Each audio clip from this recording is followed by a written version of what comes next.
listen. I groaned as I rolled over to look at my alarm clock. I wanted to crawl in a hole and die as it read 5:30 a.m. I slowly crawled out of bed and got dressed. After getting dressed, I did my business in the bathroom and slowly made my way downstairs. I have to be careful so I don't wake my dad up. He is not much of a morning person or an afternoon person or a night person. In fact, he is not much of a person at all.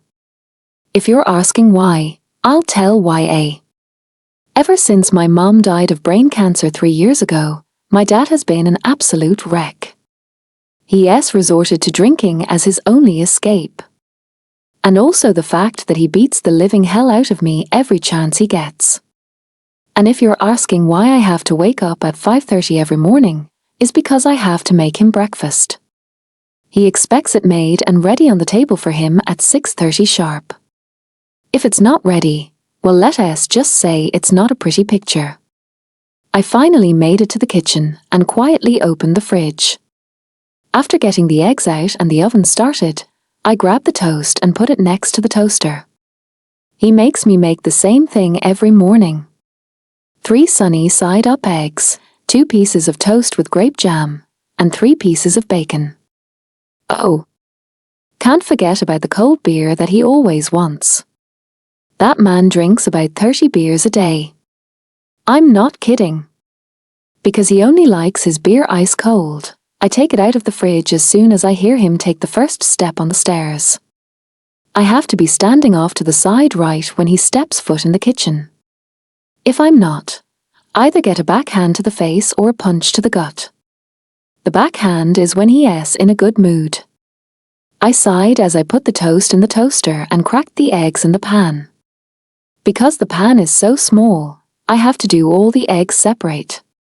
As you can tell, we don't have a lot of money. My dad and I just moved in here yesterday. We live in a 1-story, little white house is a crappy neighborhood. Literally. There are so many crimes that happen in this neighborhood, I'm surprised the mayor doesn't shut this part of town down to the public. I stopped looking around the kitchen when I heard the toaster go off. I quickly got the jam out of the fridge and took the toast out of the toaster. I looked back and made sure the bacon wasn't burnt. My dad hates when his bacon is burnt. He likes it chewy, but not too chewy. I placed the 3 eggs on the plate and the freshly jammed toast next to them. I heard his bedroom door open. Oh shit. I said to myself as I raced over to the table and put the plate down. I looked the plate over and made sure I had everything. I heard him groan as he walked down the stairs. The beer! I thought to myself as I ran towards the fridge.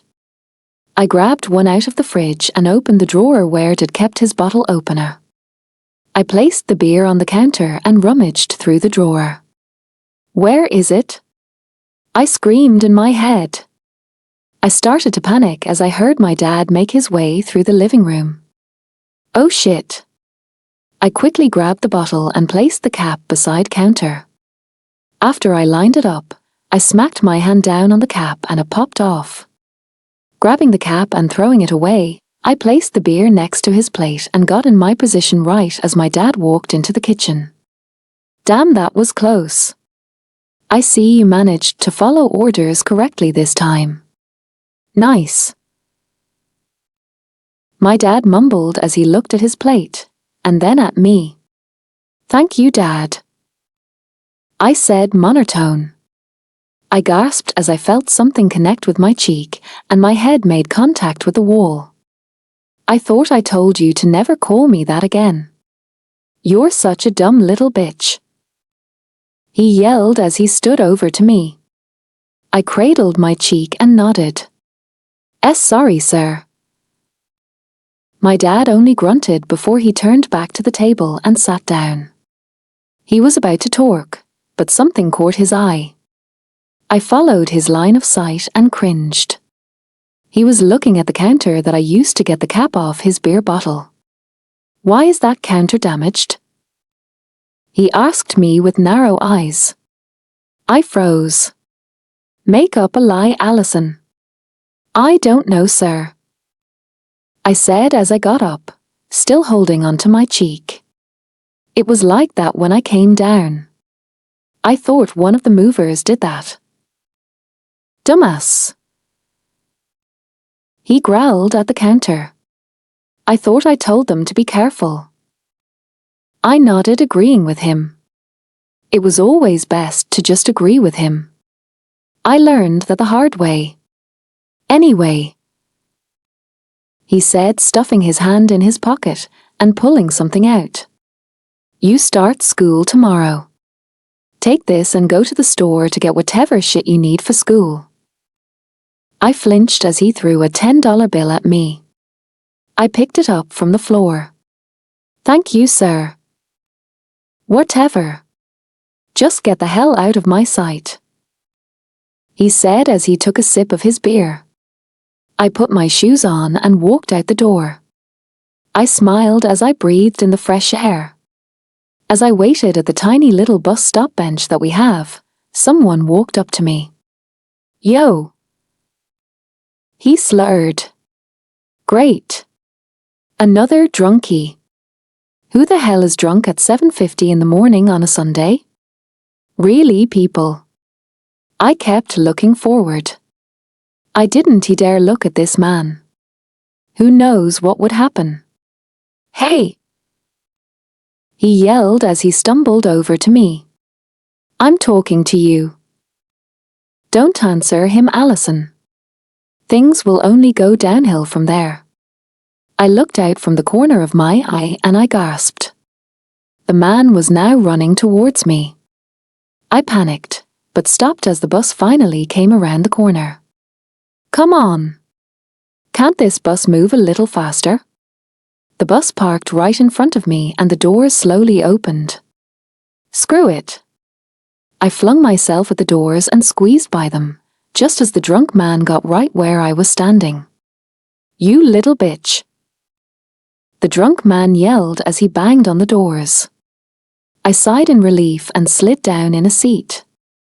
I like this bus, because this is one of the few drivers that don't allow angry drunks on the bus.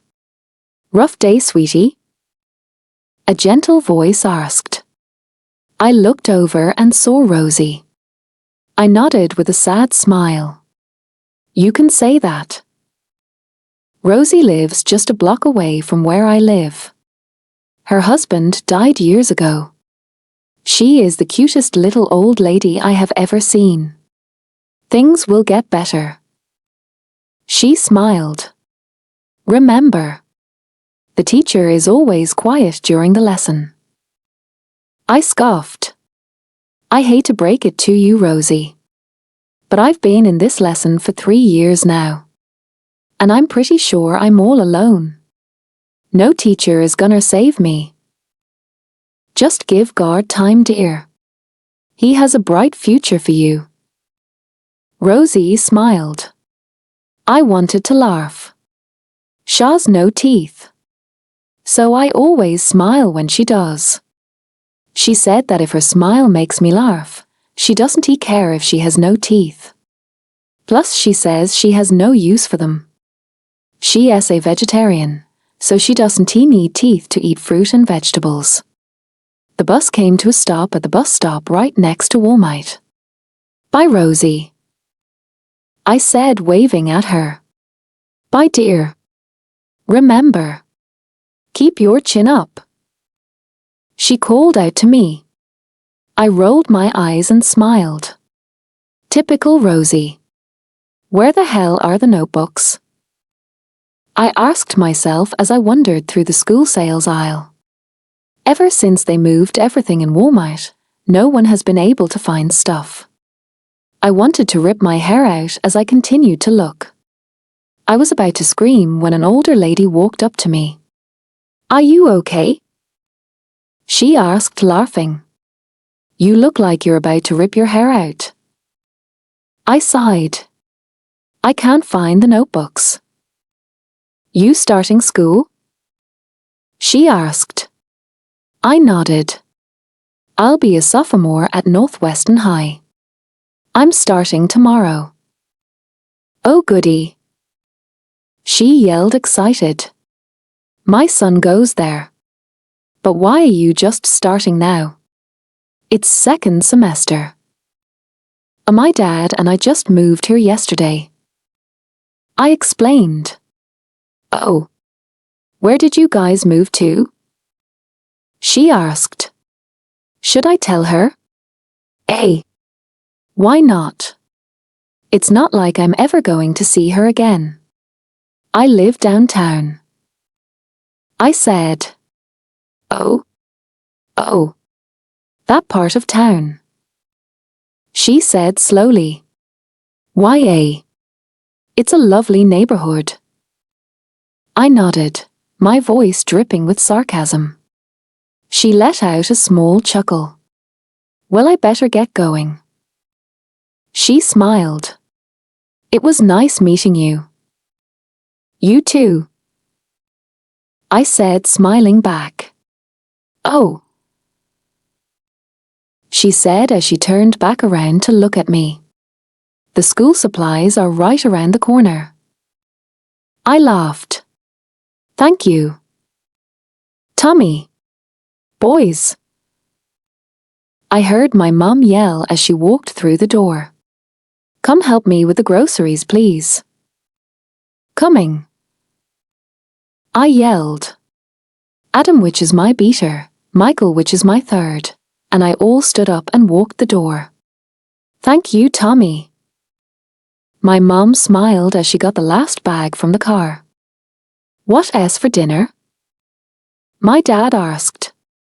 Whatever I feel like making. My mom laughed as he kissed her cheek. Well, you are an amazing cook. So whatever you feel like making will be good. My dad smiled. I smiled at them. I hope that S me and my mate when we get older. Well, of course, after I find her. I need her. It's killing me not to have her in my arms. Well, we need to find her. And fast. My wolf, Ian, said. Durr. I sighed to him. I want her too. Being an alpha without a lunar is tough. Coming, dear? My mom asked. I snapped out of talking to Ian and looked at my mom. OYA. Coming. I said, grabbing a bag from the floor. You on drugs, dude? My little sister, Zia, teased. I rolled my eyes at her and looked at my dad as he walked up to me. You okay, son? My dad asked as he placed his hand on my shoulder. I nodded. Don't lie to me. My dad said sternly. I shrugged. I don't know. I guess I just wish that I would find her already. Everyone can tell that you and Mom are in love and so happy. I want that. My dad gave me a small smile. You'll find her. You've only been looking for 2 years. You're only 19, Tommy. Some wolves don't find their mates until they are in their late 20s. You can't rush the moon goddess. I know. I said. But I want to find her. It sucks not having her with me. He nodded in understanding. That's how I felt. It was awful ruling over a pack without your mate. But if I could do it, you can too. I chuckled. So does that mean if I find her, I kidnap her like you did with Mom? My dad froze. Oh. You see. Funny story actually. Really? My mom asked, leaning up against the wall smirking. Enlighten me. My dad gulped. Don't forget about my husband, Sam. My aunt Corinne laughed. Uncle Jay did it the same day Xavier did. In the safety of my own house. My mom said dramatically. But I wouldn't have found my mate if I didn't. my dad said, trying to reason. My mom scoffed. When he told that to my parents and grandpa, they were really thrilled. I miss great-grandpa, I said sadly. Me too, dear, my mom said as she came over and hugged me. My great-grandpa died about 10 years ago. He was 92 when he passed away in his sleep from old age. But even when he was that old, he was still kicking these wolves into shape. Oh, my mom said suddenly as she unpacked the groceries. I met a lovely girl today at Walmart. She's gonna go to Northwestern High and she'll be a sophomore. Ooh. Fresh meat. Michael smirked. Knock it off, Aunt Chloe warned. Just kidding, Mom, Michael said, laughing. Men, Zia said, rolling her eyes as she grabbed a water bottle and walked upstairs. She's right, my mom said, looking at us. I don't want anyone to mess with her. I don't think she has a good life. Why do you say that? I asked, sitting down. She has bruises. I caught a small glimpse of one on her arm.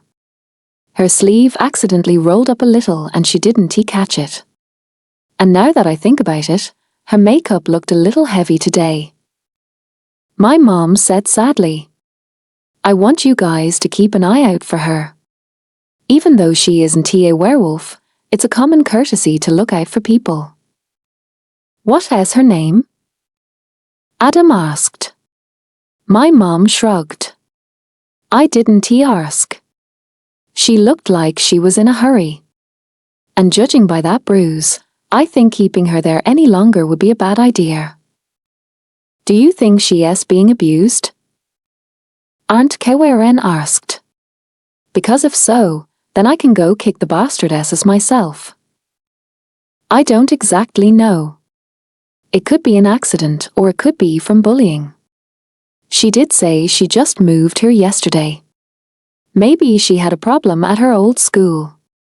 But it won't hurt to watch her for a couple days. Make sure everything at home is okay. My mom suggested. Good point, Aunt Chloe said. How is Sabrina doing? I asked Aunt Kewaren. She is doing wonderful. I just got done talking to her actually.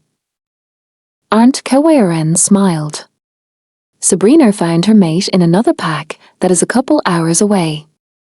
She fully moved in at the beginning of this month. How is school going? She asked. I groaned. We've only had a week of school since we got back from Christmas break, and it's miserable. The teachers think it's let us bore the kids with a bunch of homework month or something. All the teachers have doubled up on homework. Do I hear the wambulance? My dad asked, teasing. I stuck my tongue out at my dad and walked upstairs. Good morning. My mom smiled as I walked downstairs after I got ready for school. I yawned as hugged her. Good morning. You better get to school, my mom said, smiling. I nodded and met Adam and Michael outside. I hate school, I groaned as I opened my truck door and hopped out. You say that every day. Adam laughed. I shrugged as we made our way through the school doors. It's true.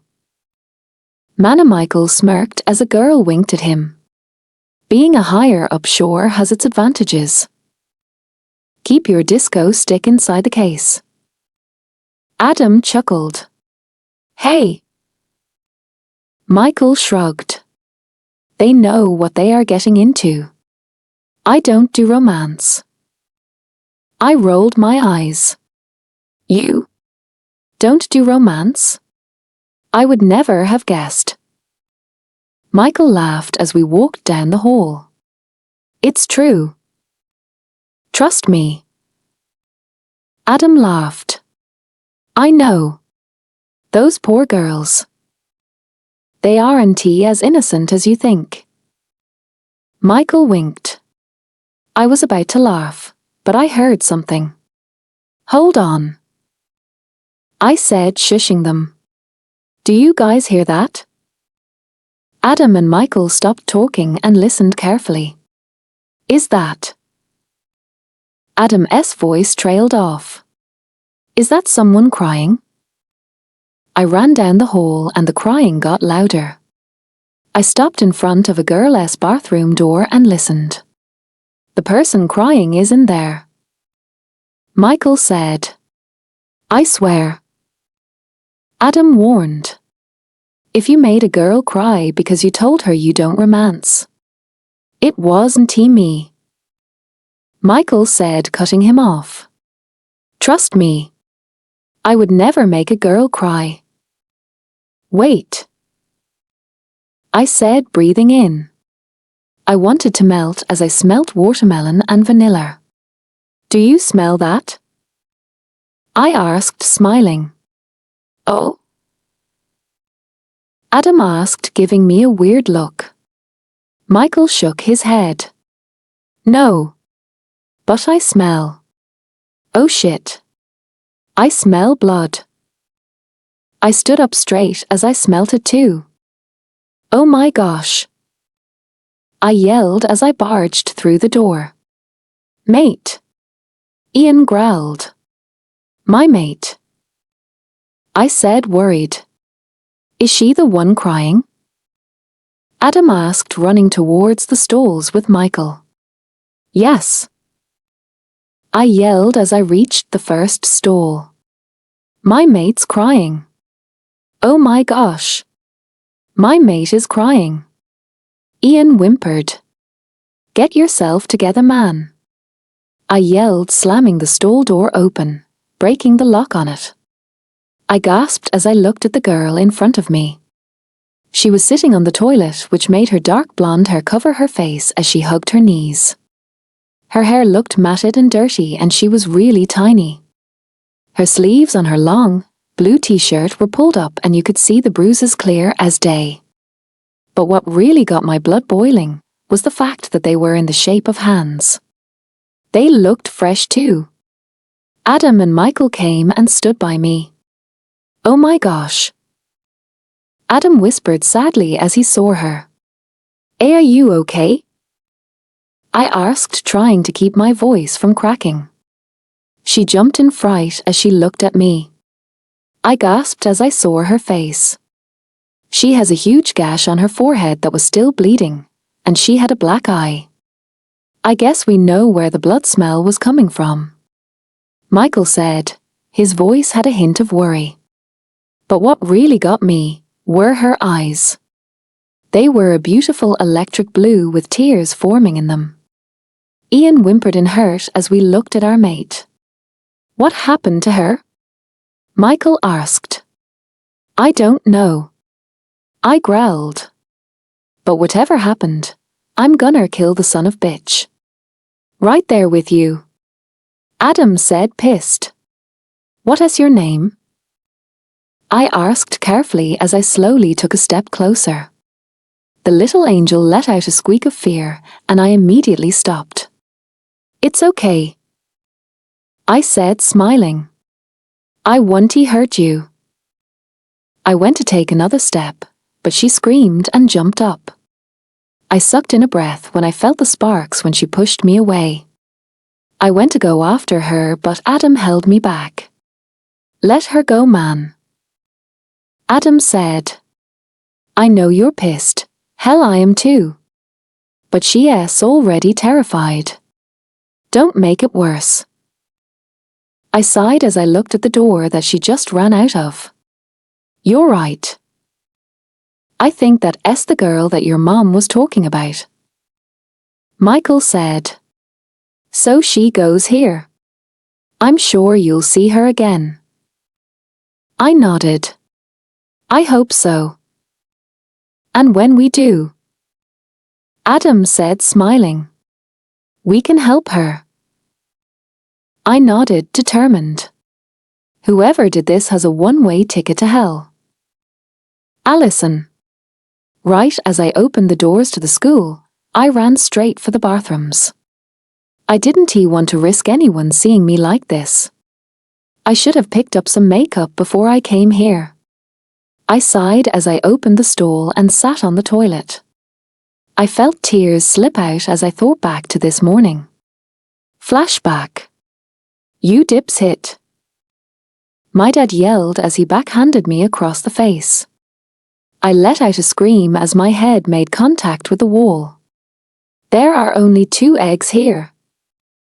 He roared as he kicked me in my stomach. I started to violently cough, tiring to get some air back into my lungs. His kick knocked the air right out of me. I'm sorry. I cried, trying to breathe. Do you want to tell me why there are only 2 eggs and not 3? He asked as he picked me up by my hair. We were out. I said, clawing at his hand. I didn't know we were out. I tried desperately to get my hair out of his grasp. He scoffed at me. You should be more aware. My dad finally let go of my hair. I sighed in relief, but gasped as he grabbed my throat. Listen here, you little worthless bitch. He growled right in my face. You better not fuck up any more, or you will pay the consequences. I mustered the best nod I could. My dad glared at me one more time before throwing me into the wall. Now get the hell out of my sight. He yelled with one more punch to my face. End of flashback. Another sob rang out of me. The next thing I know, it's like my eyes in Niagara Falls. I felt a pang of pain on my forehead. I slowly brought my hand up and felt something wet and gooey. I cringed as I saw fresh blood on my hand. Damn! That must have been when my dad threw me into the wall. Or when I fell into the wall. I can't really remember. I froze when I heard the bathroom door bang open. Don't make a sound, I told myself as I held in my breath and hid my head in my arms. Is she the one crying? I heard a frantic voice. What the? It sounded like a male voice. That SR'd. Why would a guy be in here? I tried not to make a peep. I didn't want to draw any attention. I hate being the center of attention. All of the sudden, I heard the stall doors being opened. I looked under my arms and saw a shadow right in front of the stall door that I was in. Oh please Lord. Don't let them open this door. I jumped as my stall door slammed against the wall. Oh my gosh. I heard someone whisper. Are you okay? A different male voice asked. I jumped in fright and looked up. I saw a boy maybe a little older than me gasp, and he took a look at me. Well, I don't blame him. I probably look like I went through hell and back. While he was looking at me, I took time to check him out. The boy had short, dirty blonde hair with smoldering grey eyes. He looked really built and pretty tall from the looks of it. I realized he had 2 other guys with him, but I wasn't paying attention to them. I was too focused on the guy talking to me and making sure he doesn't come closer. What is your name? Blondie asked. I let out a squeak of fear as he took a step near me. Why won't he leave? Men aren't nice. They just fake it and then hurt you in the end. I learned the hard way. It's okay. He smiled. I won't hurt you. Why would he care? He went to take another step, but that's when I lost it. I screamed and jumped up trying to get away from him. I ran out and pushed him away in the process.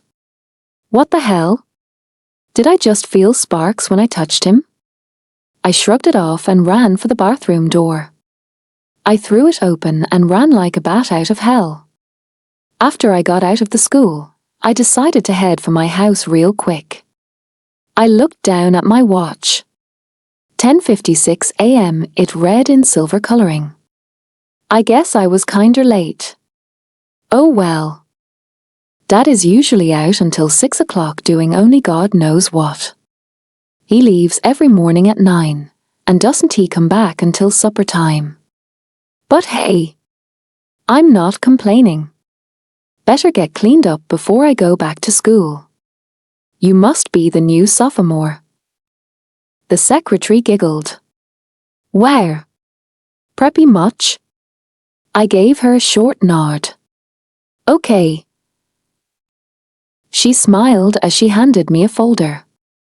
In this folder is a map of the school, your student handbook, a planner so you can write down your assignments, and your schedule which includes your locker and locker combination. Thanks, I said quickly, and I tugged my turtleneck sleeve down a little. I decided to change clothes, considering my other clothes had blood and dirt on them. Got her love cold weather hair? She laughed. Oh. Silly me. I didn't introduce myself. I'm Mrs. Sally Whitmer. But you can just call me Sally dear. Nice to meet you, I said, giving her a forced smile. Well, you better hurry if you want to make it to class, Allison. Sally smiled. Have a good day. Oh, you too, I said quietly as I walked to the bathroom. I made sure my makeup was covering everything up and headed for my locker. Okay. 122, 122.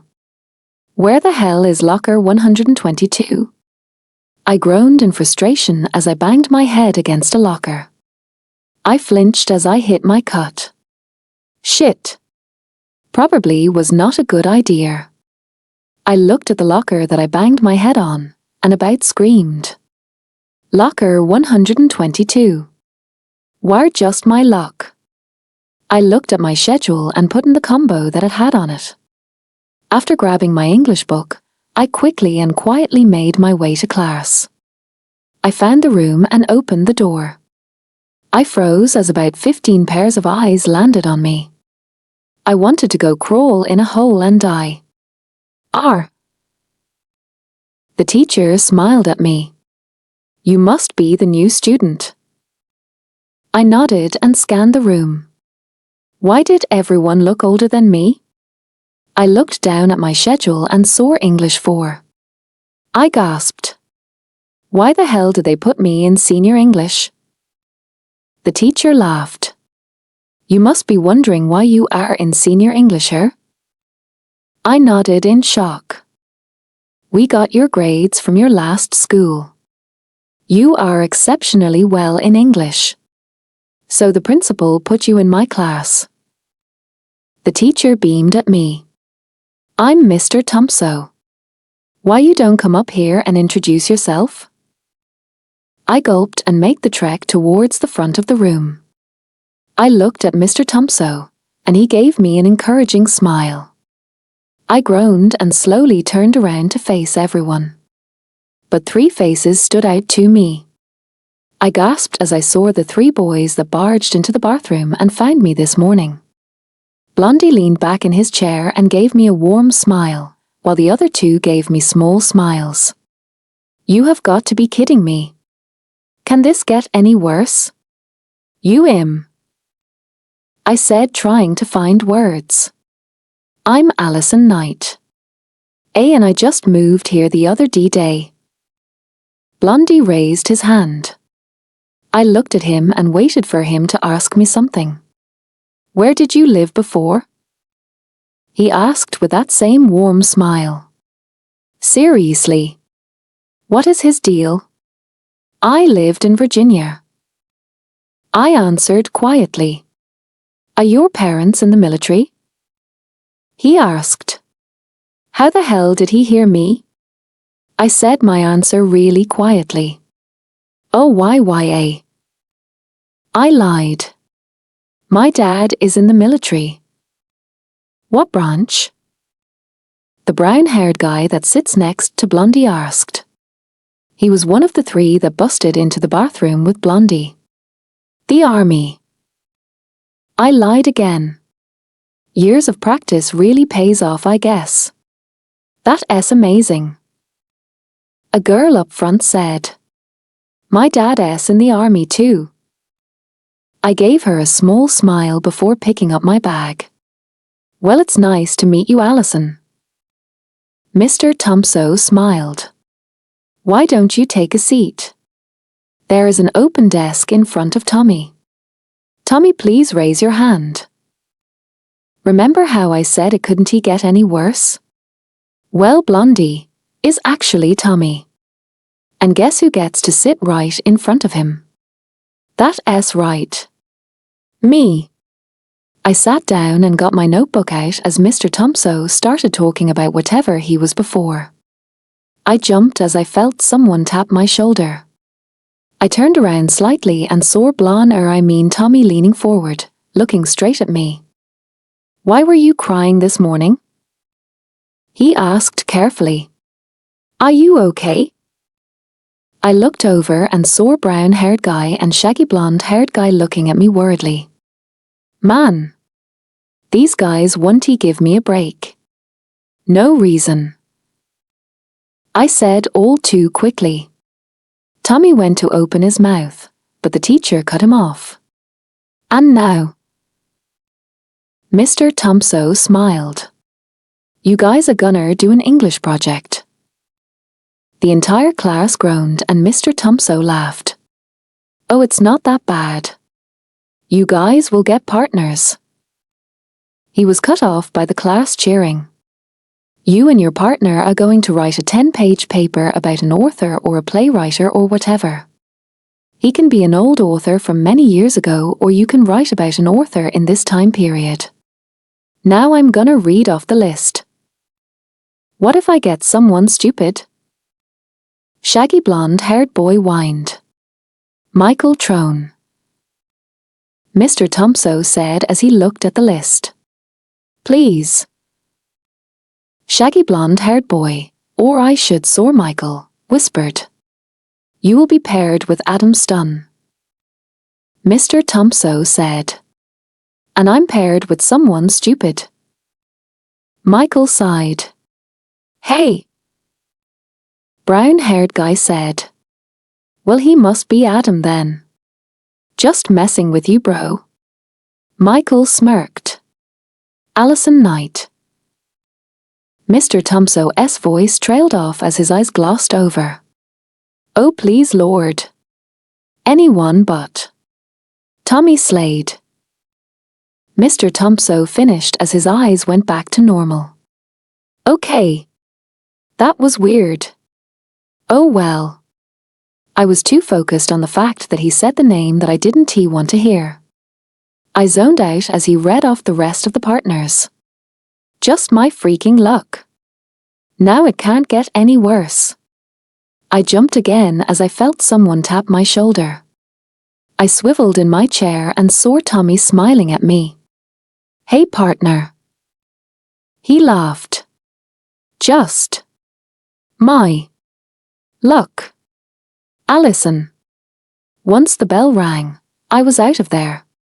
I don't think I have ever ran that fast before. I made it to my locker and hurriedly opened it. Allison. Wait up. A voice called out behind me. After I opened my locker, I turned around and groaned. Here comes Tommy. Damn. Are your pants on fire? He joked. I rolled my eyes and ignored him. If we got close, he would start asking questions and I can't bring him in the middle of this. Your locker is 122. That's awesome. Mine is 124. Tommy smiled as he opened his. Seriously, I think this is the worst day of my life. So, I think we should write about William Shakespeare. I think he'll be the easiest to write about. Okay, I whispered, agreeing with him. I closed my eyes and hoped he would go away. Are you okay? Tommy asked. Oh well. One can only hope. I nodded. I'm fine. Don't lie to me, Tommy said, closing his locker, and looked me in the eye. I gulped. My dad would always say that right before he slapped me. I started to shake in fear. What if he hit me? Tommy paused and took a step forward. Alison? He asked. I shook my head and stepped away from him. Let us just work on the paper, and after that, we can forget all about each other, I said, grabbing my notebook for next class and shutting my locker. Tommy sighed. Do you want to meet up at your house after school today? Or mine? I can't bring him to my house. He'll probably make fun of me for it. But I can't go to his house because then I won't have time to make my dad supper when he comes home. Shit. Oh, we can just do my house. I opened my notebook and wrote my address on a piece of paper. Here's my address. I'll just meet you there. Before he said anything else, I turned and ran to my science class. Stupid Shakespeare. The final bell for the school day rang, and I walked out of study hall to my locker. As I was putting my books away, I looked over at Tommy's locker. Why the hell is he being like this? No one has ever shown this much care to me before. It's a little overwhelming. I don't know what to do. And those sparks when I touched him? What was all that about? I sighed and shook my head as I closed my locker. I turned around and was instantly on the ground. Watch it. This girl sneered as her friends laughed. I cringed when I landed on my elbow. I looked up at her and she smirked at me. Wow.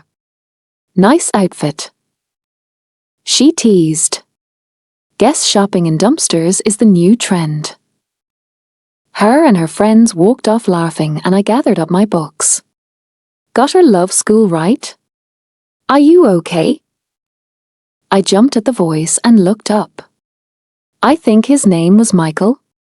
I nodded and started to get up. Here. Let me help you. He smiled as he gently grabbed my arm and helped me up. I'm Michael. You're in my English class. I nodded again. He gave me a sad smile. I'm sorry about her. She thinks she's the queen bee around the school. But don't let Vanessa and her bitchy friends ruin your day, okay? Thank you, Michael, I said quietly. No problem. If you need anything, don't be afraid to ask. He smiled before he walked away. After that incident, I started to walk home. I felt a car coming up and I heard it slow down. Maybe I'll get kidnapped. It would be a miracle. Alison? Why do I hear Tommy's voice? I looked over and saw him park his truck and get out. Why are you walking? Do you need a ride? He asked. I shook my head. No. It's fine. Come on. He laughed. We are going to the same place. I went to protest, but he gave me that look. I'm not taking no for an answer. He laughed. Okay. I sighed. He gave me an award-winning smile and ran over to the passenger side and opened my door. I stood there in shock. Why is he being so nice to me? I shrugged it off and threw my bag in. He put his hands on my sides and hoisted me in. I gasped as I felt the sparks multiply. He closed the door once he saw I was in and raced to his side. I buckled up and noticed how high we were off the ground. You drive a tank. I said. I know. I got it lifted. He let out a laugh. You talk really quietly. I nodded. I've been told. I'm not saying it's a bad thing, he said as he turned down the road. It makes you sound cute. I stared at him wide-eyed as he focused on the road, acting as if he hasn't just said that. Oh, thanks, I replied as he looked out the window. I didn't want him to see me blush. He chuckled. No problem, Ali. Ali? I asked as I looked back at him. He looked at me through the corner of his eye and smiled, before he looked back to the road. Yeah. Everyone calls you Allison. So, I thought Ali would be a cute nickname. He smiled. I kept quiet and looked at the window. A couple minutes later, he pulled down my road. The white one, I said as I pointed to the tiny house at the end of the street. He nodded and pulled into my tiny driveway. This is a cute little house. Tommy smiled. I gave him a humorless laugh. Sure. Be back so soon? Drunky slurred as he walked up to me. I gulped. Who the hell are you? Tommy asked as he stepped in front of me. Why does it matter to? Drunky paused as he hiccuped. You. Tommy clenched his fists. You need to leave. Why is that? Drunky smirked. You her new boyfriend? Your daddy won't like that very much. I cringed. My dad can't find out about Tommy. Tommy gave me a confused look, but I quickly averted my eyes. I can't tell Tommy. Listen, Tommy said as he faced Drunky. I'm giving you 5 seconds to get the hell out of here before you regret it. Drunky was about to say something, but stopped all of the sudden. What the hell? Drunky yelled as he stumbled away. Dumbass. Tommy mumbled. Let us go do this paper. A part of me wanted to ask what he did to make that guy run off, but a part of me didn't want to know. I put the key into the lock and slowly turned it so it would unlock. I'm dreading this already. We can go to my room. It's the cleanest room in the house. I mumbled, embarrassed. Tommy didn't say anything. He only smiled at me and nodded. I'm so confused. He saw my house, but he isn't making fun of me. Maybe he is different? Har. Probably not. All guys are the same. I led him to the other side of the house and opened my door.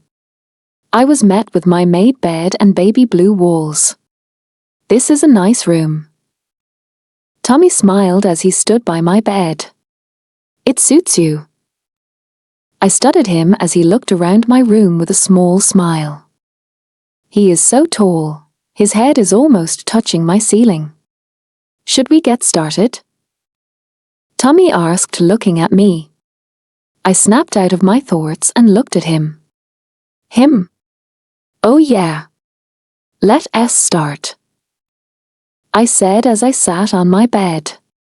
You can sit down, you know. Oh right. Tommy chuckled as his cheeks tinted pink. Do you have a computer we can go on? I shook my head. No. That is fine. He smiled and grabbed his phone. We can use my phone. That pretty much how the rest of the time went. Him looking up random information and me writing it all down.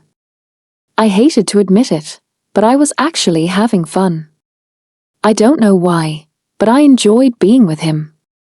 There was something about him. But I know I can't get close.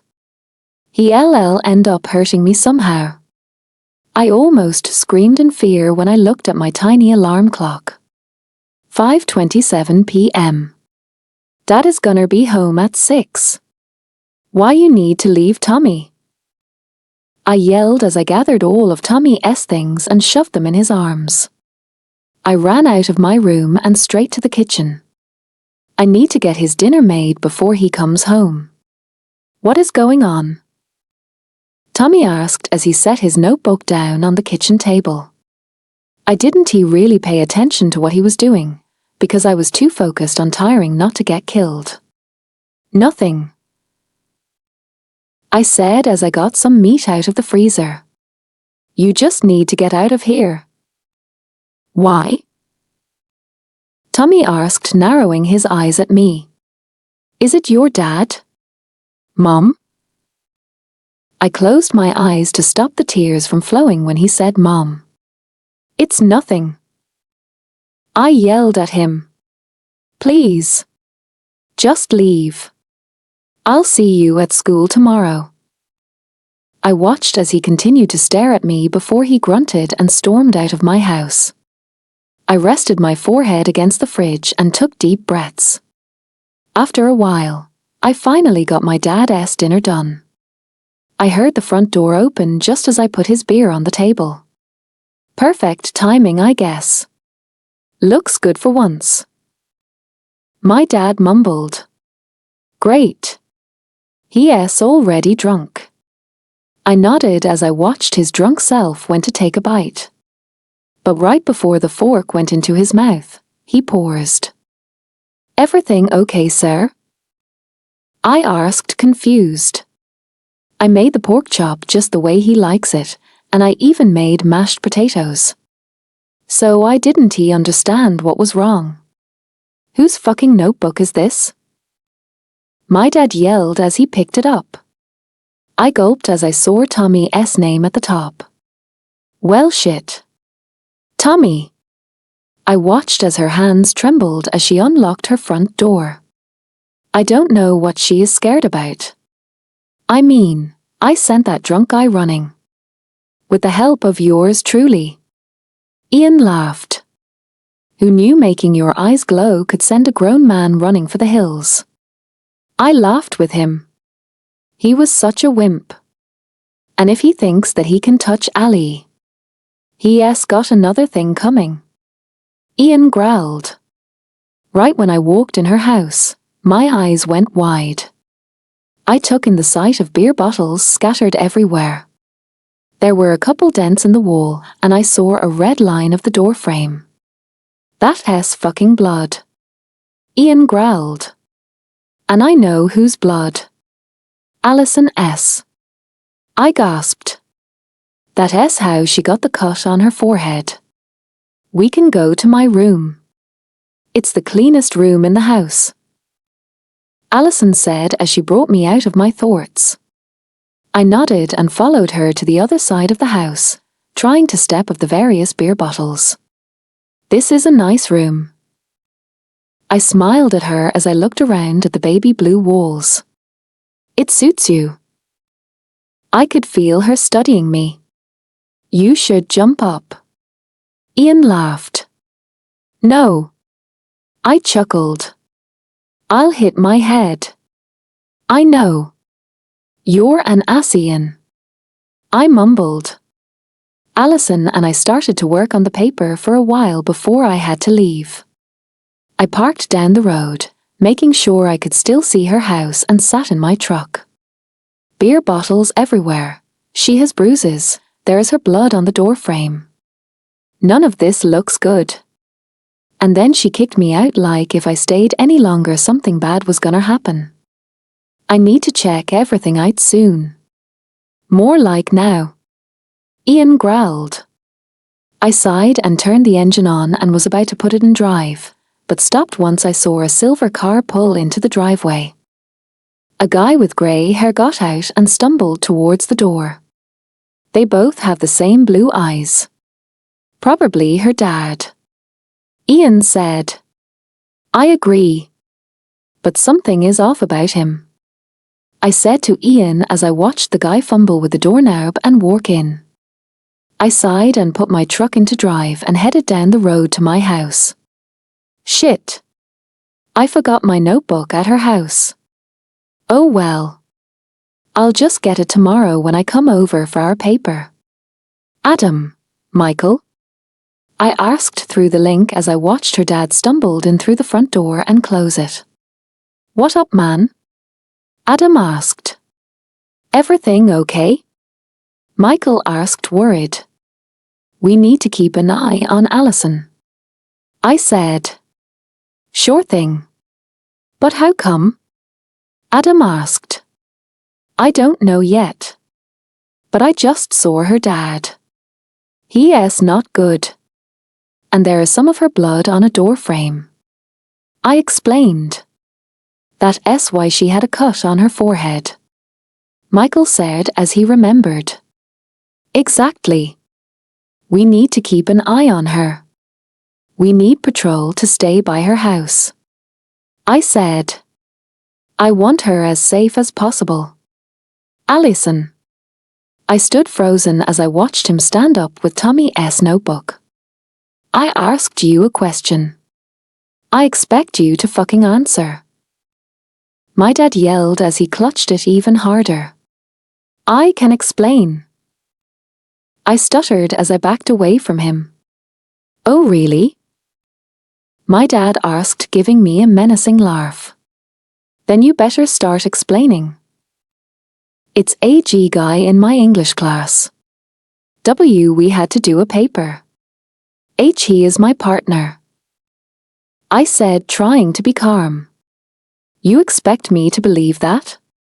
You are such a fucking whore. You're probably sleeping with him. My dad accused. You are a waste of air. You are useless. You are a slut. My dad yelled as he punched me in my cheek. I cried out as I fell to the ground. He grabbed me by my hair and slammed me into the wall. You better break it off with that boy. My dad said as he got into my face. I don't want you sleeping around with guys even if you are a whore. You don't deserve anything. He dropped me and I fell on the ground. I tried to stand back up, but I felt his foot make contact with my stomach. Oof. I gasped as the air was literally knocked out of me and cried out as his foot kicked me again. Stop. I whispered, trying to find my voice. My dad gave me a dark chuckle.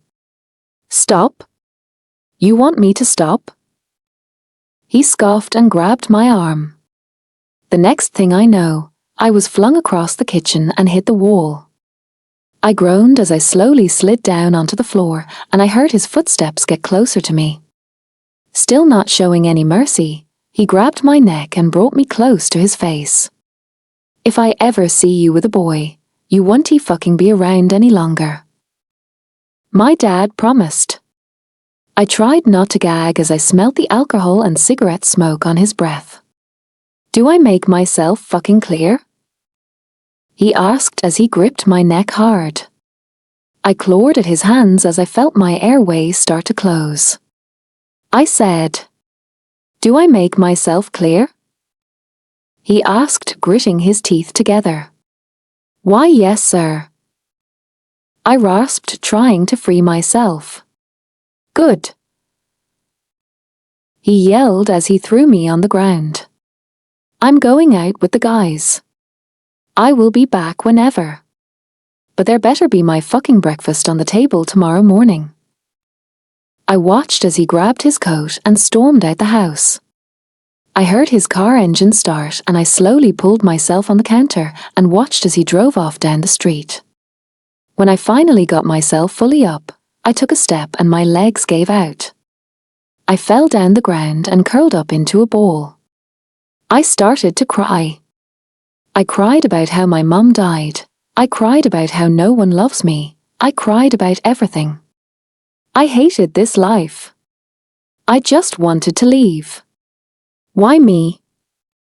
I cried to myself as I held my head. Why? What did I do wrong? I reached into my pocket and pulled out the necklace that my mom gave me. It was passed down from generation to generation. It was our family heirloom. It had a thin bronze chain with an amber-colored stone surrounded by a bronze design. It was the last thing that she gave me before she died. I could never wear it around my house because I was too worried that if my dad saw it, he would take it away. "I miss you," I whispered as I looked over the necklace. "I miss you so much, Mom." I finally stopped crying and tried to get up so I could go get the mail. "Come on, legs," I mumbled as I grabbed the counter and tried to stand up. After a couple minutes, I got myself up, but my legs were still a little sore and wobbly. I grabbed the doorknob and opened it as I took careful steps. I smiled slightly as I felt the cold January breeze blow across my face. There was still a little snow on the ground, and it made this neighborhood not look so bad. The walk to the mailbox was pure torture. I had to stop every couple of steps because my legs felt like they were about to give out. Once I got the mail, I made the slow journey back to the house. How am I still walking? I thought to myself. Oh well. I'll use it to my advantage. Hey! Someone slurred behind me. I gasped and hissed in pain as I twisted my ankle. I came face to face with Drunky. I have always wondered what his name was. But I didn't want to know. He was someone who I never wanted to associate with. So I always called him Drunky. But seriously, how the hell is he always drunk? Does he live at a bar or something? I turned back around and tried to ignore him. Hey! He yelled after me. I'm talking to you. Ignore him, Allison. It will only make things worse if you acknowledge him. I cried in pain as he grabbed my shoulder and spun me around. I felt a sting on my cheek as he backhanded me and I fell in the snow. You should really answer someone when they are talking to you. He growled. Just ignore him. Hey! He yelled as he kicked me. Okay. Maybe ignoring him isn't gonna help. What? I wheezed out as I tried to catch my breath. Finally learning your lesson? He asked with a smirk. Wanna go have some fun? I know your dad isn't home. My eyes widen as he wiggled his eyebrows. Oh fuck. Never. I stuttered as I slowly stood up. I tried to not let fear lace my voice. Oh. Why not? He asked with a fake pout. I took a step back when he took a step forward. I kept going, trying to put as much space between us as I can. He saw this and started to run towards me. I screamed and fell backwards with my eyes closed. I waited for him to grab me, but I didn't feel anything. I slowly opened my right eye and I saw grey. I opened both my eyes and I saw I was staring at a grey tail. What the? I crawled backwards a little and stood up. There was Drunky, shaking in fear. I stood off to the side a little and I gasped. There in front of me was probably the world's biggest grey wolf. Holy shit! I whispered. I shut up immediately when the wolf looked at me out of the corner of its eye. The wolf turned his attention back to the Drunky and let out a loud growl. I watched in horror as two more wolves emerged from behind my house. Do I have wolves living in my backyard or something? One wolf was a sandy blonde, and the other one was black with a white paws. These three wolves were all the same size, and to say I was scared shitless would be an understatement. I didn't dare move as they slowly stepped towards Drunky. Drunky finally registered something in his mind, and he ran off down the road. Sure. Leave me with three giant killing wolves. But I guess I would rather be mauled to death then raped and murder by drunkie. The grey wolf sounded like it let out a small chuckle and they all turned towards me. I gulped and watched as they slowly stalked towards me. Please, I whispered as I backed up. Please don't eat me. The wolves looked at each other. They looked like they were talking to each other. The grey wolf nodded and they all sat down in front of me. I stared at them in confusion. Why you're not gonna eat me? I asked more to myself. I gasped as the grey wolf shook his head. That's too bad. I mumbled to myself. The grey wolf let out a small growl and I jumped back in fear, causing me to trip and fall. I winced as I landed on my arm that my dad grabbed. The wolves immediately ran over to me, and they looked like they were studying me. The grey wolf whimpered and licked my arm with the bruises in the shape of my dad's hand. The other two wolves whimpered and laid down next to me. I smiled at them softly and slowly reached out to pet the black one's head. He let out a small purr and closed his eyes. I like you guys. I giggled. Tilder. Tommy. I groaned. This is such a long meeting. I almost was asleep but jumped as Bruce's panicked voice sounded through my head. There is a drunk guys advancing onto the lunar. Bruce yelled. How do you want us to handle this, Alpha? Get him away from her.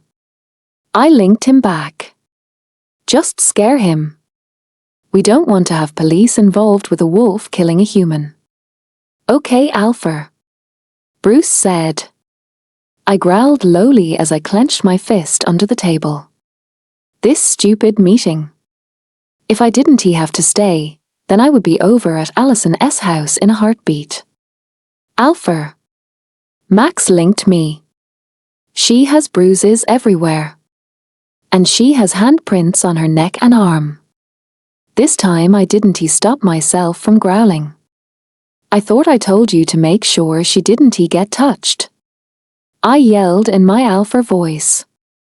The drunk guy didn't touch her, Alpha. Isaac said. Someone else must have. But we couldn't go barging in her house. I sighed and ran a hand down my face. Fine. Just stick close to her at all cost. I will talk to you guys later about what happened. Yes, Alpha. They all said and closed the link. Tommy? My dad asked. I snapped out of it and looked at him. My dad and Alpha Thomas were both looking at me. Are you okay? Steve, Thomas' dad, asked. I nodded. Why? Just some pack stuff that Bruce linked me. Son. My dad sighed.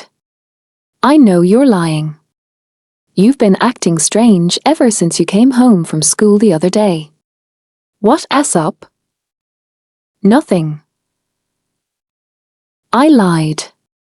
I looked over and saw Steve studying my face. I gave him a confused look when he broke out into a smile. What? I asked, getting creeped out. Why is he smiling at me like that? You found your mate, didn't you? Steve asked with a smirk. Tommy? My dad asked me. I sighed. I don't want to talk about it. We all jumped as the door was thrown open and my mom had a pissed off look on her face. Oh shit.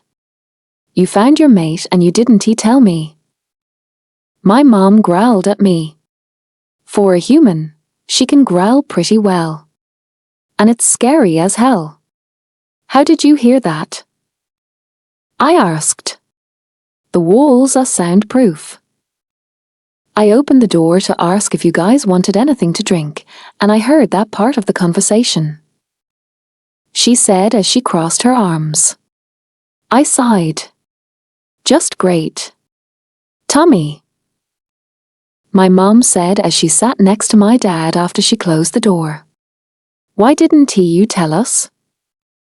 It's complicated, I said. My mom looked over at Adam and Michael and they slowly looked away from her. Did she reject you? My dad asked, worried.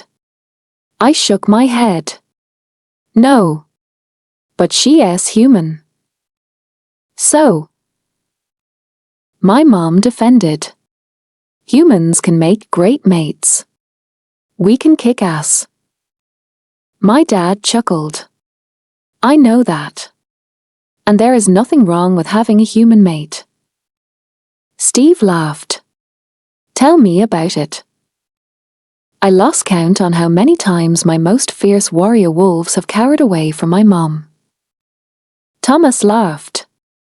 Steve's mate Kristen is human. My mom and Kristen hit it off right away. Kristen also met Aunt Karen and Aunt Chloe.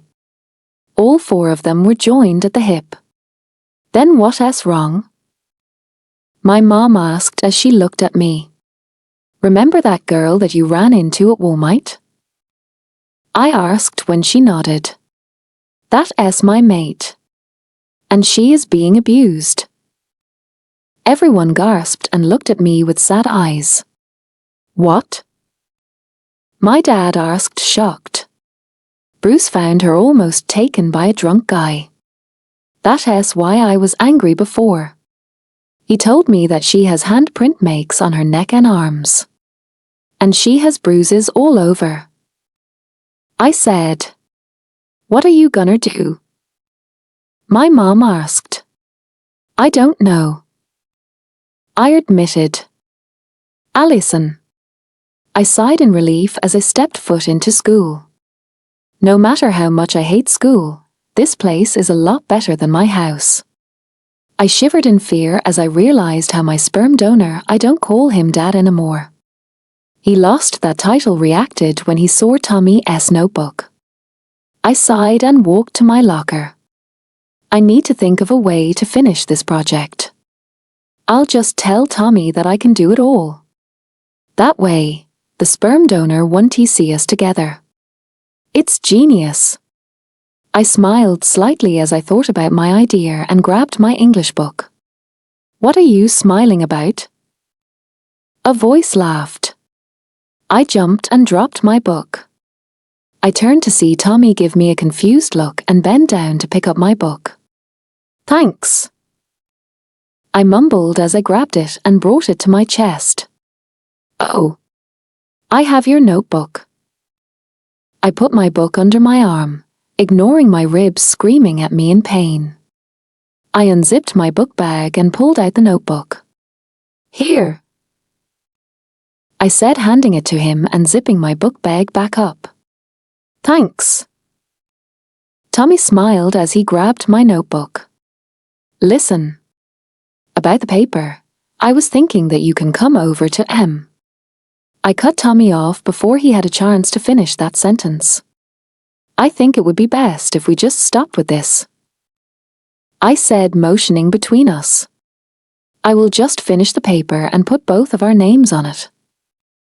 Tommy gave a confused look. Why would you do that? Because it will make everything easier. Trust me. I whispered quietly. I turned back to my locker and reached up to grab my notebook. Allison. Tommy warned. My eyes widened as I cringed in fear. The sperm donor would always use that tone when he was mad at me. Why, yes? I asked as I slowly turned to look at him. But he wasn't looking at me. He was looking at my hand. Why would he be looking at my hand? That wasn't until I realized that my sleeve rode up when I reached for my notebook. I quickly pulled my sleeve down and hid it behind my back. Let me see your arm. Tommy said, looking at me. No. I said as I tried to back up from him. Tommy glared at me and took a step closer. I gasped as I saw his eyes change from grey to silver, then back to grey. What the hell just happened? I snapped out of it when Tommy grabbed my arm. He pulled me to him and slid my sleeve up to my elbow. I looked away as I saw his mouth fall open. I knew he could see the handprints and all the cuts and bruises. "What?" Tommy said, closing his eyes and taking a deep breath. "What happened?" I gulped as I looked at his towering form. He's so tall, I'm pretty sure he could kill me with one flick of his finger. Nothing. I stuttered. I tried to even my breathing and not freak out. I mean, we are in a public place. He couldn't hurt me. Right? Allison. Tommy warned. I jumped at his tone and his eyes softened. He sighed and slowly let go of my arm. "Fine," he said, slightly harsh. "Don't tell me. But you are coming over and we are working on this paper." With one last lingering look on my arm, he stormed away towards out English room. I groaned and slammed my locker shut. Just what I want. Going to Tommy's house and working on this paper. This is my house. Tommy smiled as he opened the front door and let me go in first. I gasped as I saw the inside. Holy shit, this house is gorgeous. Whoa. I whispered. Tommy chuckled. I took over my dad's business. It pays well. I can see, I said, looking at all the pictures. Hey man. A male voice yelled. I jumped in fear and Tommy put his hand on my shoulder softly. It's only Michael. Tommy smiled. Hey Allison. Michael smiled as he looked at me. Hi. I said quietly. You guys working on the paper? He asked as I nodded. "Ya. Adam and I are trying to finish it. It's so long." Tommy chuckled. "Ya. I hope we finish it in time." "Oh Tommy," a lady said as she walked in. She was the same lady who I ran into at Walmart. I then realized how she and Tommy look so alike. Allison. Tommy paused as he looked at me. This is my mom. Hi, Mrs. Slade, I said as I gave her a small wave. Mrs. Slade laughed. Please. Call me Sam. And I'm KYRN. Another lady said as she walked over to Sam. I'm Adam's mom. Michael's mom is named Chloe. But she is with her husband Xander at the moment. Sam smiled. You two going to work on the paper? Yes. So we will be upstairs. Tommy said. But Allison, Michael will show you where my room is. I have to talk to my mom about something. I didn't know what to do, so I just nodded. I already saw Tommy angry today. I didn't want to make him even madder. This way. Michael smiled as he waved me over to him. I slowly let my feet take control and followed Michael up the stairs and down the hall. Who are you guys writing about? Michael asked as he looked at me. Shakespeare. I said quiet. You sound like a mouse. Michael laughed. Your nickname should be Minnie. I let out a nervous laugh as he opened, I'm guessing, Tommy's door to his room. I slowly stepped in and studied the room. He had dark blue walls and a greyish carpet. He had a small bookshelf, a desk with a chair, and a giant bed. Damn, that bed looks comfy. The bed had white pillows and a black blanket. Typical Tommy, here? Michael laughed. His favorite colors are blue, black, and white. I can tell. I said. Well, I'll let you get settled. Tommy will be right back. Michael smiled as he left the room. I sighed and turned around to find a place to sit. I should probably go with the chair. I don't want him to get mad if I sit on his bed. I unzipped my book bag and got my notebook out to look over everything. Tommy. Yes. So we will be upstairs, I said to my mom, then turned to look at Alison. But Alison, Michael will show you where my room is. I have to talk to my mom about something. Alison looked unsure, but nodded anyway. This way. Michael smiled as he waved Alison over to him. Careful with her, please. Don't freak her out, I warned lightly to Michael. YA. Michael chuckled. I watched Alison as she climbed the stairs slowly. I'm gonna kill whoever hurt her. Ian growled. You and me both. I sighed. So what is going on? My mom asked. I turned around and looked at my mom and Aunt Kewaren. Isn't he that the girl that you ran into at Walmart? Aunt Kewaren asked my mom. My mom nodded. That is her. And that is Tommy's mate. I rolled my eyes at my mom's smirk. Yes, she is my mate. Don't make a big deal out of it. I whined. But I see what you mean, Sam.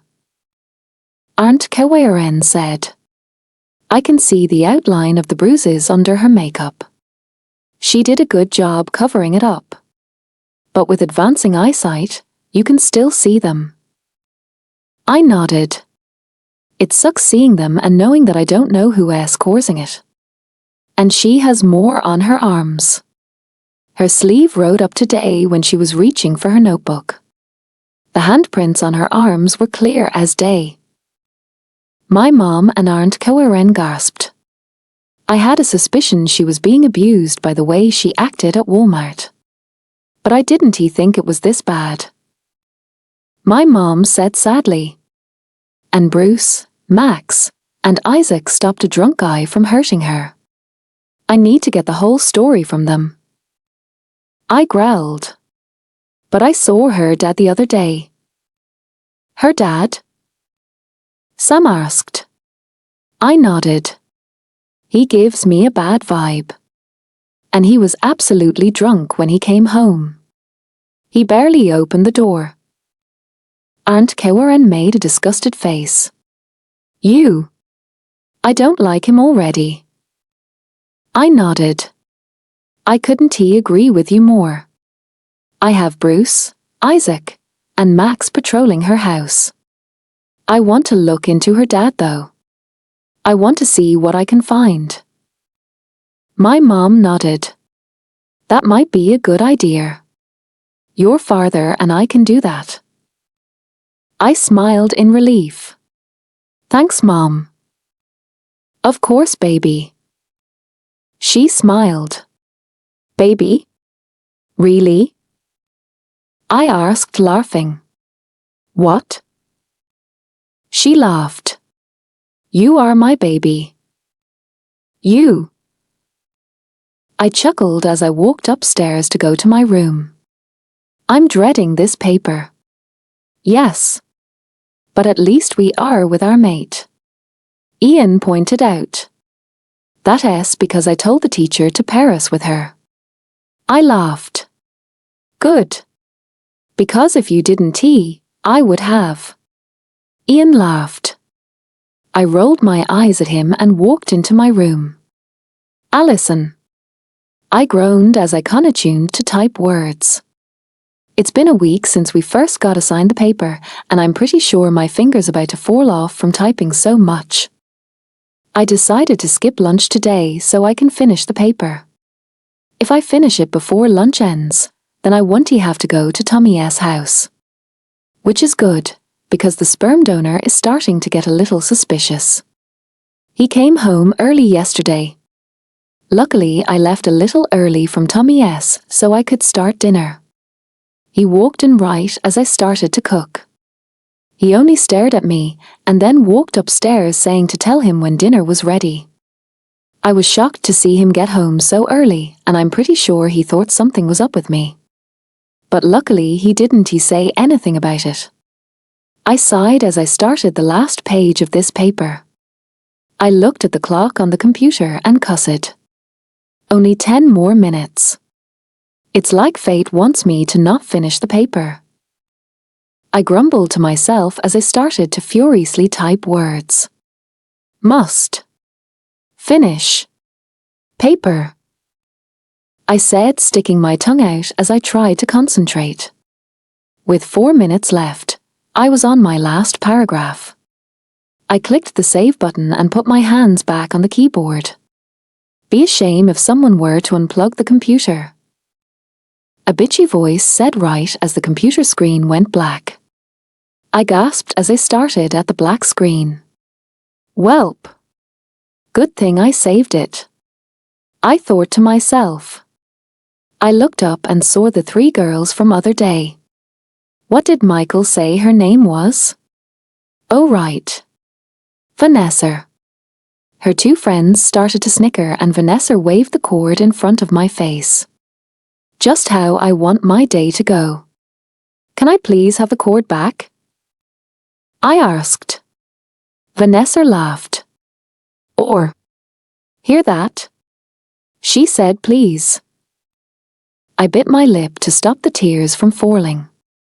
Why don't you give her the cord back? A female voice growled.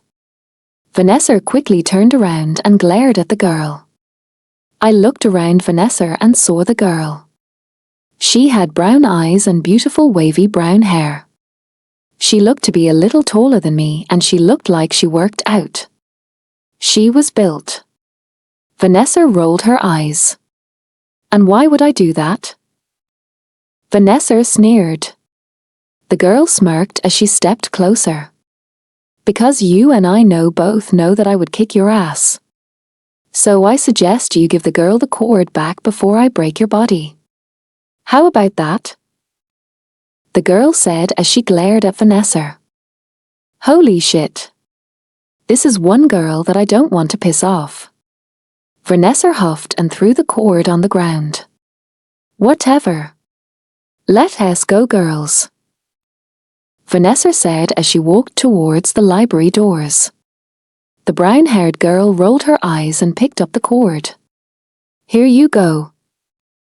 She smiled as she handed the cord to me. Why is she being so nice to me? Thanks. I said as I grabbed the cord slowly. I plugged it back in and sat there waiting for the computer to load. I looked at the clock on the wall. What's the point of even finishing it? The bell will ring soon. Oh well. At least make it look like it's finished. I'm Zier. The brown-haired girl said as she stuck her hand out towards me. I started at it. This has got to be a sick joke, right? After a few seconds, I sighed. I shook her hand. I'm Allison. She smiled. I know who you are. You're in my brother's English class. Who's your brother? I asked. But it was then that I saw the resemblance. Oh please no. Don't be. Tommy Slade. She laughed. Curse you, fate. OYA. I said with a nervous laugh. So I'm really sorry about those girls. Zier said. Just ignore her. She's a dumbass. It's okay. I said as I turned to my computer and pulled open the paper to finish it. Zier looked at me confused before she gave me a sad smile. I decided to ignore her and finish typing the paragraph. She turned around and grabbed a chair. She set the chair down next to me. I smiled slightly as I finished the paper and hit the print button. I went to get up and get it, but Zir caught my wrist and pulled me back to my chair. Alison. It's not okay. Bullying is never okay. Zir said as she looked me in the eye. Why? I asked, a little harsh. I've survived through it my whole life. I'm used to it. And why the hell do you care? No one ever cares. Zia looked shocked, and I took that time to get my wrist out of her grasp. I stood up and walked over to the printer and grabbed my paper. Alison. Zia said as she walked up to me. I ignored her and stapled my paper. Now I don't have to go to Tommy's house. Praise God Almighty. Alison. Zia said a little harsher. I flinched and clutched the paper to my chest. I'm sorry. She said sadly. But listen to me. People care. Like who? I asked. Me. She smiled. Tommy, Adam, Michael, pretty much everyone in this school. I scoffed. Why would you guys care? She gave me a warm smile. You will know in time. I looked at her confused. What else were the riddles? How could people that I never met before care about me? I asked. She shrugged with a wink. You'll see. I rolled my eyes and walked over to my book bag. Will you promise me something? Zia asked as she walked over to me. I almost gasped at her seriousness. Her face went from a smile to the sternest look ever. What? I asked. If you ever get bullied, go to either me, Tommy, Adam, or Michael. She said. I nodded just so she would go away. Promise? She pushed. Promise. I said, not looking at her. I mean it, Alison. People do care. She said before she turned and left. I stood there staring at her as she opened the door and walked out. I sighed and grabbed my book bag. Why the hell would she care? I decided to shrug it off and finish the rest of the school day. I walked up to the front door and slid my key into the lock. I was so glad that I managed to get away from Tommy before he saw me. Thank you getting out of study hall early. I opened the freezer and took out the package of ribeyes that I put in the freezer. I set them on a plate in the sink so they could defrost. I opened the cabinet and looked for the box of mashed potatoes. After setting the box on the counter, I looked in the freezer for a bag of coin. I jumped when I heard the front door slam open. I stood there frozen as I heard someone come into the kitchen. The sperm donor emerged from the doorway with two guys behind me. What? The sperm donor asked me. Nothing, sir. I said as I turned back to the counter. Are you fixing dinner? He asked. I turned to look at him and nodded. Yes, sir. Good. He grunted. Make sure you make enough for my friends as well. Yes, sir. I said. Come and get us when it's ready. He mumbled as he grabbed 3 beers from the fridge.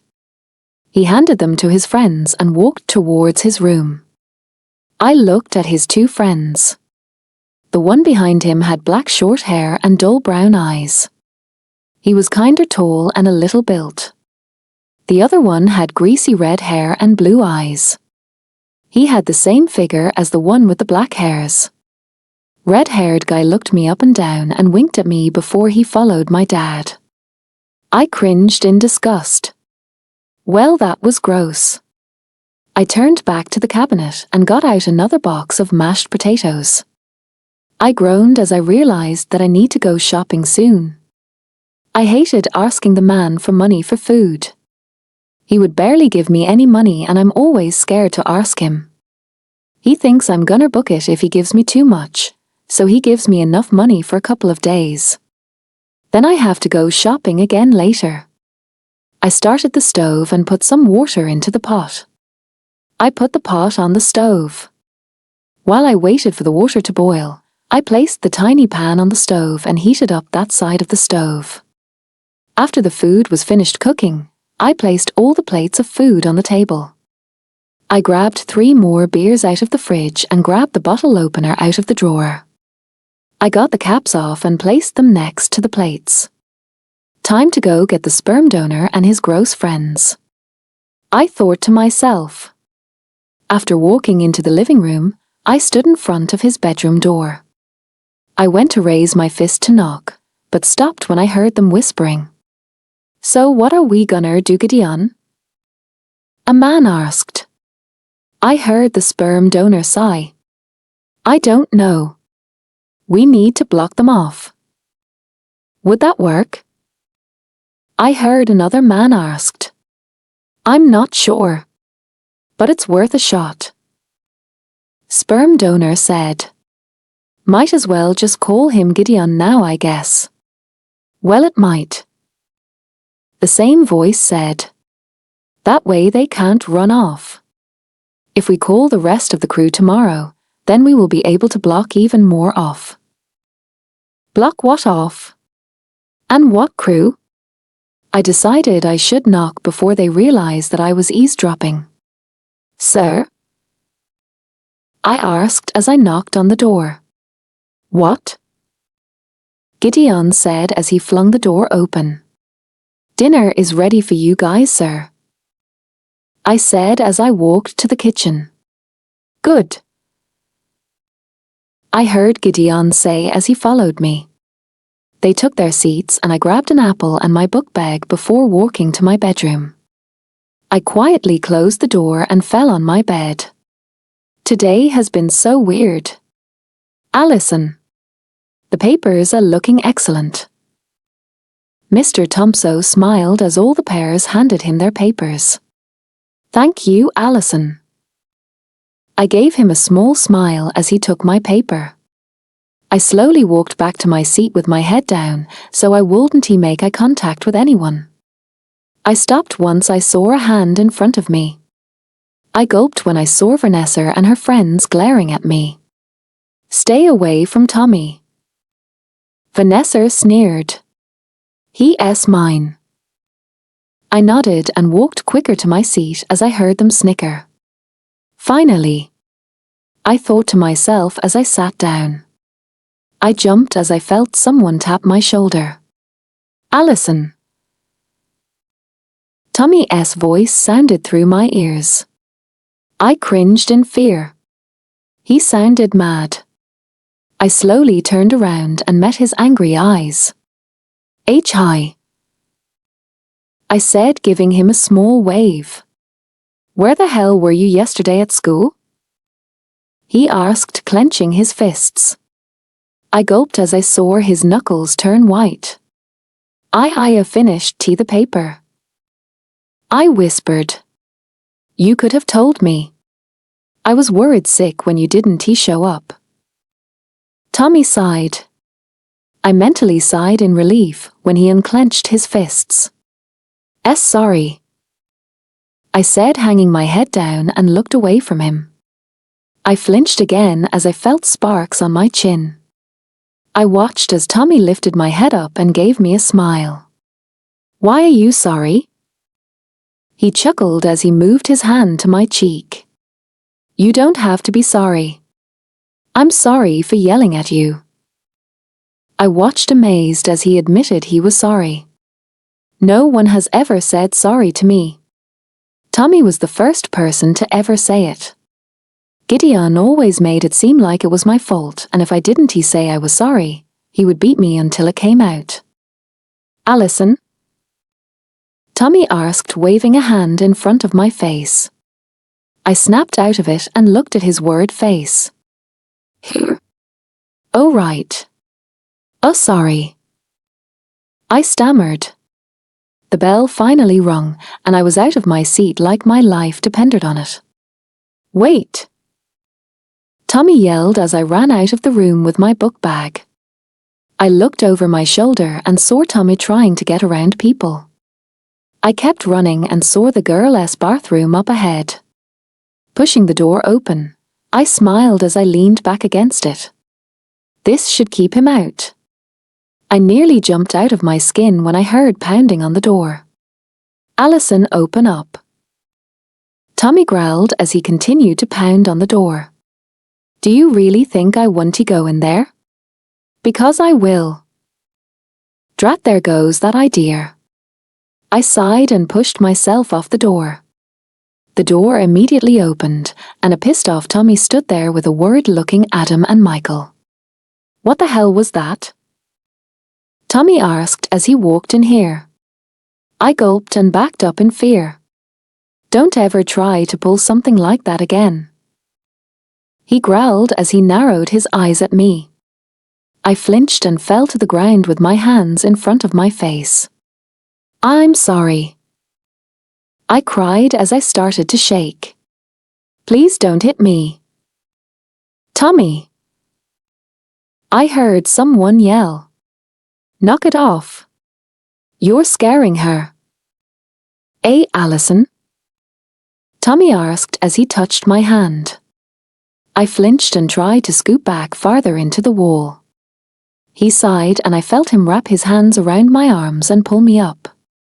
I squeaked in fear as I felt my face make contact with his chest.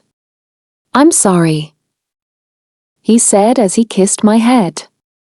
I slowly brought my hands down and I saw his black shirt. He hugged me tighter and kissed my forehead. Why am I feeling so many sparks right now? "I'm so sorry," he said. He sounded hurt, almost like he was in pain. It's okay," I whispered. "No, it's not." Tommy yelled as he hugged me tighter. "I scared you. That's not okay. Why is he being like this? Why does he care so much?" "Oh, Tommy." Michael laughed. "We have to get to class." "So does Alison." Tommy groaned and kissed my forehead one more time. If he keeps kissing my forehead, I'm gonna pass out from the amazing sparks that I keep feeling. Tommy pulled back and rubbed my hand. "How about I take you out on a date somewhere? We can go get lunch or something." Tommy smiled. My eyes widen. Tommy. I don't think that's a good idea." I started to say, but Tommy cut me off. "Saturday at 12? I'll pick you up. We can go for ice cream." Tommy smiled while Michael and Adam shook their heads laughing. "Okay, that's great and all, but I seriously don't I said, trying to decline, but once again he cut me off. "Great. See you at your house." Tommy winked as they all walked out the door.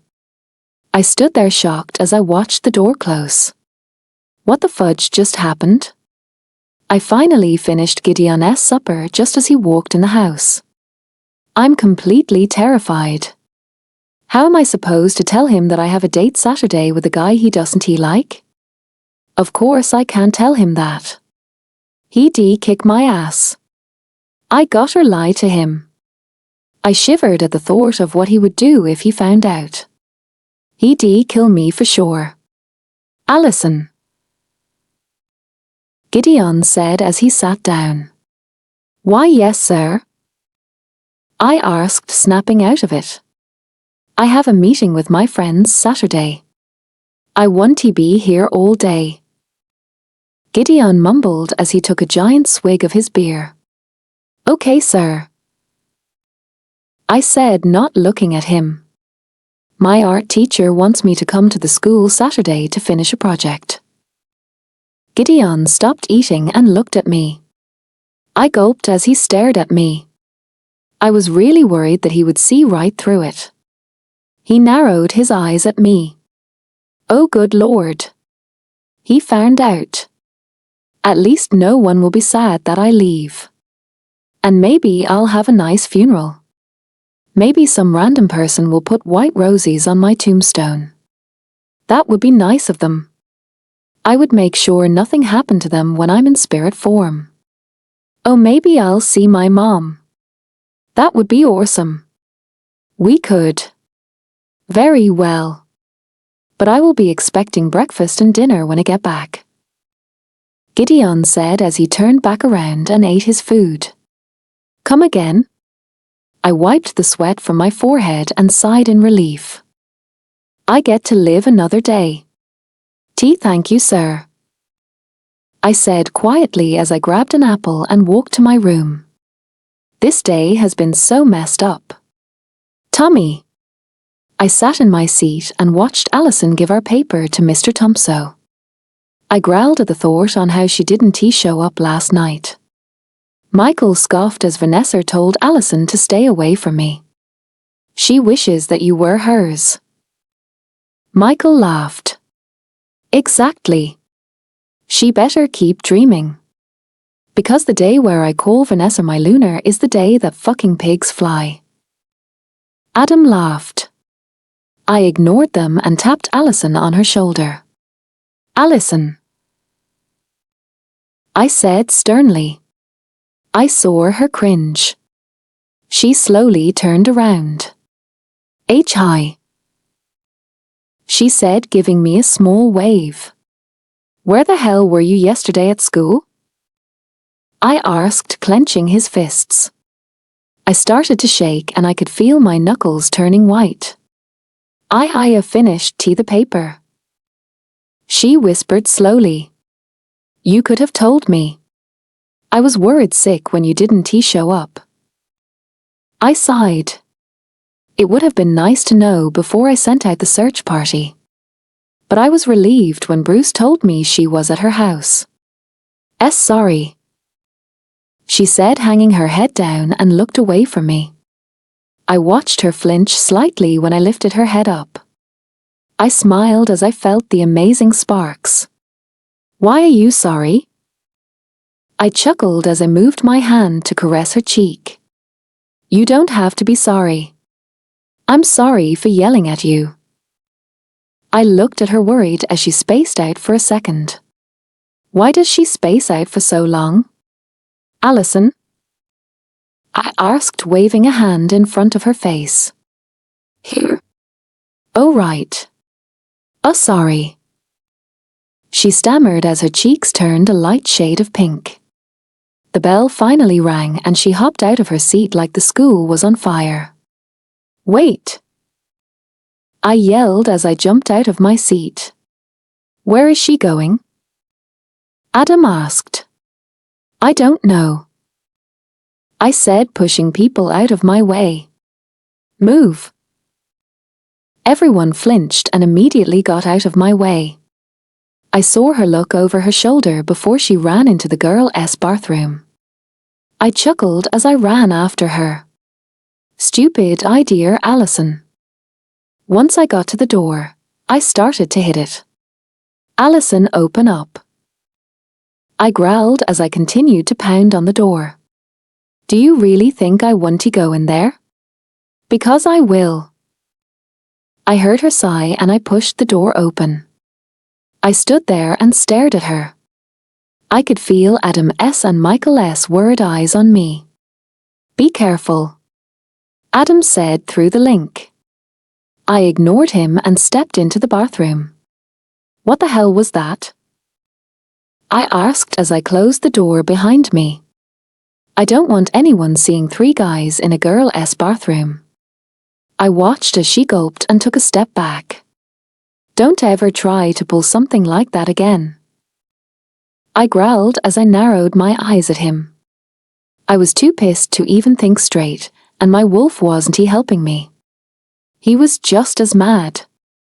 But I stopped in my tracks as I watched Alison flinch and fall to the ground. I wanted to cry as I saw her put her hands in front of her face. I'm sorry. Alison cried as she started to shake. Please don't hit me. Tommy! Michael yelled. Knock it off. You're scaring her. Alison? I asked as I touched her hand. My heart broke as I watched her flinch from my touch and try to scoot back farther. I sighed as I gently grabbed her arms and pulled her into me.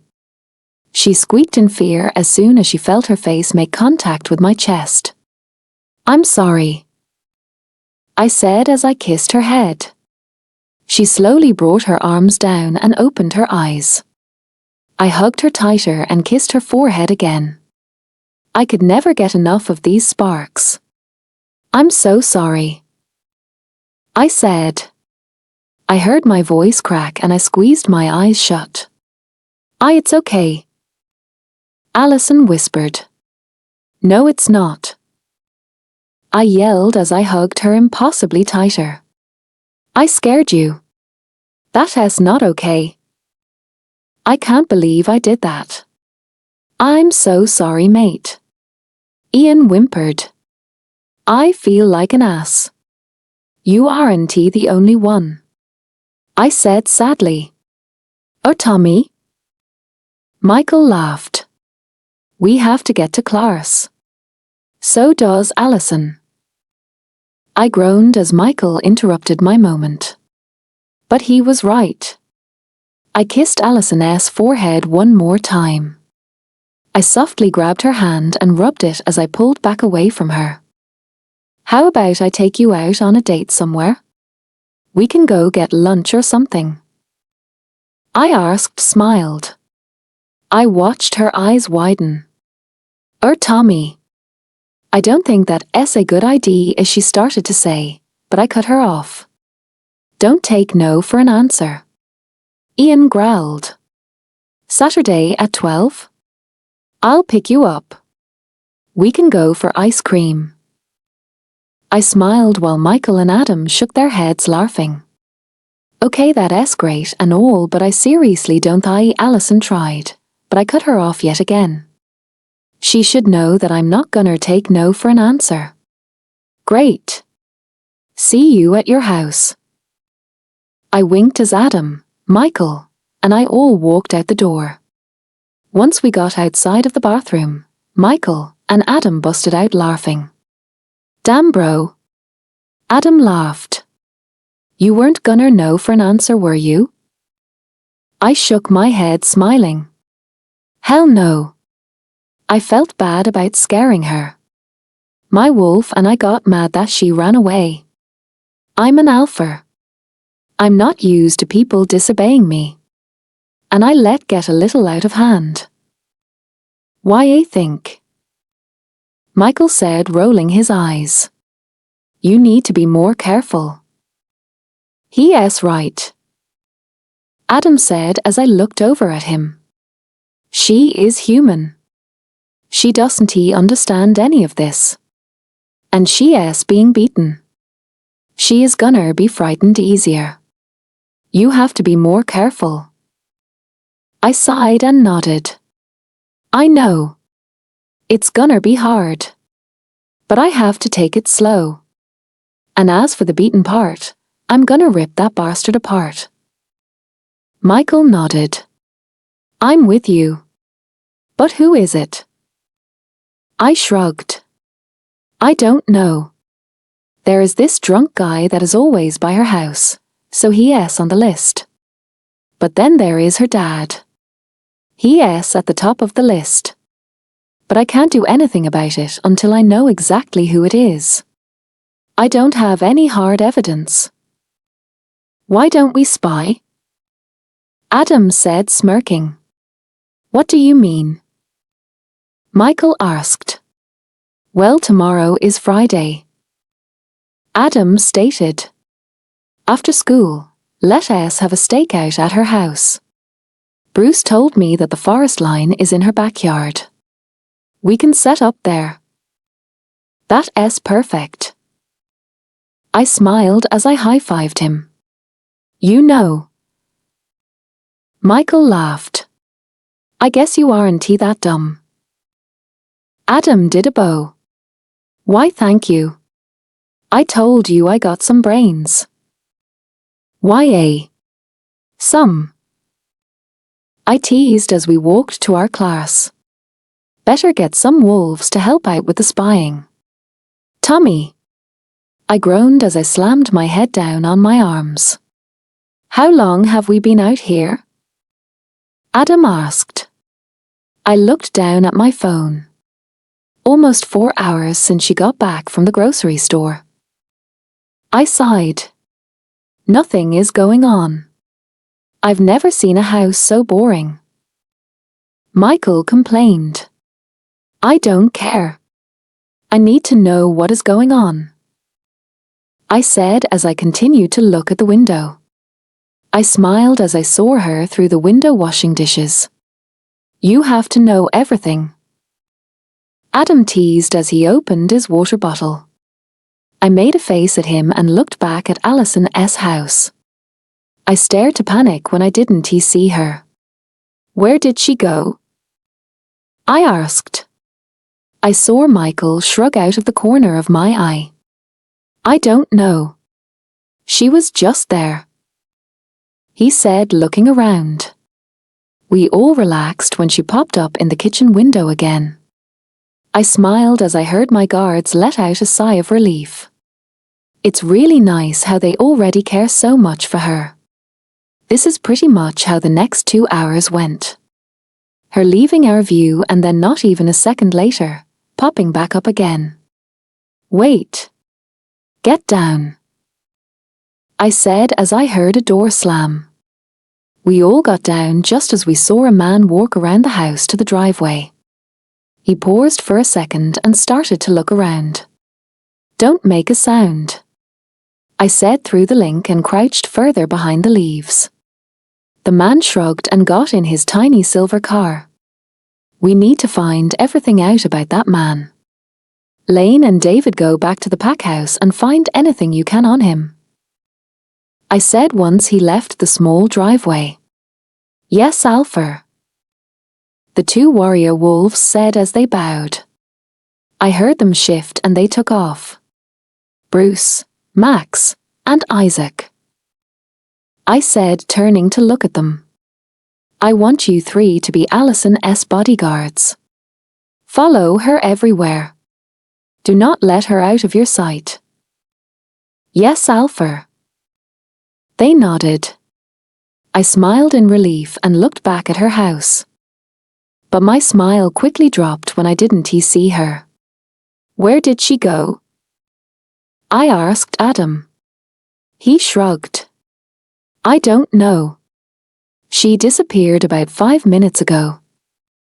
Go to her. Ian yelled. Something is wrong. Something is wrong. I said as I stood up. How do you know? Michael asked. Ian seems upset. He said that something is wrong. I explained as I sprinted to her house. I ran around and went through the front door. Alison? I called out as I shut the door. Silence. I stared to panic as I walked into the kitchen. Do you see her? Adam asked. I looked out her kitchen window and saw them watching me. No. I said, shaking my head. Try the living room. On it. I said as I ran in there. I growled when I didn't see her. Alison? I called out louder. I was about to call out again, but I stopped when I heard crying. Start running to her, you dumbass. Ian growled. I growled at him, but listened. I got to her door and turned the knob. What the? I tried to turn the knob, but it was locked. Alison. Open up. I said, pounding on the door. I heard her squeak. Open it now. I said, pounding harder. A couple seconds later and the door still wasn't open. Fine, be that way. I said as I backed up. I lifted my foot up and kicked her door open. She jumped and lifted her head up. What I saw broke my heart into a million pieces. "Alison," I said carefully as I took a step closer. "Put the razor down." "Alison." I sighed in relief as I put the groceries down. Finally. Those bags were getting really heavy. But it was strange. No matter where I went at the grocery store, these 3 guys kept following me. One had blonde hair, another had black hair, and the last one had brown hair. I would always see them following. And I knew they were following me because I would make random turns and they would always pop up. I decided to shrug it off. Nothing could be worse than living in this hellhole. After putting all the groceries away, I started on the dishes. I really needed to get these done before Gideon got here. I sighed and started the water. Almost 2 hours later, I heard the front door slam. I gulped and tried not to look at him as I started to put the dishes away in the cabinets. "Ali soon." Gideon slurred as he stumbled into the kitchen. "Great. He's drunk. Such a shocker. I'm talking to you." He yelled as he tried to swing at me. I jumped back and ran into the living. I could hear his booming footsteps behind me. I ran to my bedroom door and reached for the knob. Right as I was about to grab it, I felt a hand clamp down on my arm. "Get back here!" Gideon yelled as he threw me away from my door. Stop!" I yelled as I scooted away from him. Gideon ignored my yelling and stalked towards me. I looked behind me and grabbed the closest thing to me. Of course, it was a freaking pillow. I shrugged and chucked the pillow at Gideon the best that I could. He watched as it bounced off his chest and fell to the ground. He gave me a dark chuckle. "That's the best you got?" he asked as he lifted up his shirt. My eyes went wide. Wasn't he going to rape me, was he? I shivered in fear as he took his belt off. "Time to teach you a lesson," he growled as he narrowed his eyes. I stood up as fast as I could. I let out a gasp as he grabbed my arm and threw me on the couch. "You bitch!" he yelled as he lashed the belt out at me.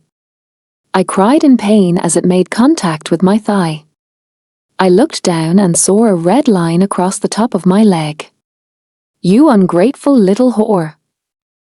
he yelled as he hit me again. Stop!" I cried as I tried to shield myself. "Please."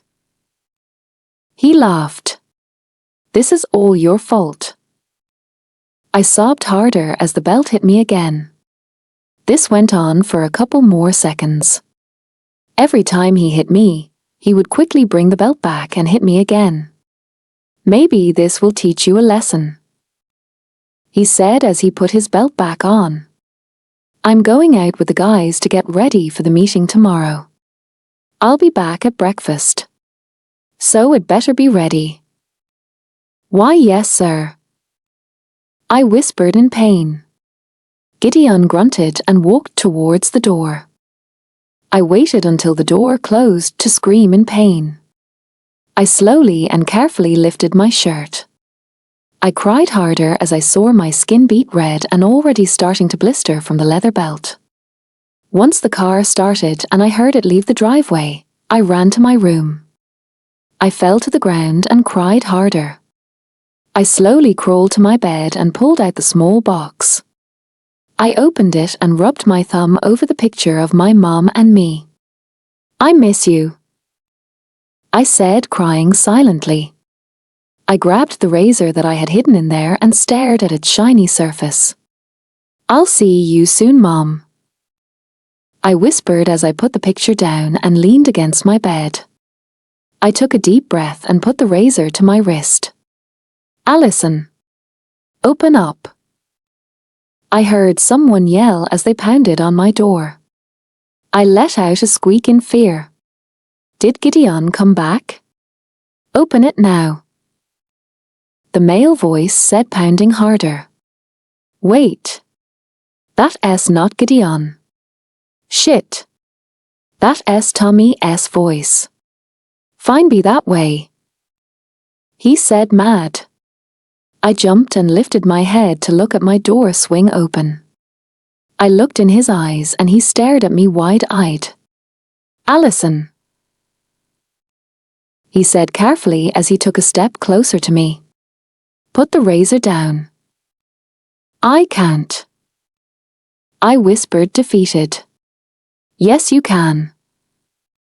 He said quickly. You can put it down. Please don't do this. It's the only way. I told him, still not moving the blade. No, it's not.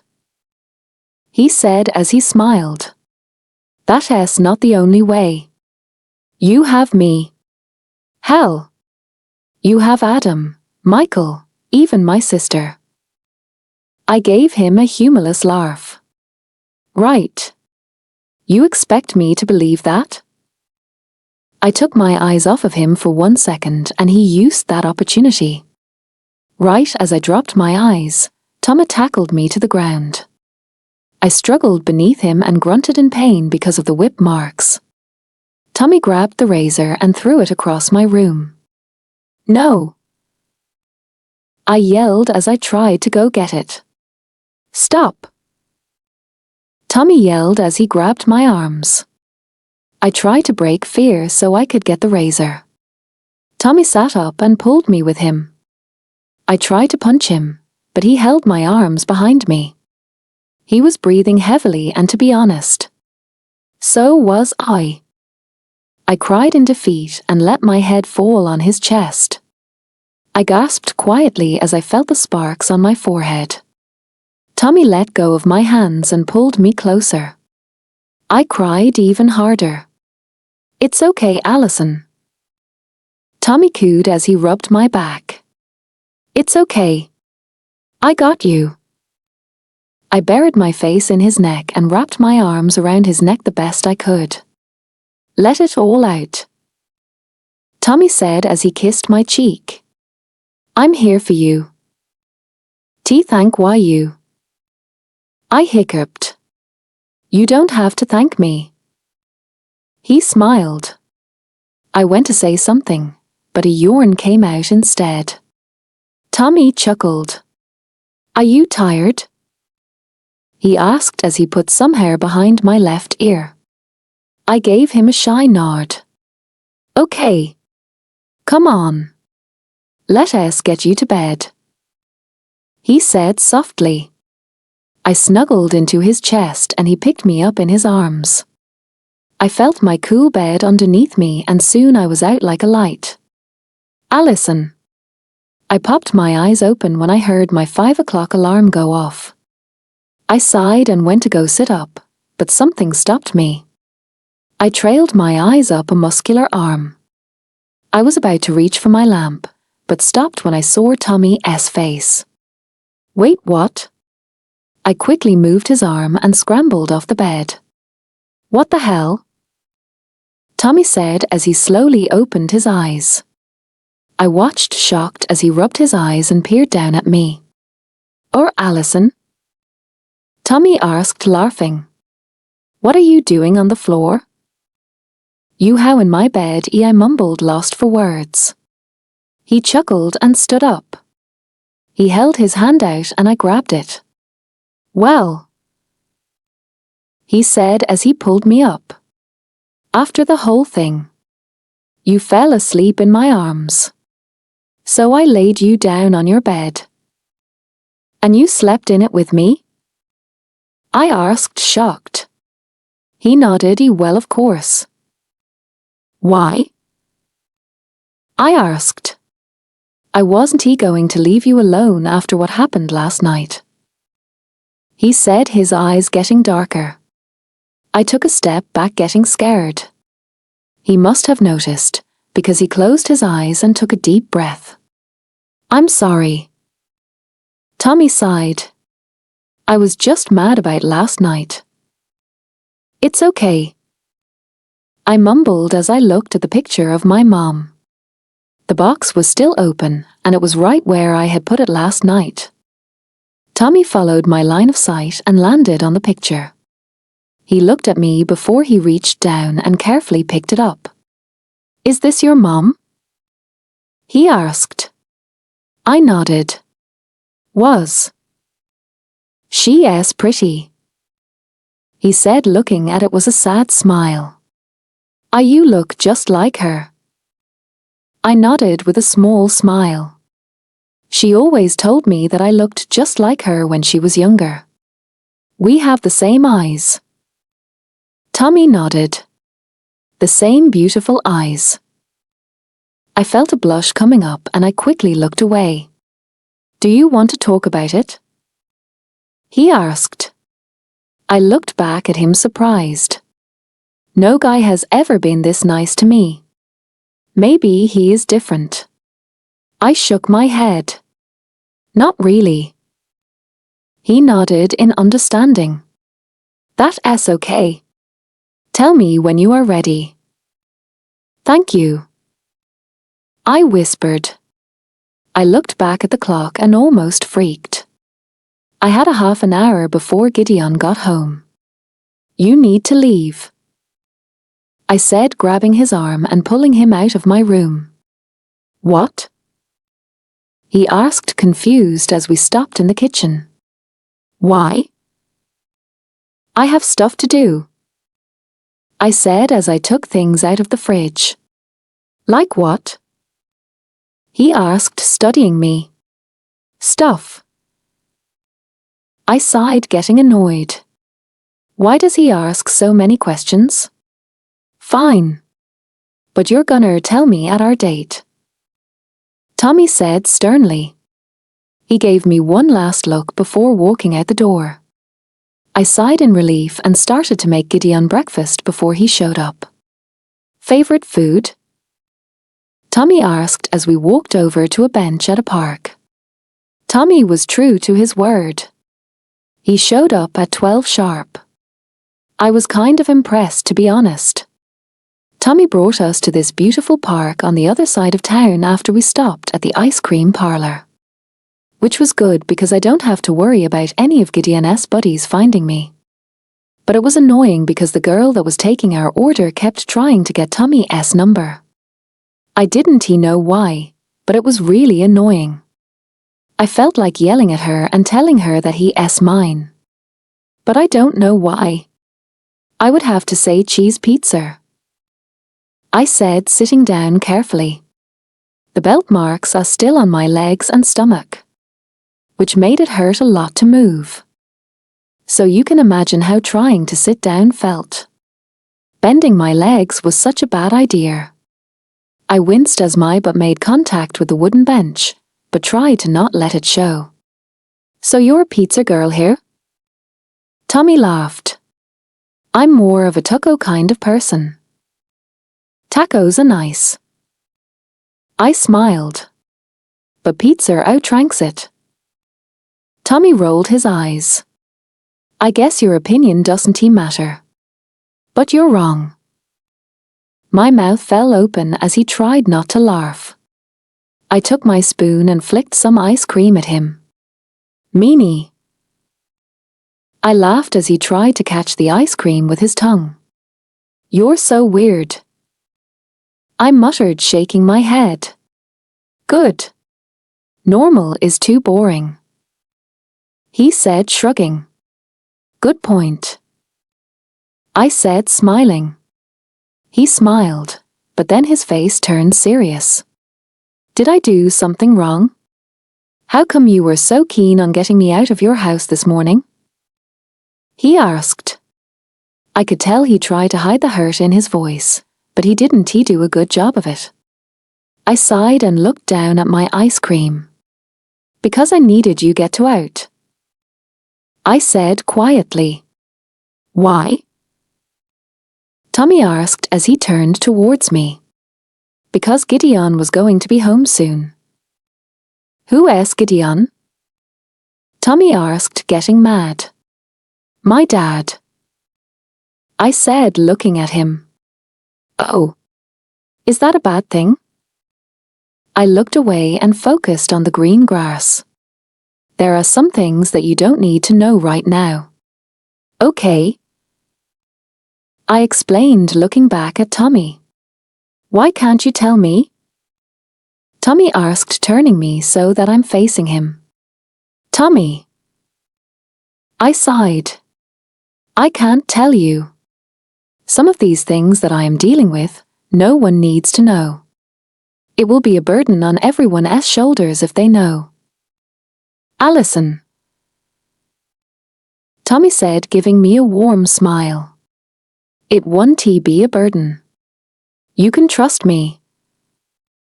I scoffed. Trust you? As if. I just can't tell you. Just drop it. Please. I begged. Tommy continued to stare at me. It looked as if he was having a mental battle with himself. Fine. But can you tell me about your mom? Please? Tommy begged, giving me the puppy dog eyes. I rolled my eyes, but nodded. She passed away 3 years ago. She was my best friend. I said sadly as I stared at my hands. She was the person who taught me everything about anything. She had such a creative imagination. She taught me how to sing, dance, ride a bike, everything. She was my hero. What happened? Tommy asked, resting his hand on my shoulder. She was fighting a battle. She lost to brain cancer 5 months later. I explained, looking up at him. She was doing so well. The doctors found it early on in the stages. They got rid of it. She went through surgery after surgery. Chemo after chemo. She won. But 2 months later it came back. I remember that perfectly. We were all eating out as a family. Then she just collapsed. Tommy pulled me to him as I cried on his shoulder. It's okay, he said as he hugged me. I was so scared. I stood there staring at my mom, who was on this floor. We rushed her to the hospital, and that's when the doctors told us that the cancer was back. It was the worst news that I have ever gotten. I sniffed. I was in the waiting room with my dad when the doctor came out and told us. Then a month later, she passed. I'm so sorry, Tommy said as he pulled back to look at me. I shrugged. After she passed, we moved. My dad and I went to the other side of the country. I've always wanted to go see her. But my dad would never let me. He says we just need to forget. He says that's the easiest way to heal. Where is she buried? Tommy asked. Maine, I said sadly. Plus, I have no way to get there. I looked up and Tommy looked like he was thinking about something. What are you thinking about? I asked. Tommy snapped out of it and looked at me. Nothing important. He smiled. I decided to shrug it off. It's getting late, Tommy said, standing up. We should probably head back. I nodded and he grabbed my hand softly and pulled me up. I had fun, I said suddenly as we walked back to his truck. Why, eh? Tommy asked with a goofy grin as he turned to look at me. Why, eh? I giggled. I haven't been out like this in a long time. Really? He asked, shocked. No one has taken you out? I shook my head shyly. Nope. Wow. He breathed. I don't understand how. You are absolutely breathtaking. You don't try at all. Most girls try and it's just too much. But you. He paused as he stopped walking and stood in front of me. You are perfect. I was speechless. No one, especially a guy, has ever said that about me. I blushed crimson red and he continued to smile down at me. Let us go. I stuttered as I quickly walked to his truck. I blushed even more when I heard his deep chuckle. What the hell is he doing to me? Tommy. Once I dropped Alison off at her house, I made it home in record timing. I parked my car and walked to the pack house. Once I got inside, I was bombarded with questions. How was it? Adam asked. Did you kiss her? Michael asked with a wink. Did you scare her away? Zier asked with a smirk. I mean with your face, I'm pretty sure you could scare Satan himself away. It went really well. No, I didn't. He kiss her and very funny. I said, glaring at Zier. I didn't. He scare her away. Are you sure? Zier asked. Because your face is really scary. Hardy har har. I mumbled as I brushed past her and into the kitchen. How did it go? My mom asked, wiggling her eyebrows. I rolled my eyes and let out a chuckle. It was really good. What did you find out? Arndt Cowan asked as the guys and Zier took a seat by me. Well, her dad is a touchy subject.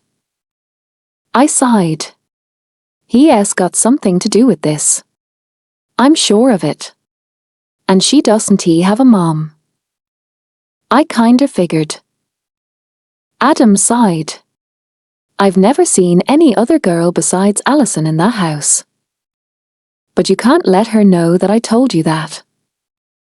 I said quickly. This is all a touchy subject. Let her tell you everything when she is ready. Everyone nodded. Alpha. Lane said as he came into the room. Yes? I asked. We found some stuff on the lunar. But nothing on her father. Lane said, confused. It was weird. David mumbled. It was like somehow he was completely erased. It almost seems like he doesn't exist. That's strange. My dad said as he walked into the room. He should be in the databases. Hell. Everyone is. David shook his head. Not her dad. Leave the files on my desk. I said. I'll look at them later. Lane and David both nodded and left. What are you guys gonna do? My mom asked. I don't know. I don't understand how he isn't in there. I mumbled. I'm going to go look through those files. My parents gave me a worried look but nodded anyway. I knew why they were worried. Their alpha son has a mate who is being beaten. Doesn't he know anything about werewolves? And the number one person who could be doing this to her seems like he is Ghost. I sighed and slammed down in my chair. Let us just focus on the files. Ian said softly. I know you are stressed. I am too. Someone is out there hurting our mate and we don't know who. See if the files will give us anything. Ian was right. I just needed to focus. I opened the folder and was met with a bunch of papers and some newspaper.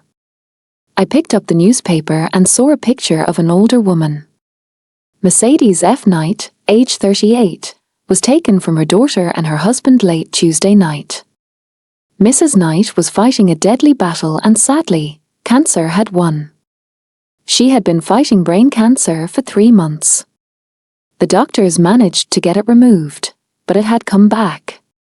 Mrs. Knight passed away 5 months later in St. Francis Hospital Friday morning around 7:40. I read out loud to myself. That's awful. Our poor mate. Ian whimpered. She shouldn't he have to go through this? I whispered to myself. No one should. Ian sighed.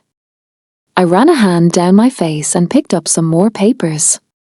I smiled as I picked one up, and it had a picture of Alison. And she was smiling. Alison Paris Knight.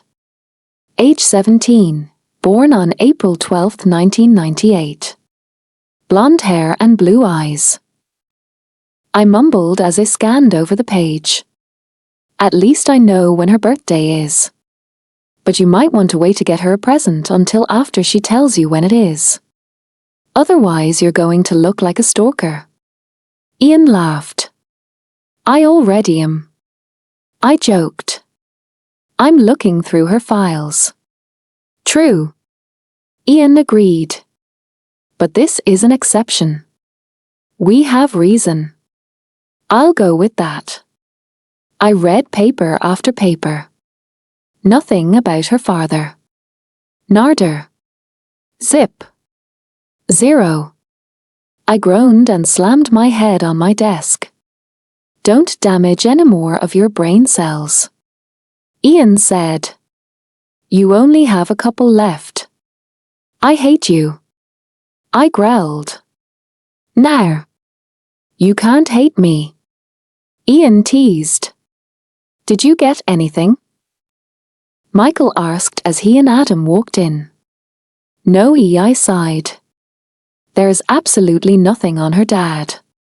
I've been through every single paper. Maybe you missed something. Adam said softly.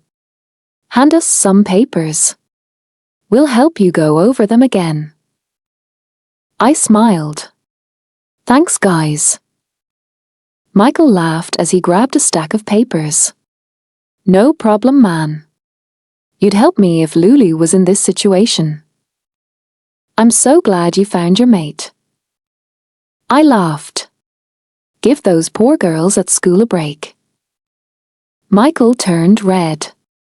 I am too. But Lulu wasn't he very happy to hear how much of a player I was. I thought she was gonna kill me.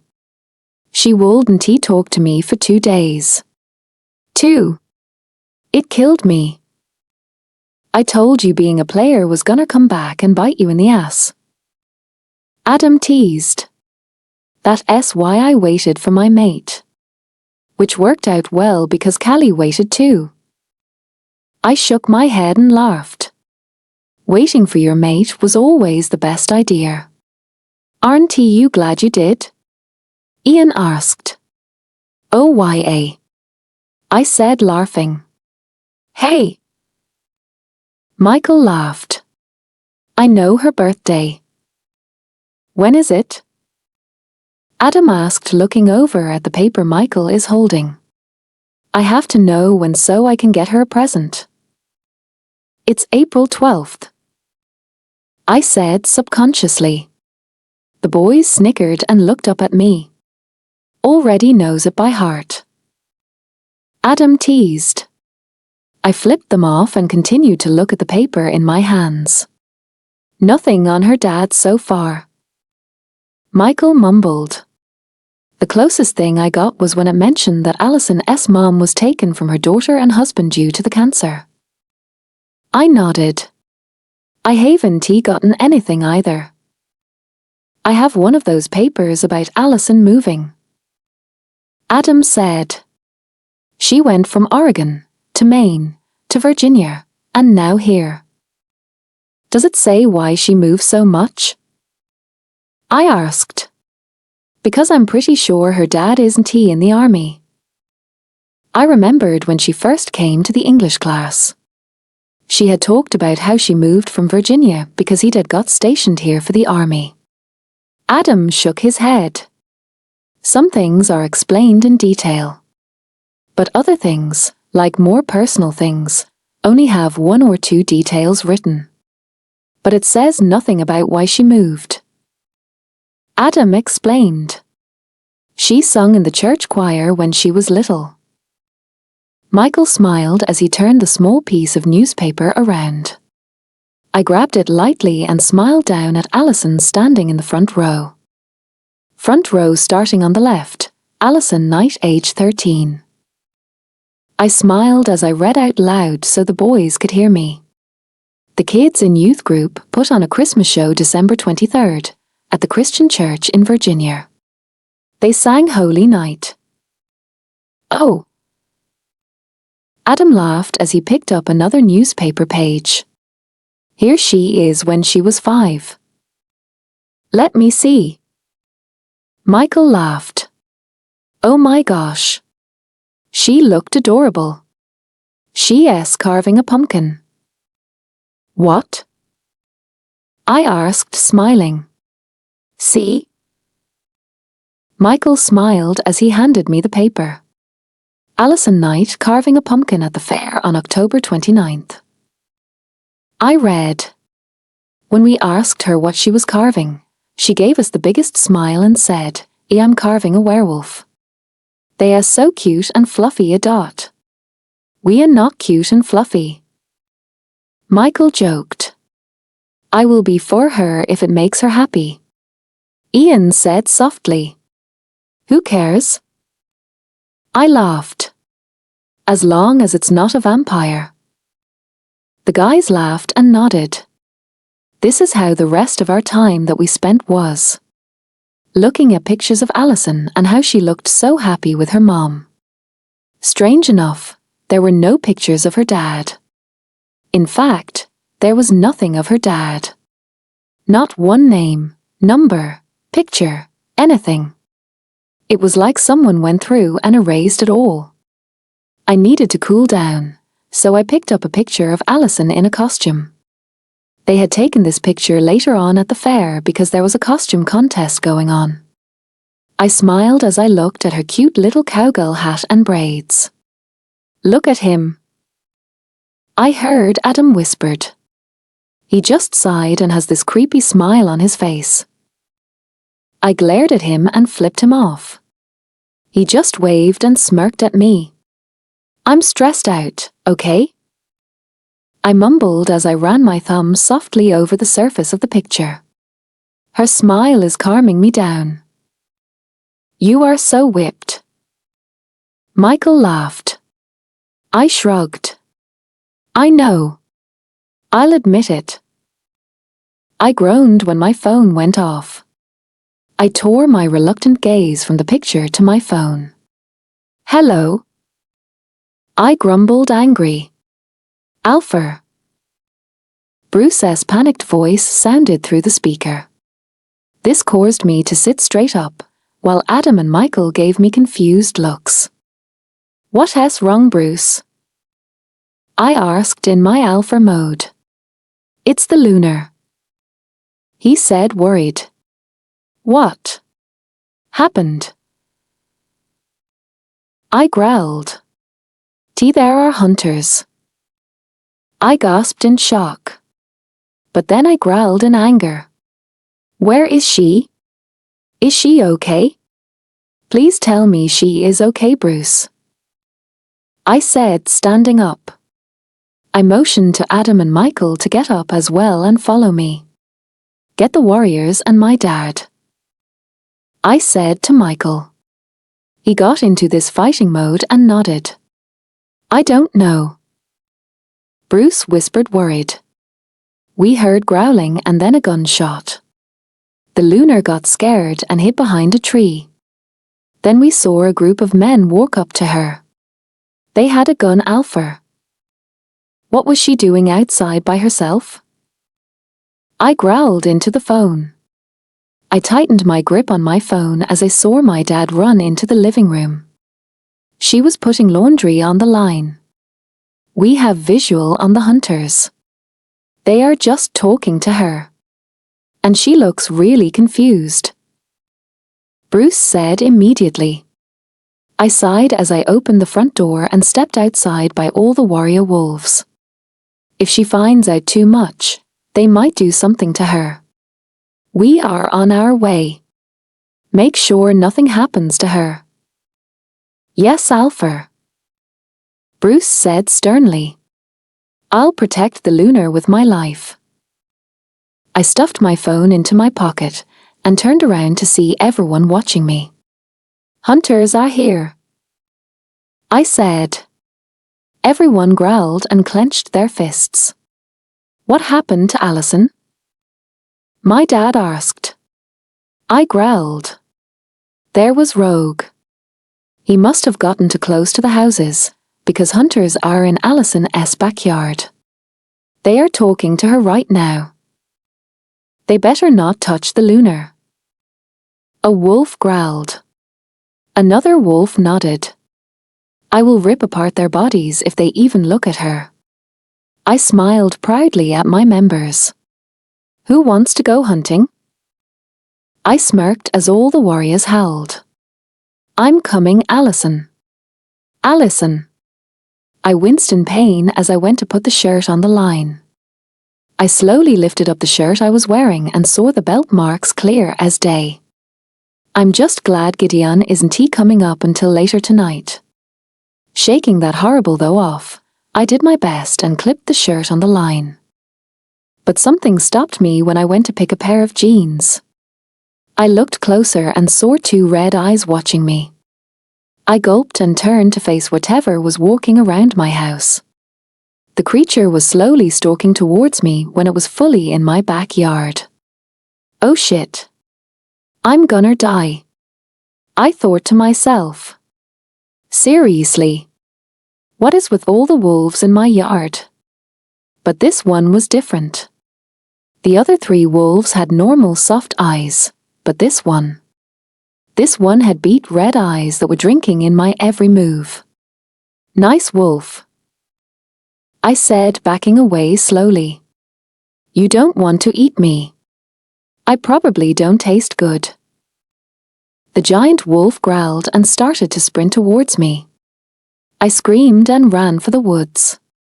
I would have ran to the house, but the wolf was kinder in between me and my house.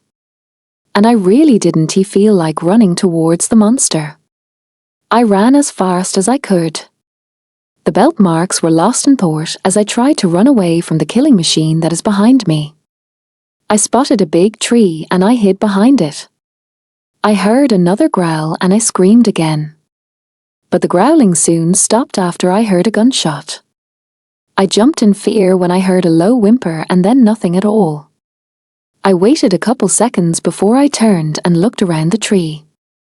There on the ground was the giant wolf that tried to kill me. I watched in horror as blood poured out of its forehead as the bullet went through. Whoever did this had excellent shot. I mean to get that good of a shot while it was running. Nicely done. But still, I could have probably lived a lot longer without that image in my head. I watched in confusion as the wolf was slowly starting to turn. Right as it was about to turn into something else, I felt myself being spun around. I screamed again as I was staring down the barrel of a gun. Who the hell are you? The man asked as he kept the gun in front of my face. I'm. I stuttered, trying to find words. Well? He asked, yelling. Please don't shoot me. I cried as I fell on the ground. I heard more footsteps. Bryce. I don't think she is one. Another male voice whispered. What makes you so sure? Bryce whispered back. Look at her. She is pale and skinny. The voice whispered. Wow. I know I look bad. But don't make it obvious. You're right. Bryce whispered. She would have shifted by now to protect herself. Shifted?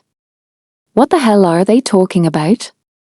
But instead of asking that, I decided to pretend I didn't hear it over my annoyed cry. I jumped again as I felt a hand wrap around my arm. I winced when the hand pulled me off of the ground. Who are you? Bryce asked. Alison. I whispered. Speak up. He said, annoyed. What happened? I stuttered, trying to find words. Well? He yelled. I was putting the clothes on the line. I said, finally finding words. Then I saw red eyes. That S when I turned around, and S saw the wolf walking around my house and towards me. Is that it? He asked, eyeing me suspiciously. Should I ask him what the wolf was shifting into? I looked down at the gun that he was holding onto tightly. Probably not. I nodded my head. That S when I ran and hid behind a tree. And then I heard a gunshot and saw the wolf dead on the ground. Bryce and the other two men, didn't he look so convinced? Is she telling the truth?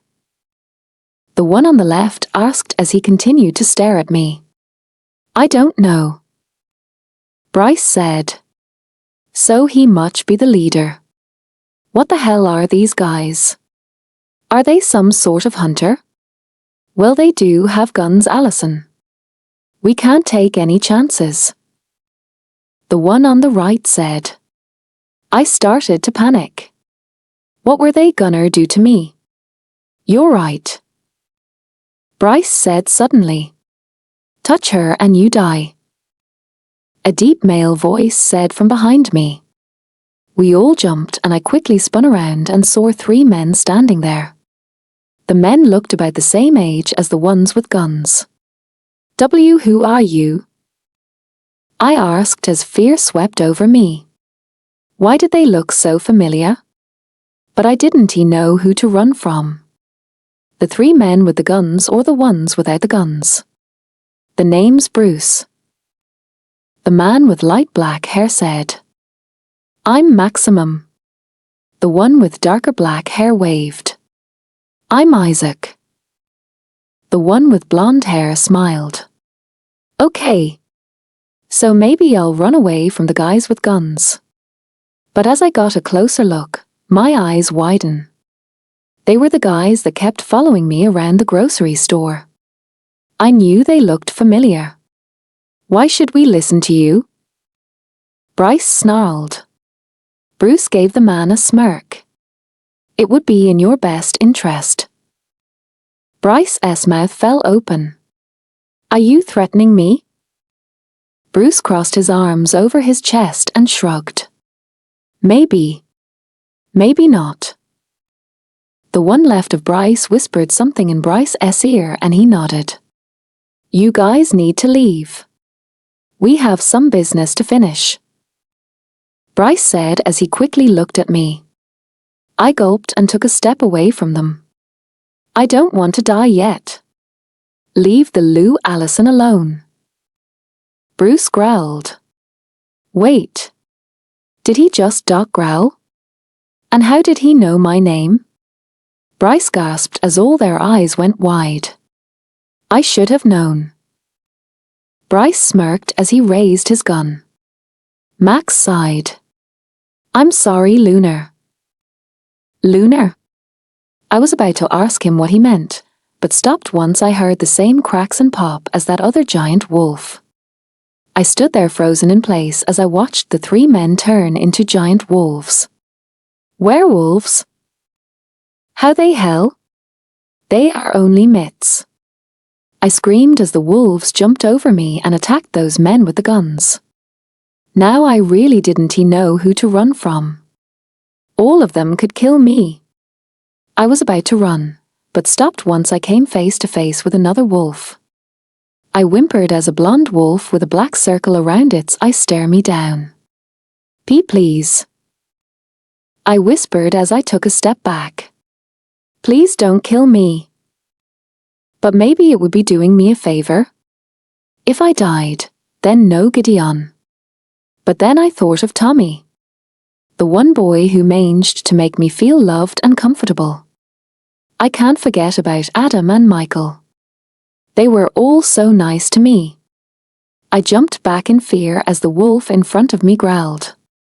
The wolf jumped over me and tackled Bryce to the ground. Bryce struggled under the wolf's weight, but the wolf stayed still. Bryce went to pull up the gun, but the wolf knocked it out of his hands. I watched as the blonde wolf dug its claws into the man's neck and killed him instantly. I screamed and fell to the ground. The wolves all walked up to me. I screamed once more and shielded my face from an attack. Welp. Goodbye, cruel world. I don't think I'll really miss you though. The wolf whimpering brought me back to reality. I looked up and saw the wolf stand up. I watched in horror as I heard cracks and pops as the blonde wolf started to shift. In front of me stood a naked Tommy. Tommy? I asked in shock. I felt my eyes close and all I saw was darkness. Allison. I groaned as I fought to open my eyes. I didn't want to wake up. This bed was too comfy. Wait, bed? I gasped as I shot straight up and looked around the room. Dark blue walls and a grey carpet. Why do these look so familiar? I felt a headache coming on as I tried to remember yesterday's events.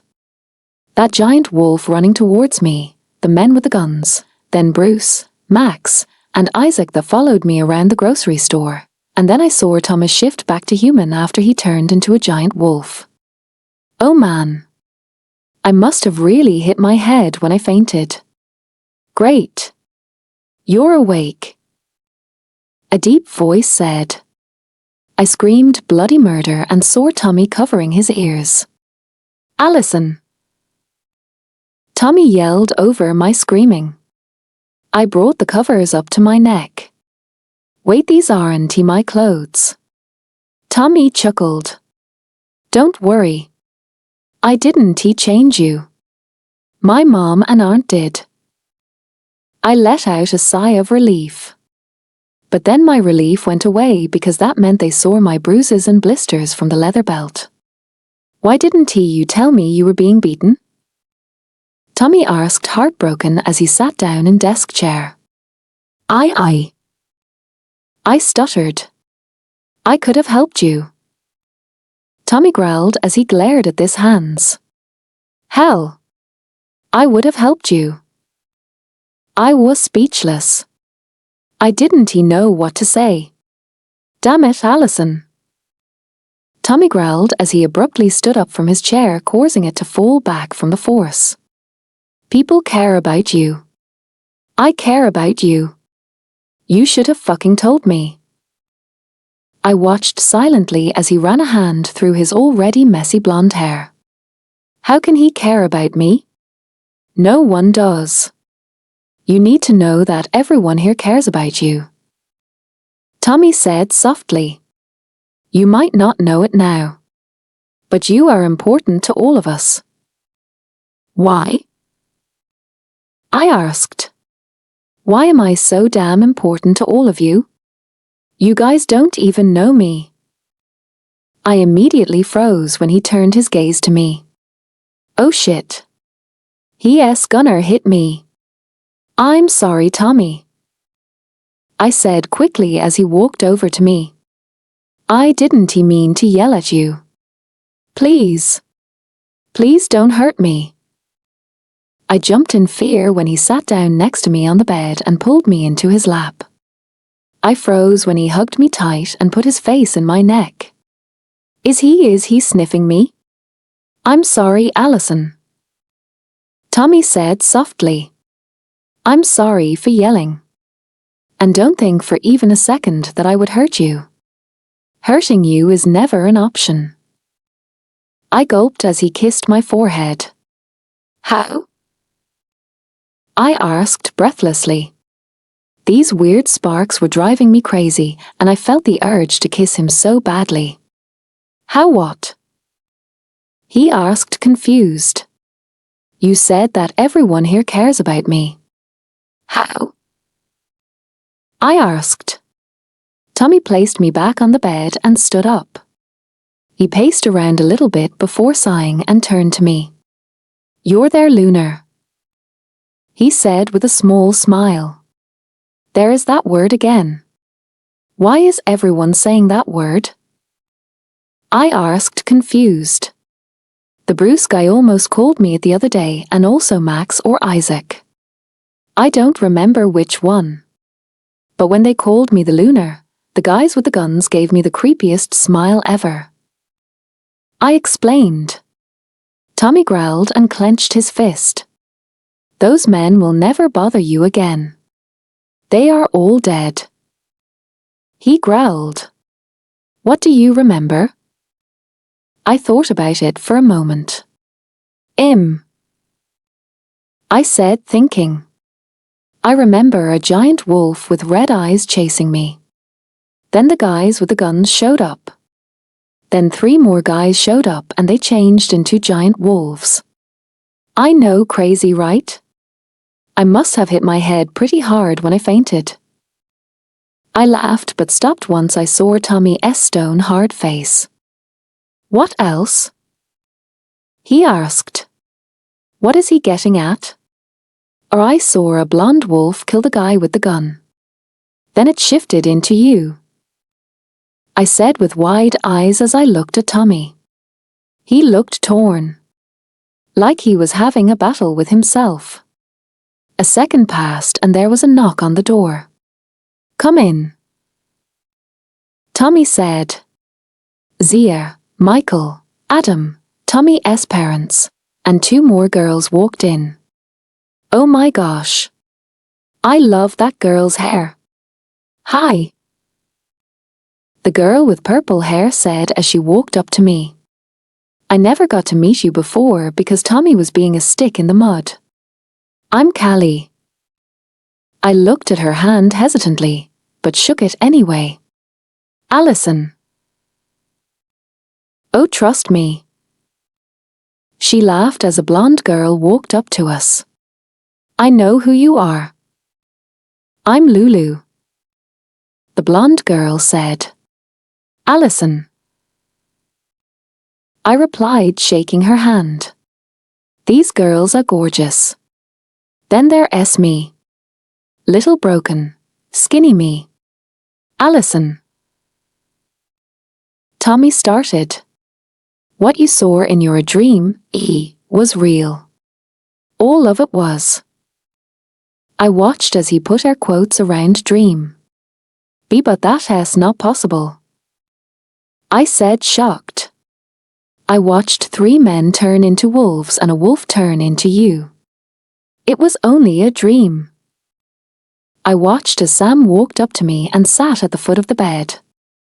"Allison dear." Sam started carefully. "What you saw was real. You were talking to hunters. Those were the guys with the guns." "Hunters?" I asked, confused.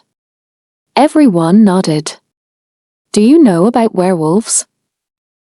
Adam asked. I nodded. "Only what I know from books." "Well, those hunters that you talked to hunt werewolves. They think werewolves are all bad." Adam explained. "But werewolves are only a myth," I said, scared. Tommy shook his head and sat down where his mum was. "No, they aren't, Allison," Tommy said carefully. Like he was gonna scare me. "Well, mission accomplished." No. They can't be," I said, shaking my head back and forth. "They are. And you are the Lunar." Tommy smiled warmly. "Do you believe in mates? Like soulmates?" I asked. Tommy nodded. "Yes." Not really," I said as Tommy's face fell. "I've never really felt any kind of love except for my mom. And no one has ever really loved me back. So no. I don't believe in soulmates." I jumped as I felt Tommy put his hand over mine. Mates are as real as ever. Tommy whispered.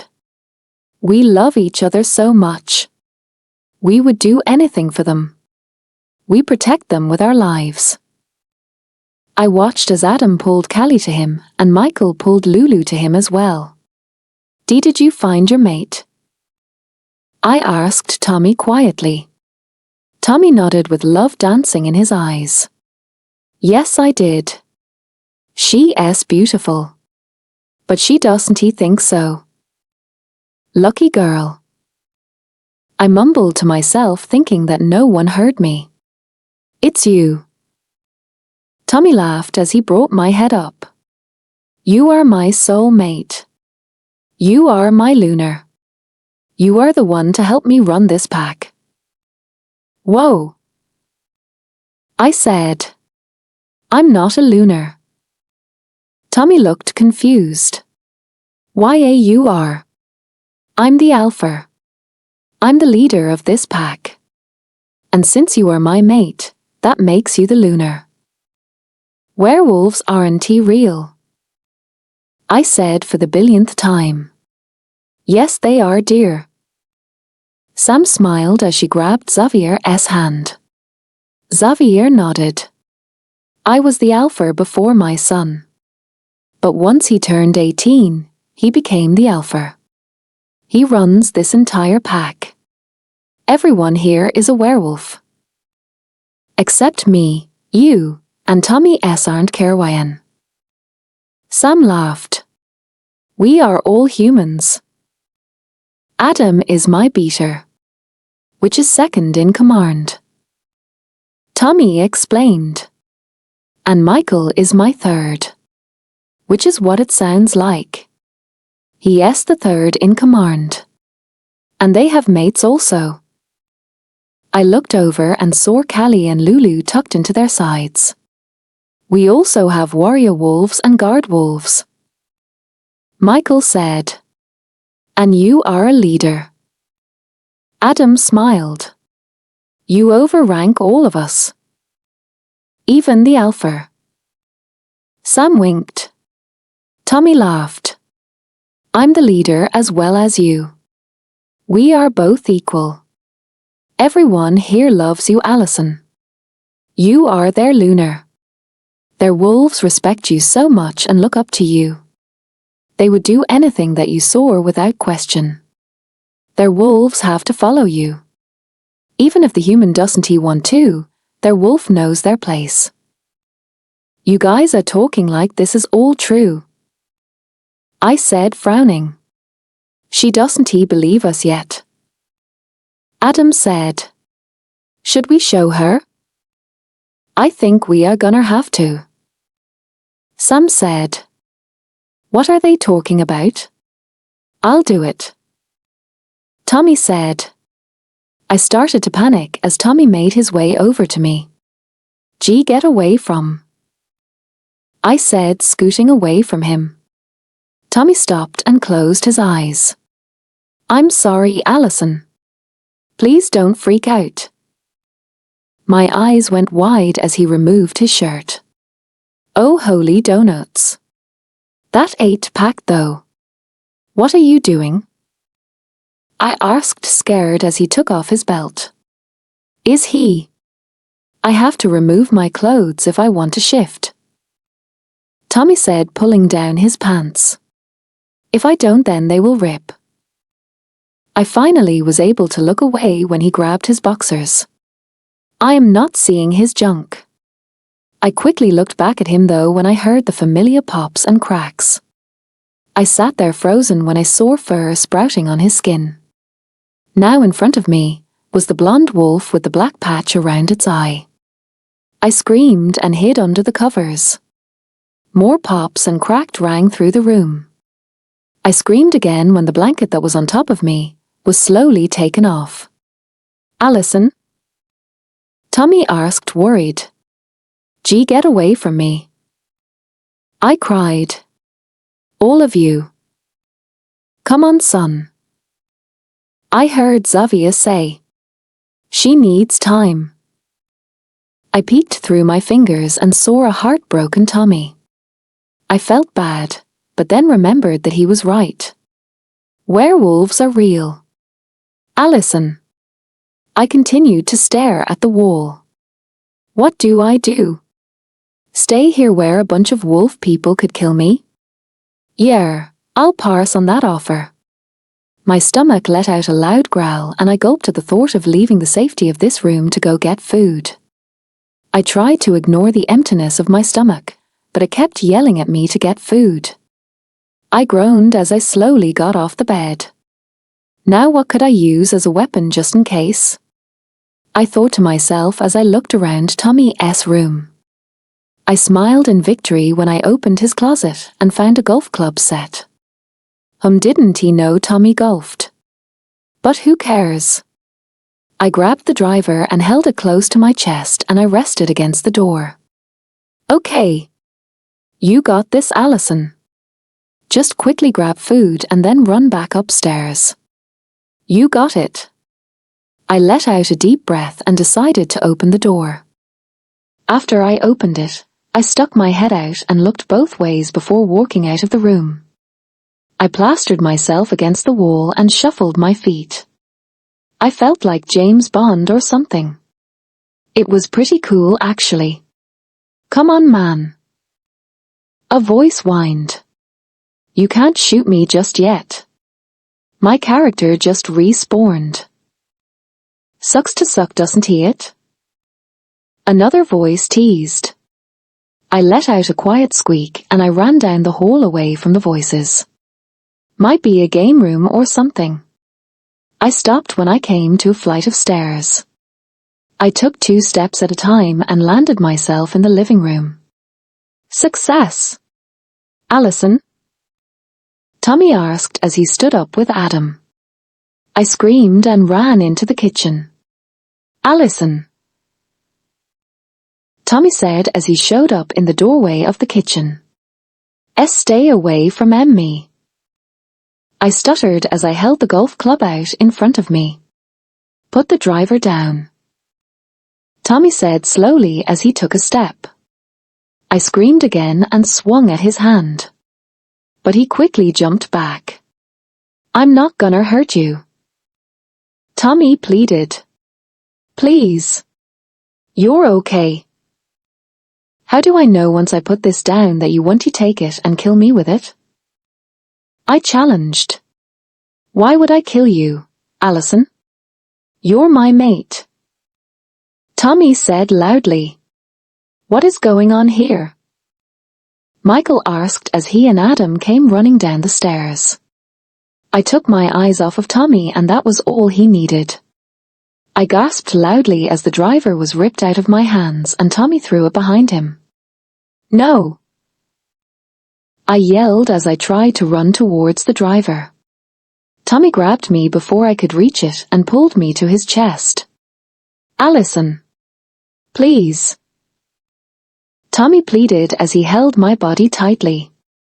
No, I sobbed. That was my only chance. I squeezed my hands between us and tried to shove him off of me. He took away my only weapon. He's going to hurt me for sure. Tommy. Adam said quietly. I saw Tommy look over at his friends with a sigh. He released his hold and I finally broke free. I wiped my tears and headed for the stairs. I need to get out of here. Tilder. Tommy. What is going on here? Michael asked as he and Adam came running down the stairs. I took my eyes off of Tommy and that was all he needed. I gasped loudly as the driver was ripped out of my hands and Tommy threw it behind him. No! I yelled as I tried to run towards the driver. Tommy grabbed me before I could reach it and pulled me to his chest. Allison! Please! Tommy pleaded as he held my body tightly. No, I sobbed. That was my only chance.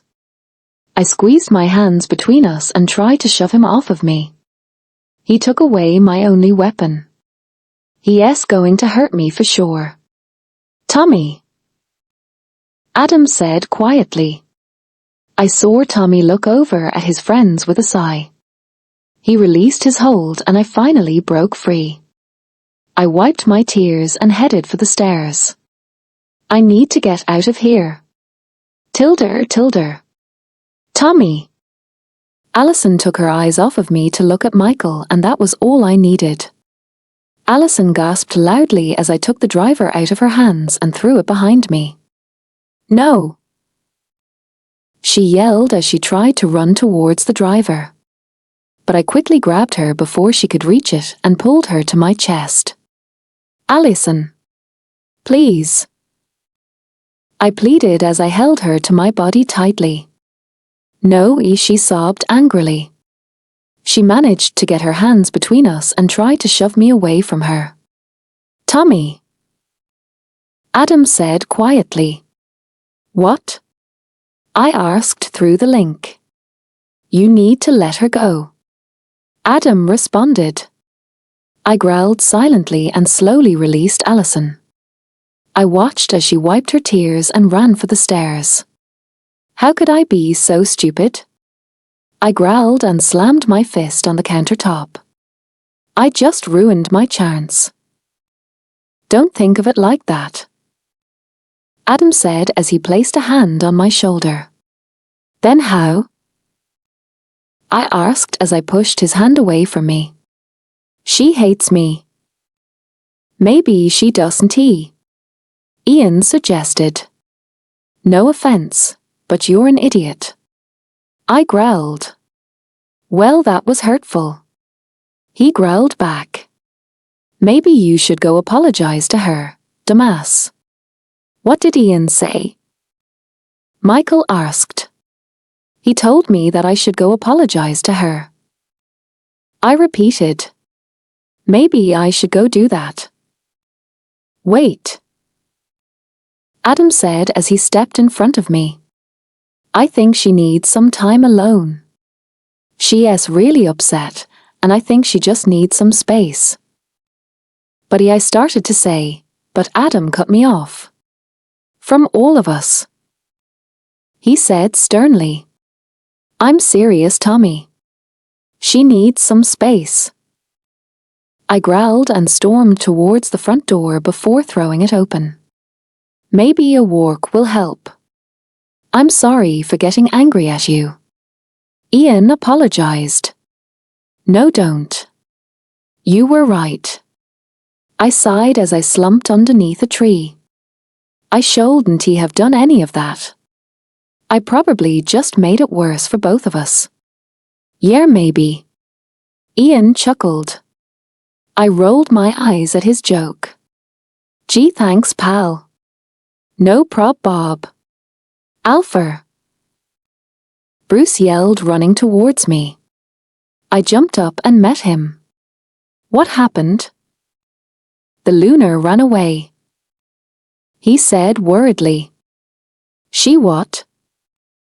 I growled. Bruce flinched and looked at the ground.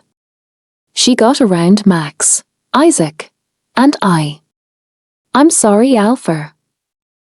Let us go find her. I don't want her getting hurt. Yes, Alpha. Bruce nodded. As we ran back to the pack house, Max and Isaac met up with us. She went this way. Max yelled as he waved us over. Some more warriors met up with us as he all hightailed it to the forest. She couldn't have gotten very far. Isaac suggested. At least I'm hoping. Let us hope. I growled. He gulped and nodded his head. Let us split up. Michael suggested. I agree. Adam nodded. We'll be able to cover my ground that way. You do have a brain. Michael teased. I hate you. Adam growled. I really do. Wait. Michael yelled as he ran after Adam. I was only kidding. Come back. You need new friends. Ian mumbled. Tell me about it. I laughed. What felt like hours. Everyone was still searching.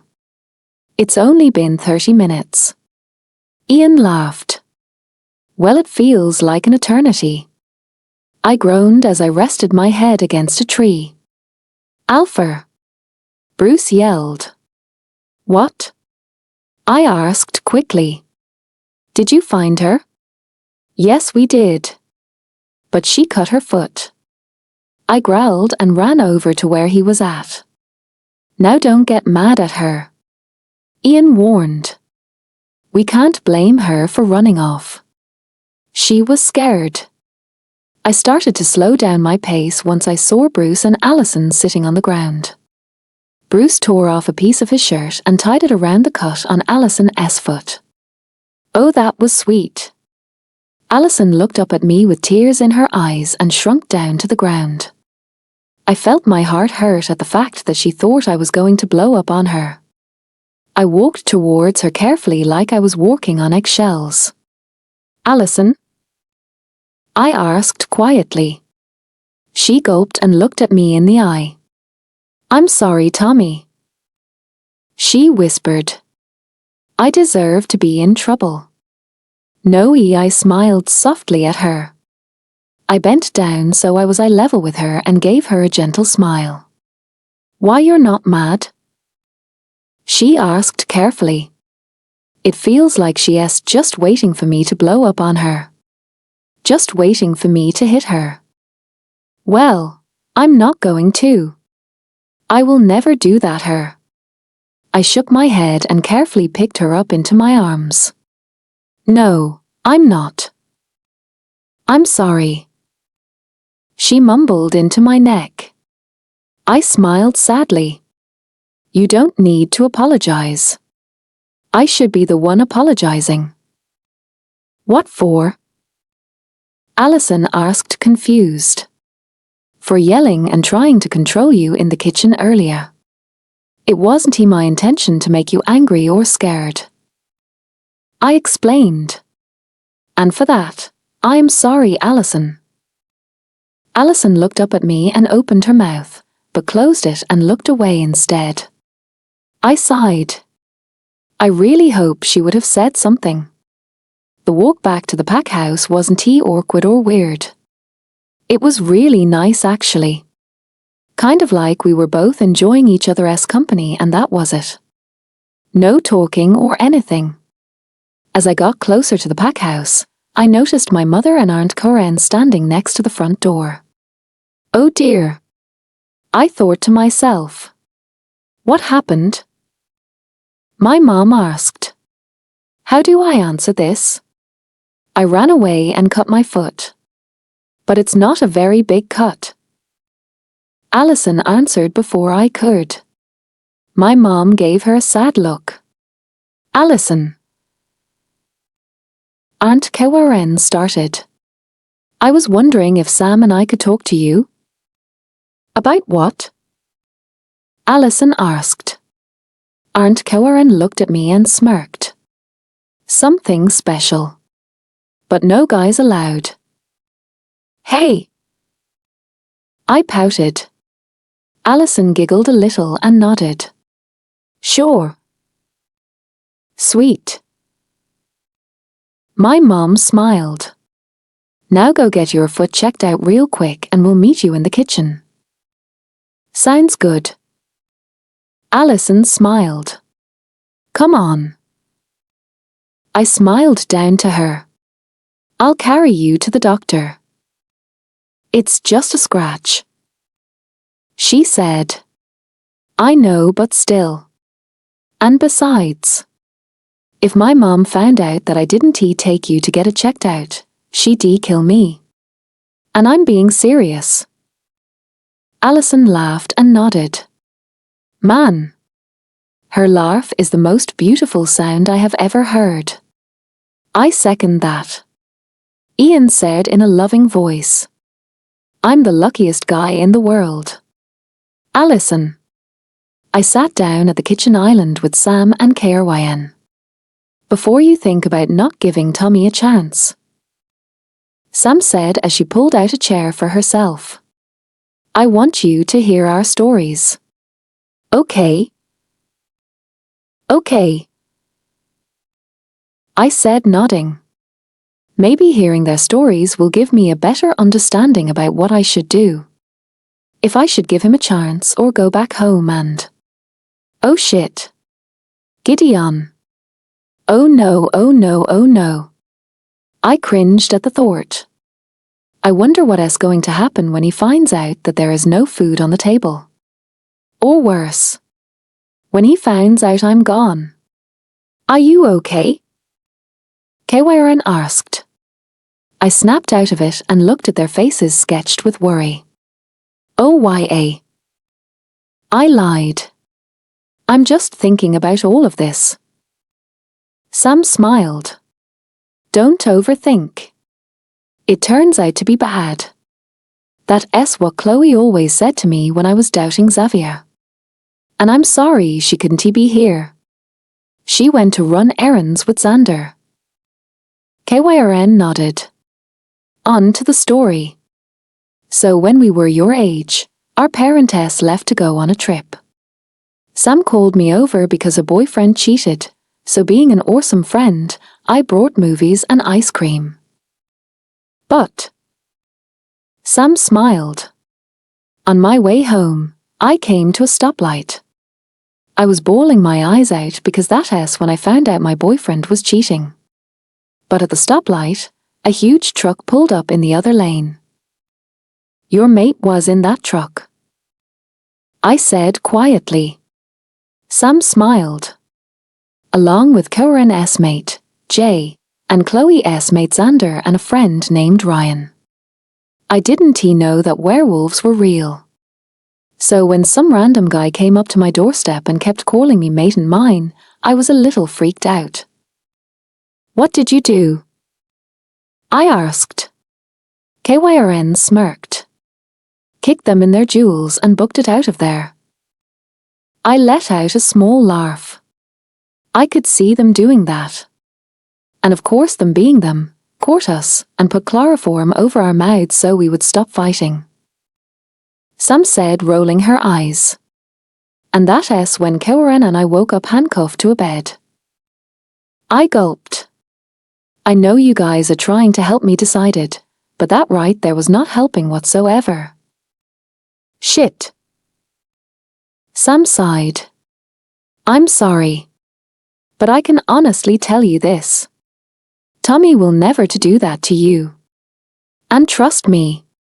Kyrn and I gave Xavier and Jay hell for that. We kinder kicked them a lot in their man-hordes. But anyway, back to the story.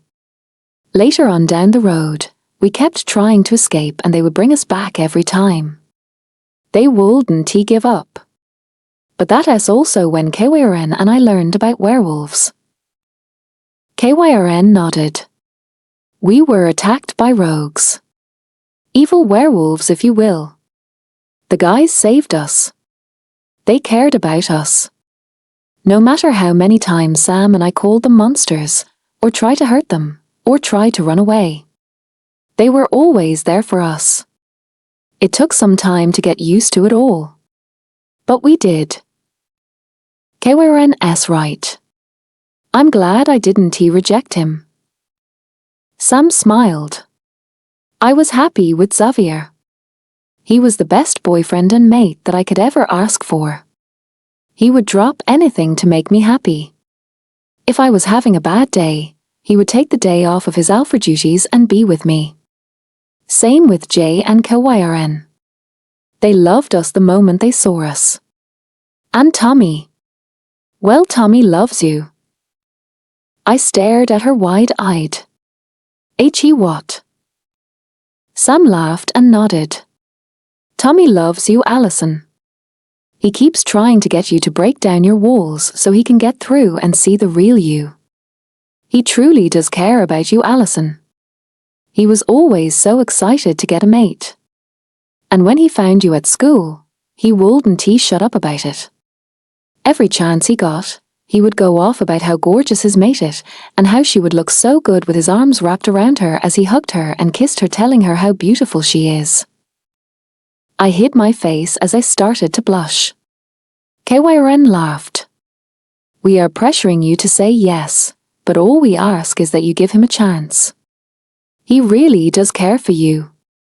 And everyone cares about their lunar. And believe me when I say you won't regret it.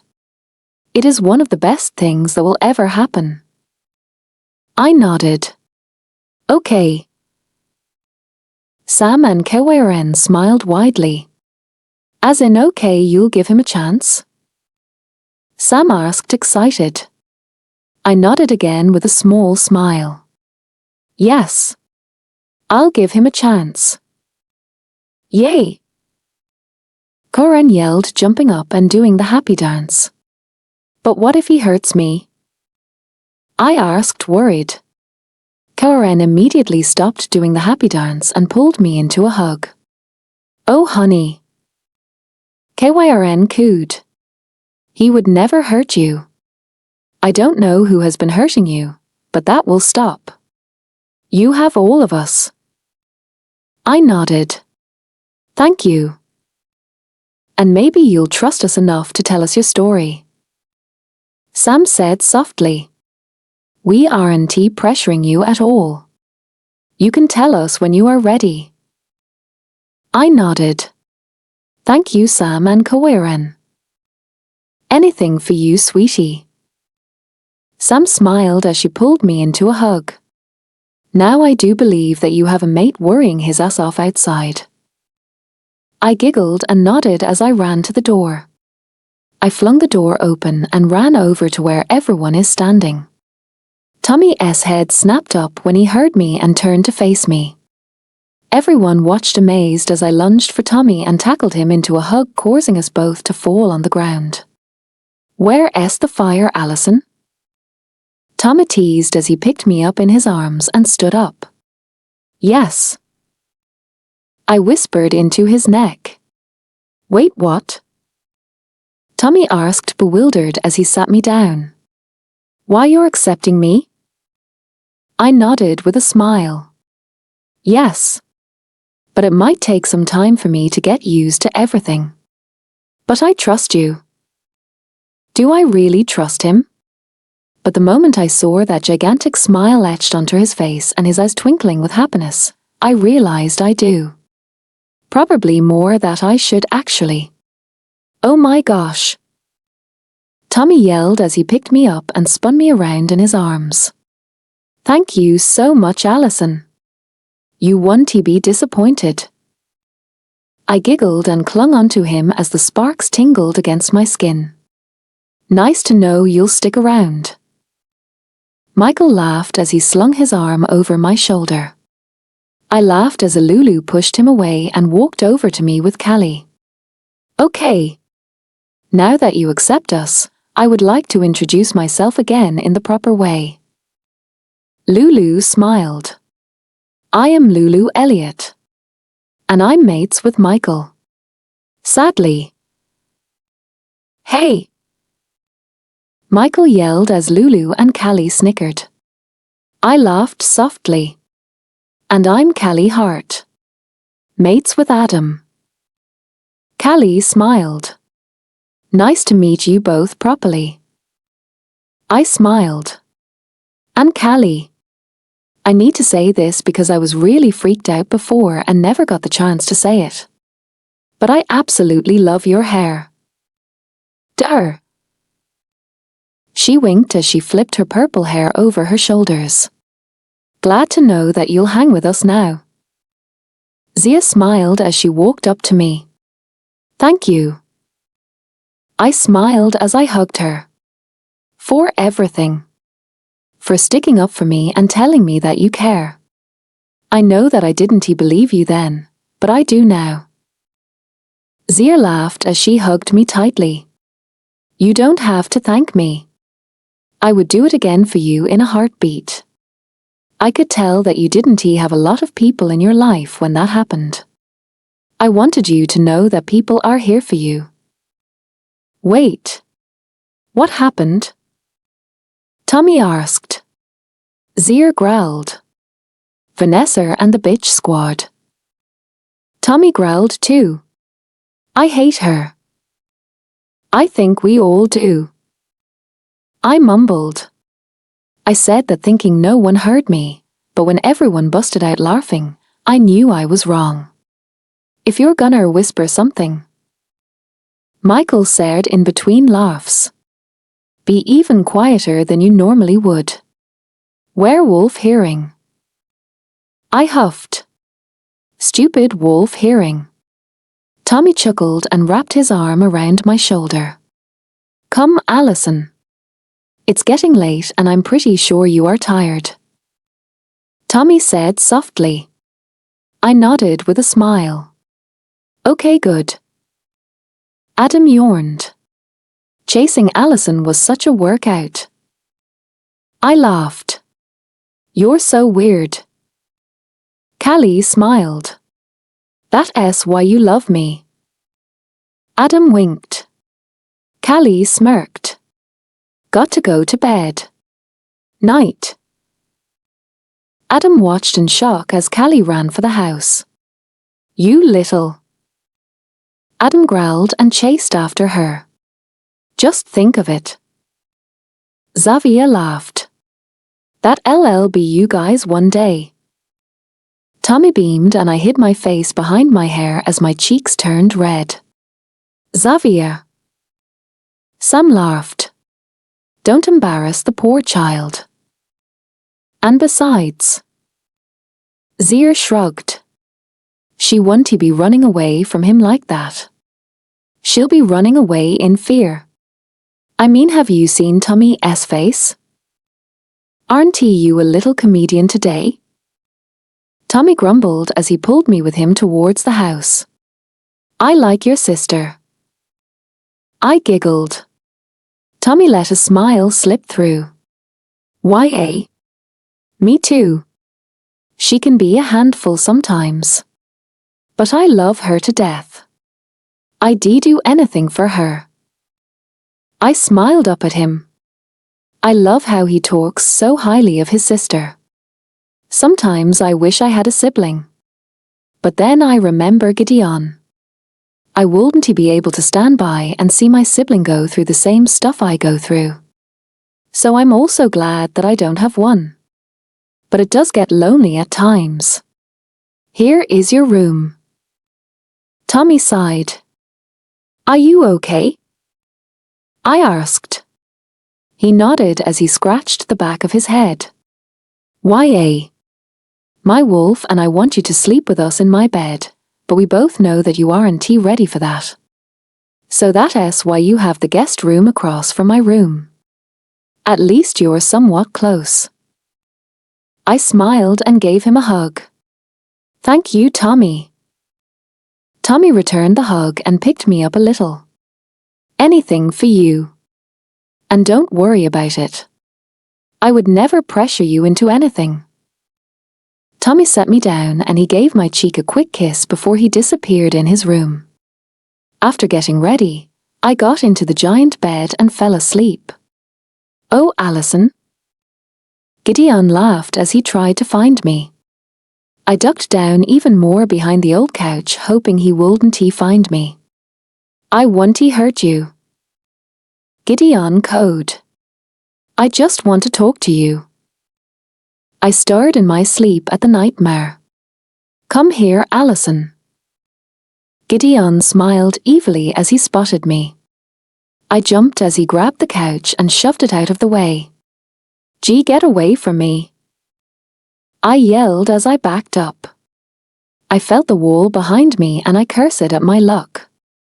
Gideon laughed. This is what you fucking get for running from me. Gideon snarled as he backhanded me across the face. You are a fucking dumbass thinking you could get away from me and run with that Tommy boy. I cried even harder as he delivered a kick to my stomach. I tried to wake up, but I couldn't. Stop. I whispered as I wheezed in pain. Not going to happen. Gideon said deadly as he pulled out a knife. I woke up with a scream before the knife could go through my body. I felt my hands move on their own as they felt my body. No cuts, no nothing. I fell back against my pillow and took deep breaths. It's only a dream, Allison. It's only a dream. I shut my eyes, but they immediately popped open when I saw his face. Screw it. I jumped off my bed and swung open my door. I ran across the hall and opened Tommy's door and jumped into his bed shaking. Tommy screamed a little and jumped, which caused him to fall off the bed. What the hell? Tommy asked with glowing eyes. But once he saw me, his eyes went back to normal. Allison? Tommy asked as he sat back in his bed. I'm sorry for scaring you. I whispered as I held his blanket over my head. I felt the blanket being slowly moved from on top of me, and Tommy's face came into view. Are you okay? He asked, worried. Had a bad dream, I said, playing with the corner of the pillowcase. Do you want to talk about it? Tommy asked as he moved closer to me. I shook my head. Not right now. Tommy nodded with a small smile. You can take my bed. I'll sleep on the couch right over there, okay? Wait, I said as I quickly grabbed his wrist. Yes? Tommy asked me with hopeful eyes. Every time I close my eyes I see him. Will you? I trailed off as I lost my words. Will you please stay? Tommy smiled and nodded. Of course. Tommy slid into bed and put the covers back over us. Thank you, I mumbled into his chest. Tommy chuckled and wrapped his arms around me protectively. Anything for you, Ali. I smiled and snuggled closer to him as I felt the amazing sparks again. Right before I drifted off to sleep, I heard Tommy whisper something. I love you, Allison. Allison. I snuggled in closer to my pillow and sighed in content. Comfy pillow, I mumbled as I hugged it tighter. This pillow is so comfy. I heard it chuckled and I froze. I gulped and slowly looked up and met dark grey eyes. Oh hey there, Tommy, I said awkwardly as my face flushed. Good morning. I looked down at our position and cursed in my head. Let us just say that I was practically on top of him. Hey, Allison. Tommy chuckled as he lifted my chin so I was looking at him. Good morning indeed. Damn it, Tommy. I groaned and buried my face in his chest as it turned red. Hey now. Tommy laughed as he wrapped his arms tighter around me. Don't be hiding your blushes from me. They make you look absolutely adorable. Stop it. I laughed as I blushed harder. Tommy laughed and I felt his chest vibrate. Oh holy fudge balls. This is the first time that I noticed Tommy was shirtless. I quickly scrambled off of him and hid under the covers on my side of the bed. Hey Tommy, what are you? Oh. Hey there, Allison. Michael smirked as he walked into the room. Allison? Adam asked, laughing. It's not what you think, I said quickly as I shook my head. Oh really? Callie asked, laughing as she walked into the room with Lulu. I nodded. I had a bad dream and then I got scared. So I stole Tommy's bed. Tommy laughed as he pecked my forehead and stood up. You can steal my bed anytime. Oh my gosh. Lulu gushed. She looks so cute when she's blushing. Shut up. I groaned as I hid under the covers again. That's what I told her, Tommy said. I got from the covers and stood up. Go get ready. Lulu smiled. Why? I asked. Girl's day. Zia sang as she skipped in the room. Sure. You guys can have a party in my room. Tommy mumbled, rolling his eyes. So? Michael smirked. Anything happen last night? Yep. Yes, definitely the perverted one. No, Tommy laughed. Nothing happened. I just woke up with her using me as a pillow. You're comfy. I defended. And I'm totally cool with that. Tommy winked as he walked to his closet. I let out a squeal as Lulu and Callie pulled me with them. Where are you going with my mate? Tommy asked as he followed us to my room. She has to get ready. Zia said in a dirt tone. Girl's day. Callie winked as she held up Adam's credit card. Adam's eyes went wide as he ran to his room. He came back a minute later with his wallet. You took my card. Adam said. Callie walked up to him and whispered something. Adam's face lit up and he nodded. Have fun shopping. Adam smiled. Callie came back with a smirk. I like her already.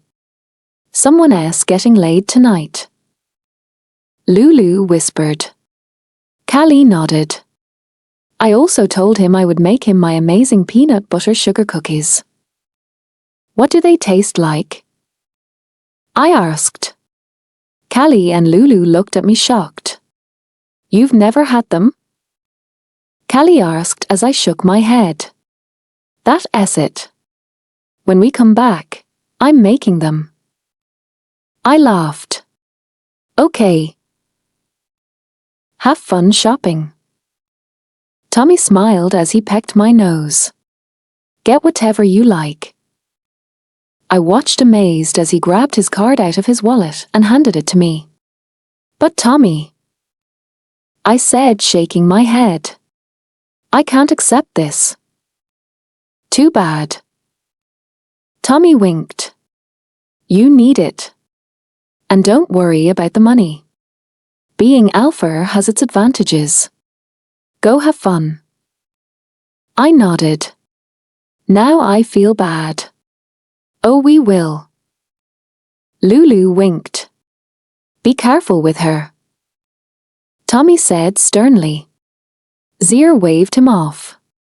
Ya. I should have known. Zia mumbled as we got to the mall. She was mad because the guy sent 5 guards to watch us. Max, Isaac, Bruce, and 2 other guys that I learned were Lane and David. I watched as Zia's eyes fogged over. Oh, what is happening? I asked. Mind link lunar. Lane smiled. I nodded. And that means? Lane chuckled. Mind linking is something that werewolves can do if they are in the same pack or are related. But you want to be able to do it since you are human. I huffed. Darn. Mind linking sounds fun. It is. Zia laughed. I gave Tommy a headache. I laughed. Good. And since you don't have mind linking, you are gonna have to use your phone to contact us. Zia said as she pulled hers out. What is your number? I don't have a phone. I said sheepishly. Well, that is where we are going first.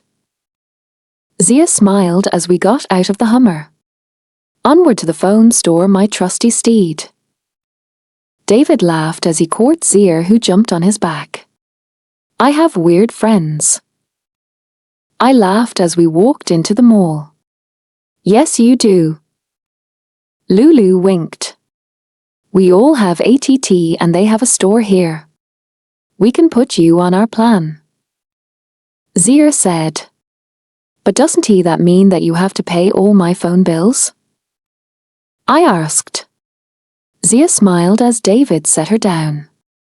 Yes. Now let us go. I sighed. I'm going to have to pay you guys back for all of this. I can't accept your money without paying you back. Everyone turned to me and laughed. You're so funny. Callie laughed. Alison. Tommy will never let you pay him back. Unless it's in another way. Lulu winked. Oh. Awkward. I'm not doing that yet. I said. Lulu nodded. We don't expect you to. And let us know if you ever get pressured into doing it. We will personally kick their arses. Do you think Tommy will pressure me into it? I asked. Zia shook her head frantically. I know my brother. He would never. And if he did, well, let us just say that he will wake up in a hospital. I smiled. Thank you. Zia smiled back and we walked into the phone store. Hi. The cheery lady smiled. What can I do for you? We are here to buy a phone for our friend. Callie smiled. Okay. I'll show you our phones. The lady smiled. About 10 minutes later, I settled with the Samsung Galaxy S4. Bruce took care of all the paperwork and I was finally ready to go. Pass the phone. Zia laughed as she put her number in it and passed it to Callie. Everyone put their number in my phone and Zia made sure to put Michael S., Adam S., Tommy S., and all the parents. Now. Shopping. Lulu smiled as Callie clapped with glee. One thing you should know. Zia whispered to me as we followed the two hyper girls. Shopping with them is awful. They like to take forever to go shopping. And they will bombard you with clothes. Oh yay. I groaned. Alison. How was it? Tommy asked over the phone. Awful. I groaned. Hey! Lulu and Callie yelled while Zia laughed. That bad? Tommy chuckled. At least you got a phone. And a laptop, and a whole new wardrobe, and a bunch of jewelry. I said. And your point is? Tommy asked. Tommy. I sighed. You can't keep buying me stuff. I feel bad. Too bad. Tommy laughed. I'm buying you stuff. It's my job to take care of you. Yes. But not buying me a whole store. I'll pay you back. Nope. No? I asked, confused. No. You are not paying me back. I won't allow it. I groaned. You are difficult. Tommy chuckled. Only for you, baby. I got to go. Okay. See ya later. I said as I hung up. We can't be that bad. Right? Callie asked Lulu. No, Lulu said, shaking her head as we heading out of town. We are fun to shop with. Callie nodded her head in agreement. Good. I laughed as I looked out the window. I'm starting to like Callie and Lulu a lot. They are a lot of fun to be with, and Zia is someone that I've always wanted to be. She is strong, outgoing, pretty, and she stands up for herself. I've always wanted to be like that. I stopped thinking when I saw him as Lulu stopped at a stoplight. Gideon. He looked as mad as ever. Oh fudge.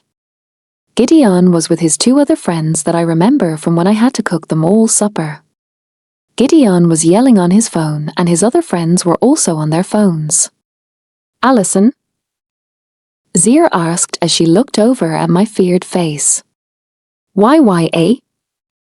I asked, shaking as Gideon looked over at the car. I gasped as Gideon dropped his phone and stared at me. "Are you okay?" Zir asked. "Lulu, go!" I yelled as Gideon started to run towards the car yelling, with his friends in tow. "What?" Lulu asked as she looked at me through the rear-view mirror. "It's a red light." "I don't care," I yelled as I faced her. "Just go." She nodded and stepped on the gas. I looked back out of the window and saw Gideon stomping on the ground with his foot. I sighed in relief and sunk back in the seat. "Lunar?" Bruce asked softly. I looked over at the guards and all of them had worried expressions on their faces. "Alison?" Callie asked. I sighed. "I think I need to tell you guys the story." Zir gave me a reassuring smile and nodded. "We are right here for you." "Oh boy. Are you okay?" Tommy asked as I ran towards him. I shook my head and hugged him tighter. "Something happened," Zir informed. "What?" Tommy growled as he protectively wrapped his arms around me. "I saw my dad," I confessed as I pulled away slightly. "Let us talk inside," Sam said quickly. As we walked inside, I saw a couple standing there in the living room. I haven't seen them before. "I'm Chloe." The lady smiled. "Every time you were here, I was always busy." I smiled. "Nice to meet you." "Mom." Michael smiled. "Oh, Alison. That is my dad." I looked over to the man and shook his hand. "I'm Xander." The older gentleman smiled. "Nice to meet you too," I said as I sat down on the couch. Tommy cleared his throat and we all turned to look at him. "So what happened?" I sighed. We were at a stoplight. I didn't realize he was there until it was too late. My dad was talking on his phone and then he looked up and saw me. I cringed at all the memories of my dad. "What else?" Sam asked as Tommy pulled me into his lap. He was angry. I don't know what he was saying on the phone, but he was yelling. Then he saw me and I froze. My dad dropped his phone and ran towards the car yelling something. His friends were following him and they looked mad as well. I've never talked to any of his friends though, I explained as I played with the hem of my new shirt. "Why would be angry?" Karen asked confused as she looked at an equally confused Jay. I sighed as I lifted up my shirt. Everyone gasped as they locked eyes on the giant bruises that danced across my stomach and sides. Tommy growled and squeezed his eyes shut. "Your dad is the one beating you," he said. It wasn't a question. It was a statement. I nodded. "Your dad?" Zir asked, heartbroken. "It all started when my mom died. She had died of brain cancer 3 years ago. She beat it once, but then it came back." I took a big breath and shut my eyes so the tears wouldn't fall. When she died, my dad took up drinking and smoking so he could cope with the loss. He drank 24/7. The drinking and smoking was first. Then later on he started to blame me for her death. "That's so stupid," Zir growled. "I'm gonna kill the bastard." I wanted to crack a smile at her attitude, but I couldn't. That's when the beatings would start. He would either kick, punch, or slap me. The slapping was when he was having a good day. Months passed and the beating got worse. I remember waking up in a hospital. My dad told the doctors that I was jumped when I was walking home that night. But when the memories came back, my dad threatened to kill me if I told the doctors the truth. So I went with his little story. He would beat me so much. Even over the silliest things. That morning that I found you in the bathroom. Tommy whispered. I nodded. That was because I only made him 2 eggs instead of 3. Are you serious?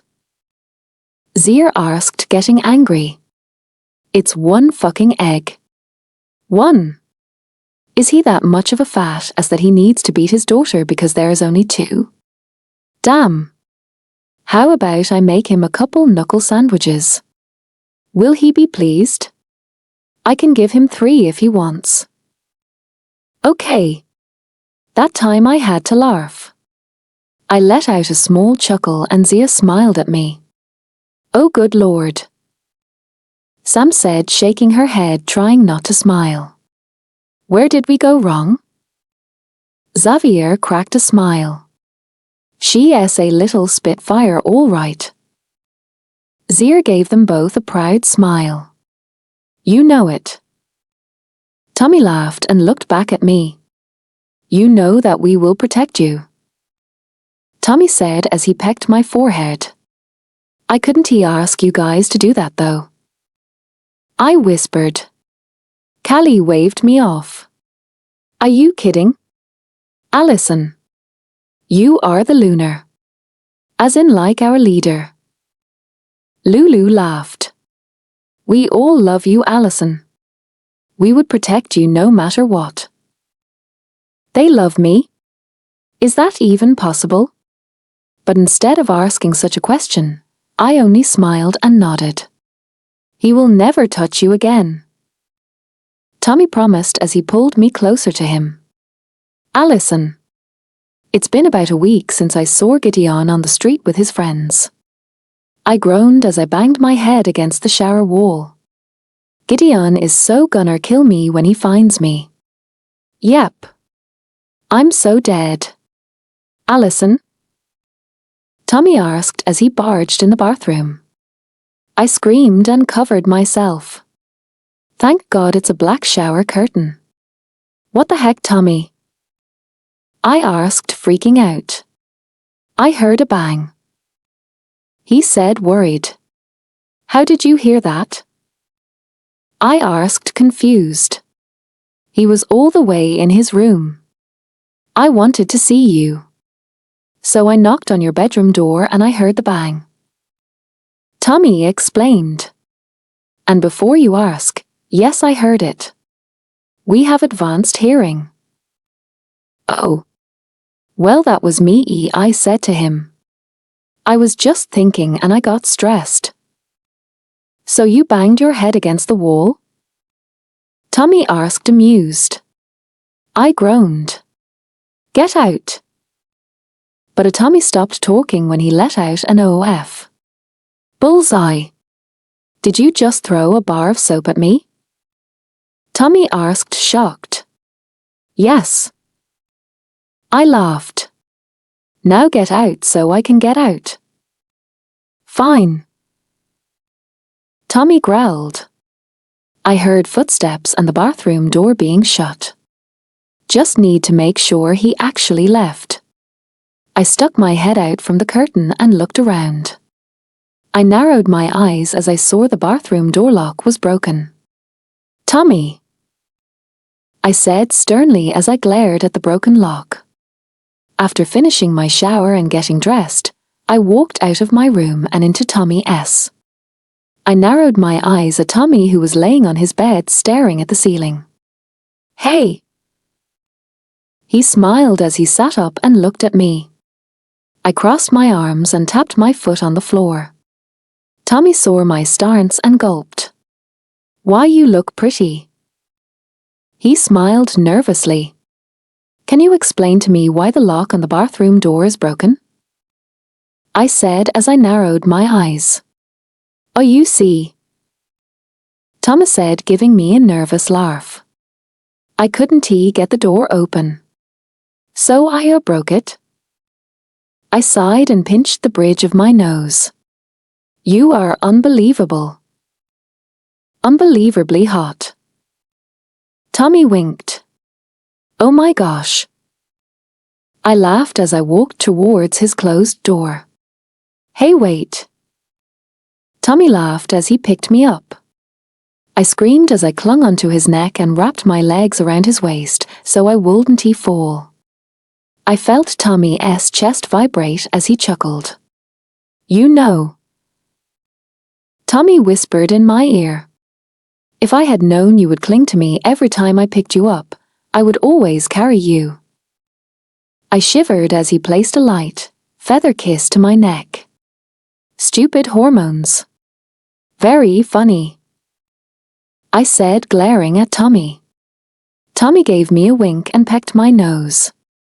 You're so cute when you try to act tough. Tommy laughed as I glared even harder at him. You are so mean. I pouted. Tommy smirked. I know. You better put me down. I said as I crossed my arms. Tommy's smirked still stayed as he brought me closer to him. Or what? He asked as he looked into my eyes. I lost my words as I stared into his bright green eyes. Oh, Willie, my words trailed off. Tommy lost his smirk and settled with a small smile on his face. His eyes look so beautiful right now. Wait. What am I saying? But really. His face in general is just beautiful. I didn't realize what I was doing, but I felt my lips connect with Tommy's. Tommy seemed shocked, but he tightened his grip on my leg ever so lightly. My eyes snapped open and I pushed myself away from Tommy. Oh my gosh. I said as I covered my mouth. Tommy's eyes fluttered open and he just stared at me. Why, you just kissed me. He said with a grin. I know. I said, shaking my head. I am so sorry. Oh gosh. Please don't be mad. Tommy frowned as he felt my shaking form. Why are you sorry? He asked. I tried to get out of his grasp. Tommy felt this and held me tighter. I kissed you. I'm so sorry. Please don't get mad. I said as I continued to push against his chest. Dang. It's like pushing against a boulder. I looked up at Tommy and it looked like he was thinking. I was about to call his name, but I gasped as I felt his door against my back. My eyes went wide as I felt his mouth on mine. Tommy softly pushed me further into the door, and I felt his hand caress my cheek. I finally gave in and my eyes fluttered shut. I moved my lips against his and Tommy smiled into the kiss. This feels weird. All the sparks shooting off and freaking butterflies in my stomach. Tommy pulled back and rested his forehead against mine. Allison. Tommy breathed, his voice sounding husky. I could never be mad if you kissed me. That kiss was amazing. I blushed at his words. So you aren't mad? I asked quietly as I stared into his now dark green eyes. They were so dark, they almost looked black. Tommy laughed softly and pecked my lips quickly. Hell no. In fact, I am so overjoyed right now. I love kissing you. Even if I only got to kiss you twice. I gasped as he moved closer to me. Your lips are so soft. Tommy whispered right up against my lips. They are the perfect shade of pink and that was the best kiss ever. I didn't have time so say anything, because Tommy claimed my lips again. Tommy moved his hand and placed it softly on the back of my head. He curled my blonde hair into his fingers and ran his thumb across the back of my head. I shivered at the action. God! I want to mark you so badly. Tommy growled slightly. Mark? I asked, breathless. That kiss was so hot. Oh my lord. What am I thinking? Tommy smiled.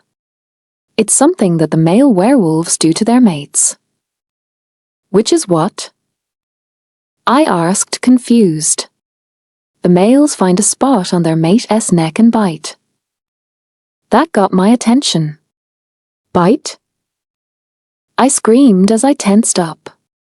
Tommy kissed me again and my body instantly relaxed. I moved my hands from his chest and wrapped them around his neck. He pulled back much to my disappointment and looked at me. It doesn't he hurt? Well, maybe for like the first 2 seconds. Then it's amazing. Well, at least that's what my mom told me. Tommy laughed. Why do you guys mark? I asked, trying to get my breathing under control from the previous kiss.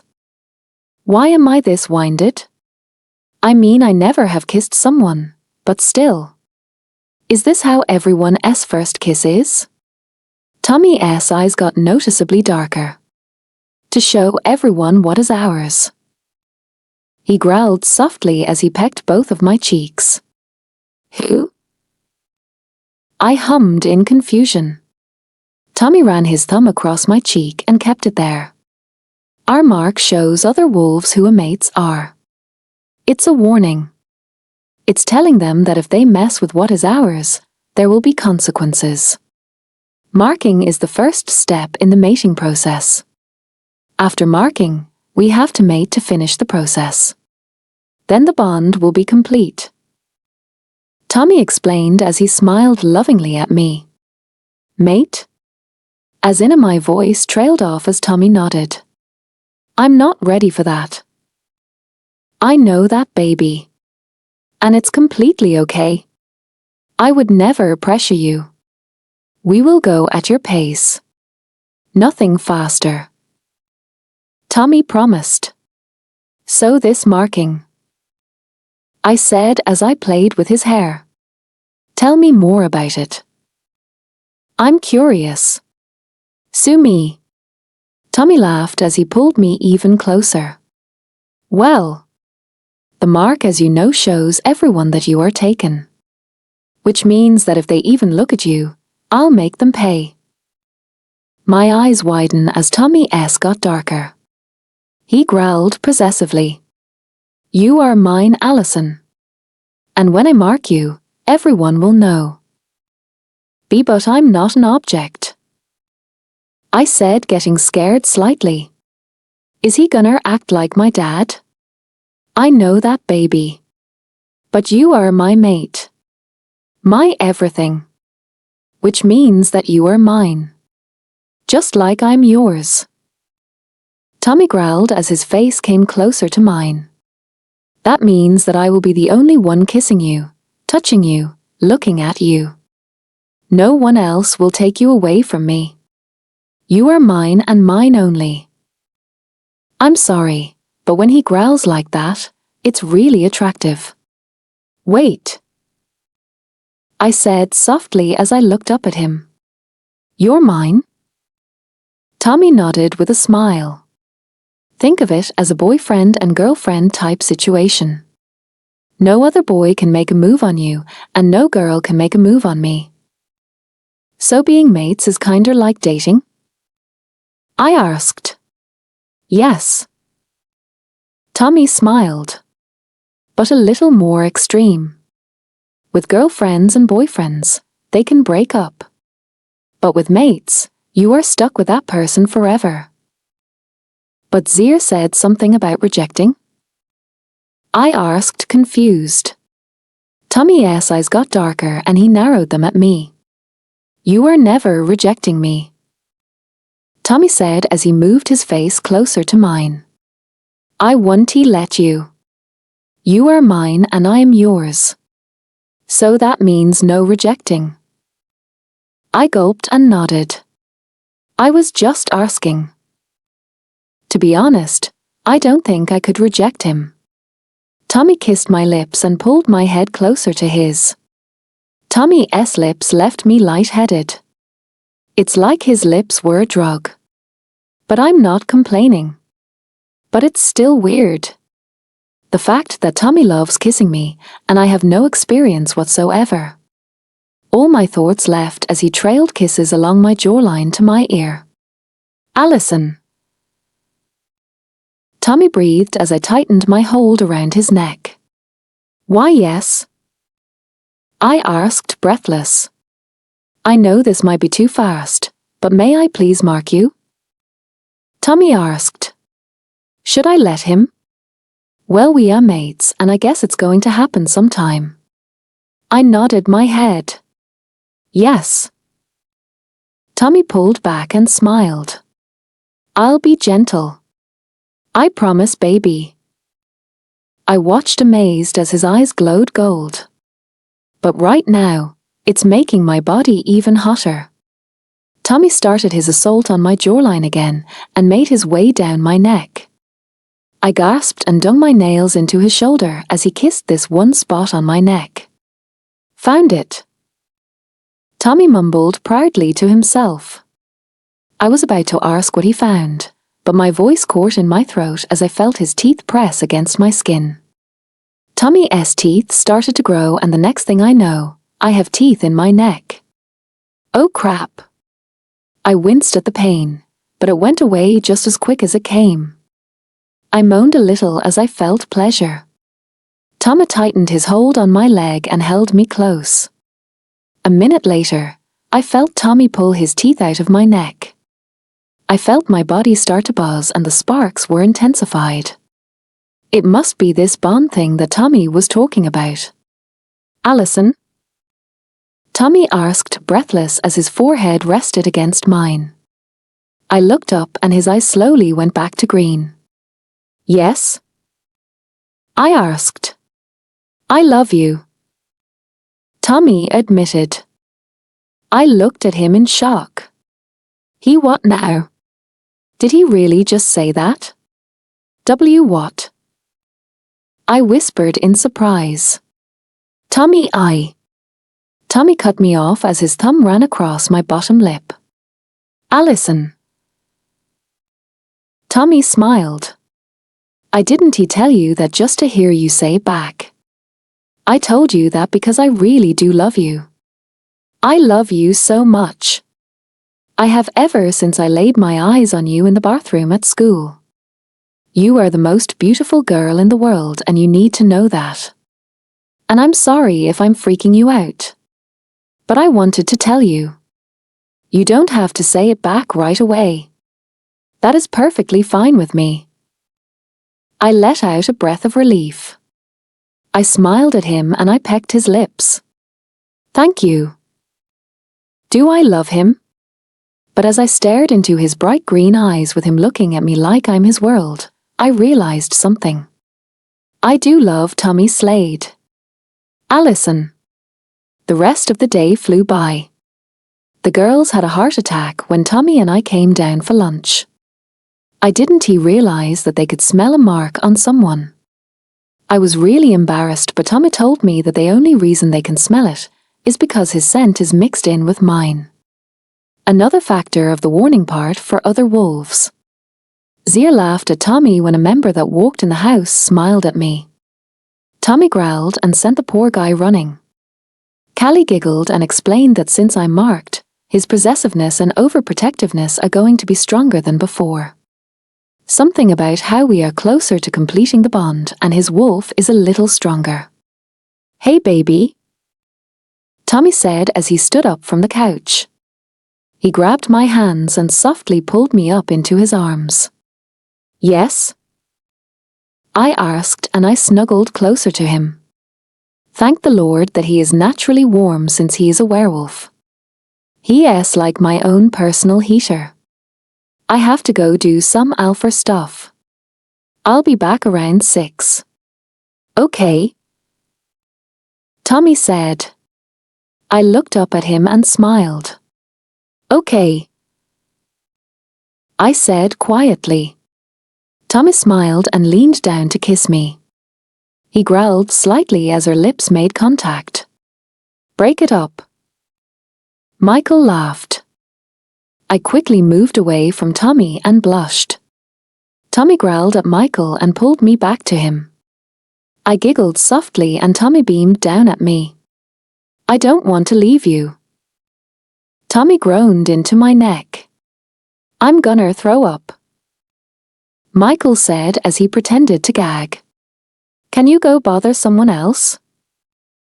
Tommy groaned. Michael pretended to think before he shook his head. Now. I hate you, Tommy said. I love you too, babe, Michael yelled as he placed a kiss on Tommy's cheek and ran off. I laughed and Tommy smiled down at me. I love your laugh, Tommy said as he kissed me one more time. And I love you. I blushed and playfully pushed his shoulder. Go do your work, weirdo. Tommy winked and left for the door. I stared at his back. Should I tell him? Yes. Tommy. I called out to him as I ran for the door. He paused as he opened his door. Yes?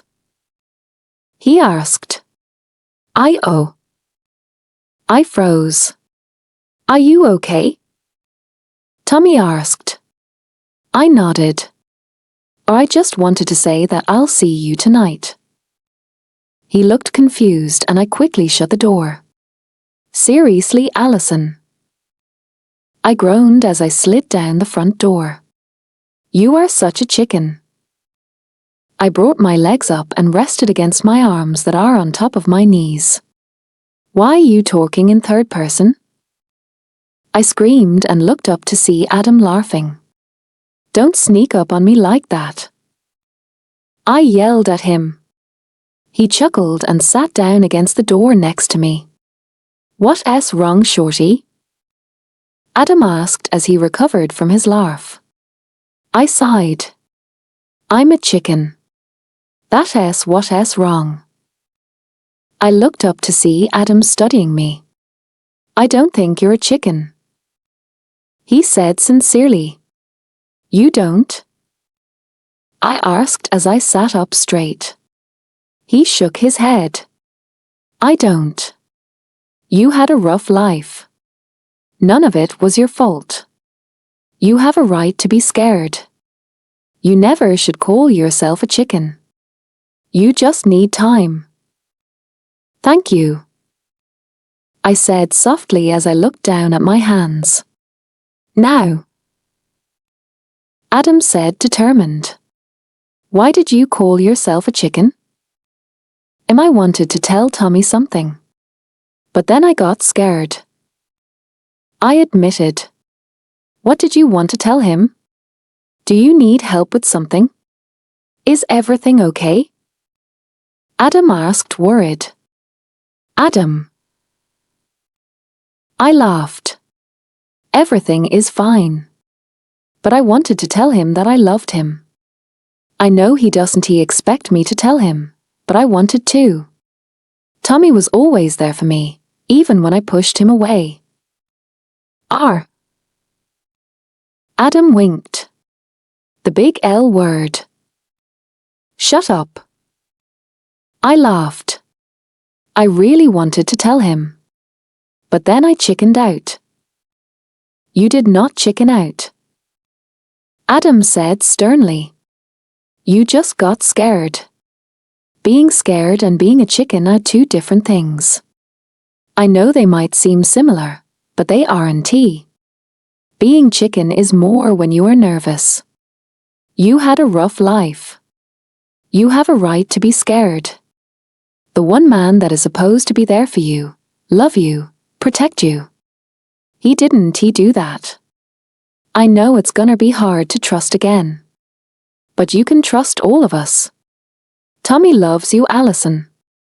Way more than you think. And you shouldn't be scared to tell him. I want to tell him. But fear is stopping me. Tommy is different from the other guys that I have met. He is kind, comforting. Sure, I've met some nice guys when I moved around the States, but when I pushed them away, they stayed away. Tommy. I paused and took a deep breath. Tommy kept coming back. Even when I did the most that I could do to push him away. He wouldn't leave me alone. He was right there behind every corner. It surprised me. No one has ever tried that much. And today I realized that I do love him. Do you think it's too soon? Adam looked like he was thinking, but he shook his head. To be honest. No. I don't think it's too soon. I think it's the right time. You do love him. But what if it's just like a spur of the moment thing? Do you really think that I love him? I asked, worried. Oh gosh. Is it too soon? Adam smiled and shook his head. No. I don't think so. After everything you've been through, you are scared to love. You don't want to get close to anyone because you think that they will leave and hurt you. You don't want to love. But you just admitted that you loved him without a second thought. That is how I know that you truly love him. You're right. I said, smiling. Thank you so much, Adam. Adam stood up and reached his hand out to me. I grabbed it and he pulled me up. No need to thank me, Alison. To be honest, you are like a little sister to me. I care for you. Hell, everyone cares for you. Adam laughed as he gave me a small hug. And if you ever need to talk to someone about something, I'll be here for you. Don't be afraid to call me. I'll be here for you in a heartbeat. Thank you again. I smiled. I really needed this. He gave me a goofy grin. Come on, shorty. Let us go find Michael and the girls and do something. I nodded. Why couldn't I have a brother like Adam? Tommy. I growled as I looked at the time on my phone. 5:38 p.m. It needs to be 6 already. I decided to pick my phone up and dial Michael's number. Ring, ring, ring. What's up, bro? Michael asked. How is everything going? I asked. Good. Michael said. Your mom, my mom, and Aunt Karen have the boat ready on the lake. The girls are doing a good job on distracting Alison. I smiled to myself. Good. I'm gonna leave now. I'll be there soon. Tell the girls to pick something out for Alison and have her get ready. Dress nice. Will do, man. You ready yourself? I looked down at my blue shirt and black tie with black dress pants. Yep. I've been sitting here for the past hour getting ready. I want to look my best. And my wolf is mad at me for lying to Alison. I laughed. Michael laughed as well. It was for a good cause. And I'm sure you look fine, bro, don't worry about it. And the girls just took Alison up to her room. Sweet. I'm on my way. I smiled. So do you want to tell me why I am in a dress? Alison asked softly. Gosh, I love her voice. So soft and silky. Ian gushed. I rolled my eyes at him and looked at Alison.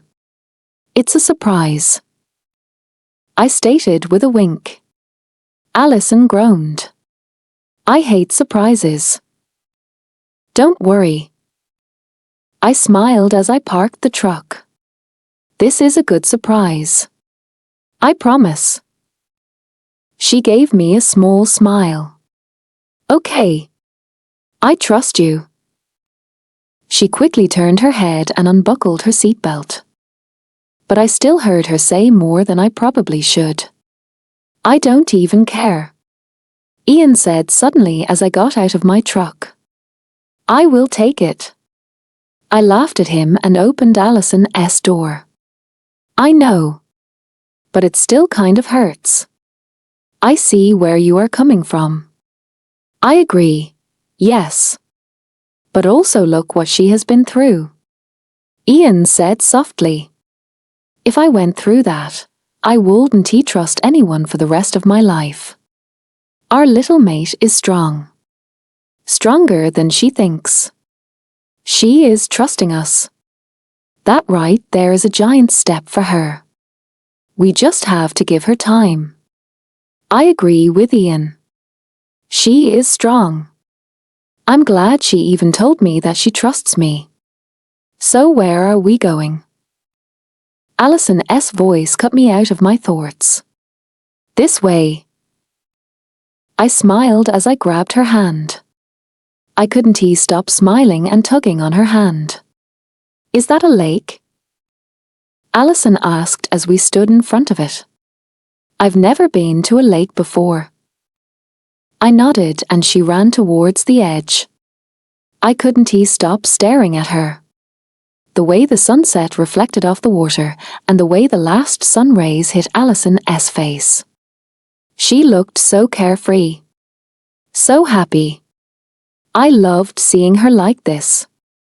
An idea came to mind and I quickly grabbed my phone. I went to take a picture of her, but laughed quietly when I saw that she was also taking a picture. I brought my phone up and took a picture of Alison standing there. She took a picture of the center of her world while I took a picture of mine. Talk about an amazing phone screensaver. Damn. Just look at that perfection. Ian said quietly. I can't stop staring at her. You and me both. I agreed. It's beautiful out here. The view is completely gorgeous. Alison smiled as she looked at me. I nodded. The view is most definitely gorgeous. Why are you smiling at me like that? She asked as she walked up to me. Because you look absolutely gorgeous like this. Your dress is stunning, your hair frames your face is completely glowing with happiness. And just being here with you is perfect. I admitted as I wrapped my arms around her waist. Alison blushed and hugged me tight. I love you. She said suddenly. It was so quiet that I almost missed you. I pulled back slightly and stared at her in shock. Why you what? I asked. She nodded. I'm sorry I didn't say it before. I was gonna tell you but then I got scared. I thought it would freak you out even though you said it first. I don't like getting close to people because I always get hurt in the end. But with you it's different. I love you, Tommy. Oh my fucking gosh.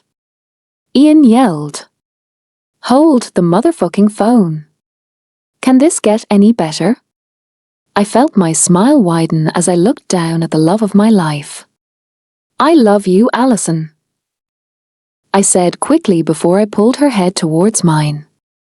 Her lips felt so right against mine. So soft and smooth.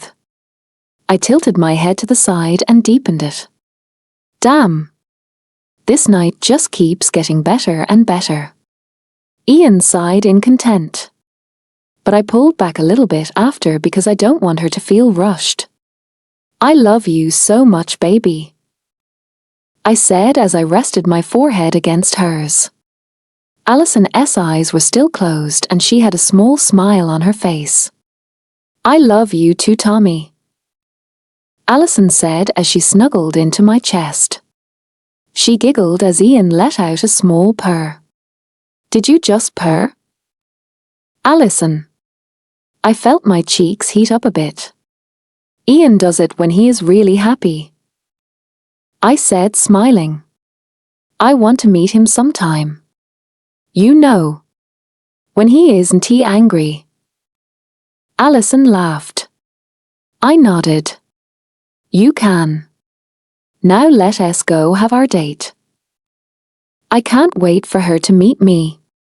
You better wear something nice so I don't look stupid. Ian growled. I rolled my eyes. I'll make sure I wear something nice. Good. Because I cannot look bad or stupid in front of my mate. He would say something like that. Alison. So. Zia said with a smirk as Tommy and I walked in the front door. It was amazing. I yelled with a smile. I got to see a lake. And go on a boat.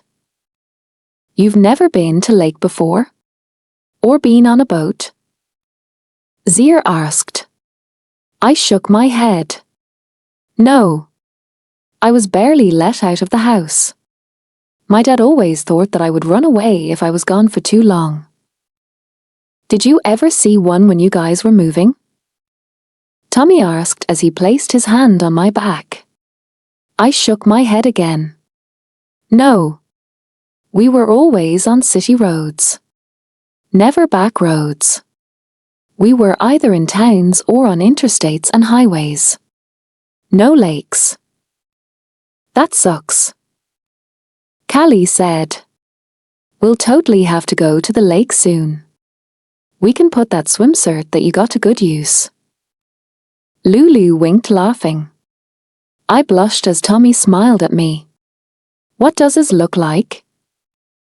Tommy asked. I blushed and slightly pushed his arm. And of course. He didn't tee even more an inch. It's nothing special. I said. It's a neon green bikini with a black bow in the middle. Callie smirked at my now red face. It'll look beautiful on you. Tommy smiled as he pecked my head. No. You can see my body. All the scars and bruises. I said, ashamed. And that's why it'll look good on you. Tommy said. Your scars are beautiful. Never be ashamed of them. Can he get any more amazing? Well, it's late. Callie said, walking over to Adam. I'm gonna hit the hay. Lulu nodded as she let out a yawn. That sounds like a good idea. Come on. Michael smiled as he kissed Lulu's forehead lovingly. I'm too tired. Will you please carry me? Lulu asked nicely. Michael nodded and picked Lulu up. Mental moment. Come on. Tommy said as he faced me. Tommy put his left arm around my waist and put his right arm under my legs. He picked me up with ease and cradled me into his chest.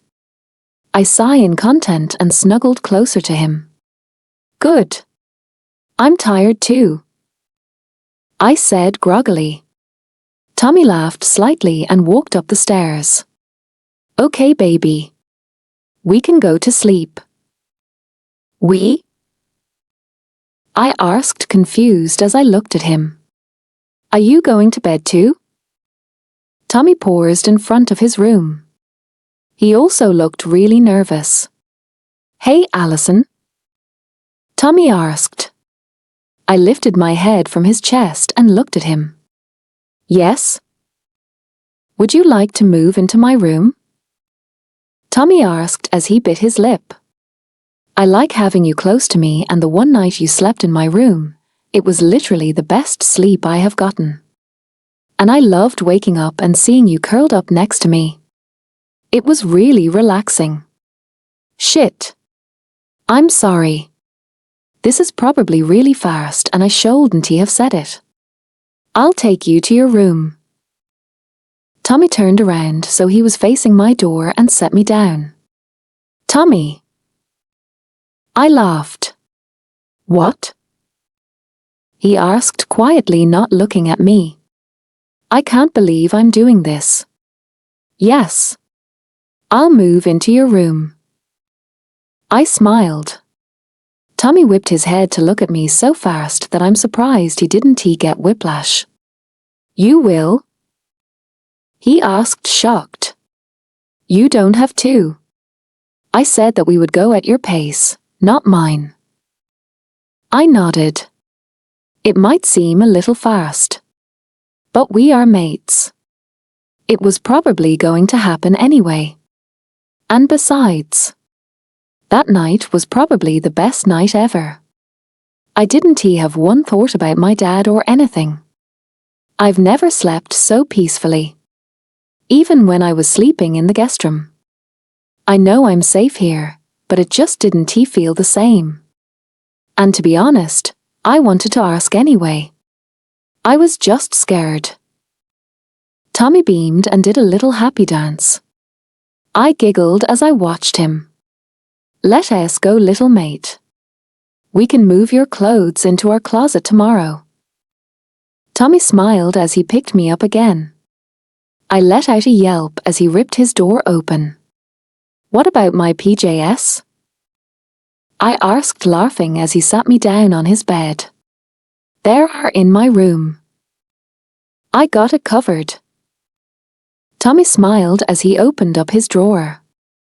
The next thing I know, some soft, silky material hit my face. Wow! Thanks! I laughed as I removed his shirt and shorts from my face. No problem, baby.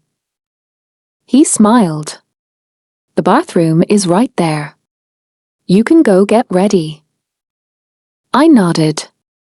Good. I'm stealing your shower. Our shower. He corrected with a wink. I blushed and fast walked to the bathroom.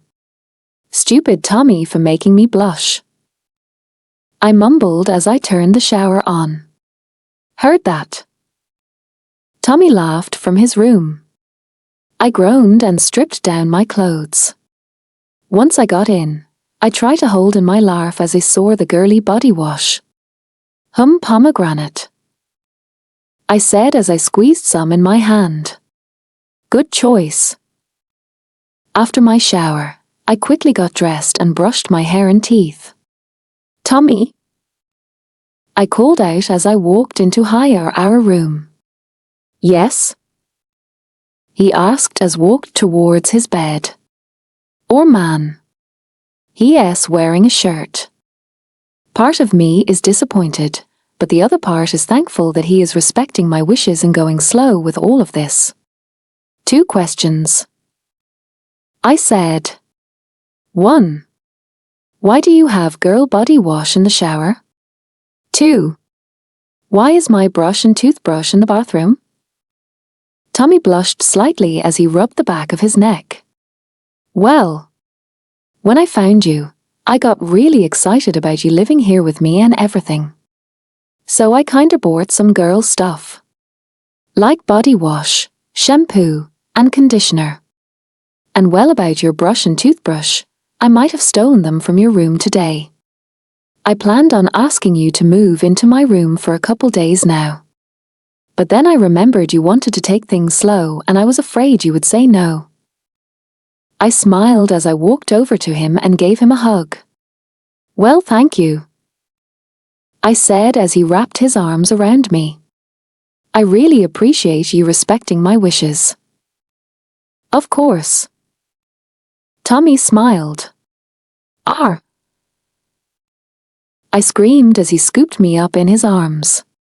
Tommy chuckled and laid me on one side of the bed. He tucked me in and ran to his side of the bed. I know this is a lot for you right now, Tommy said as he climbed into bed. And I just want you to know that I am not pressuring you to do anything. I didn't want you to think that now you will be moving into my room that we have to do anything. Okay. This is new. Tommy looks so nervous. It almost looks like he is choosing his words carefully. Like if he says the wrong thing, I'll leave. I placed my hand on his. Thank you. I smiled. I know werewolves usually move really fast with mates from what Callie and Lulu told me, and I just wanted to say thank you for waiting for me. I'm sorry if it gets aggravating at times, but I'm learning more and more every day. Oh, Allison, Tommy said with a small frown as he pulled me closer to him. You don't have to say sorry. I don't care how long it takes. As long as I'm with you, I'll be fine. Don't feel like we have to rush things just because I'm a wolf and we are mates. Ian and I will wait forever if it takes. Thank you. Both of you. I smiled as a tired yawn came out of my mouth. Tommy chuckled and pecked my lips. Come one little one. Let Hess go to bed. I nodded. Good night. Good night, Ali. I love you. Tommy whispered as he tucked my head under his chin. I love you too. I mumbled as I felt darkness take over.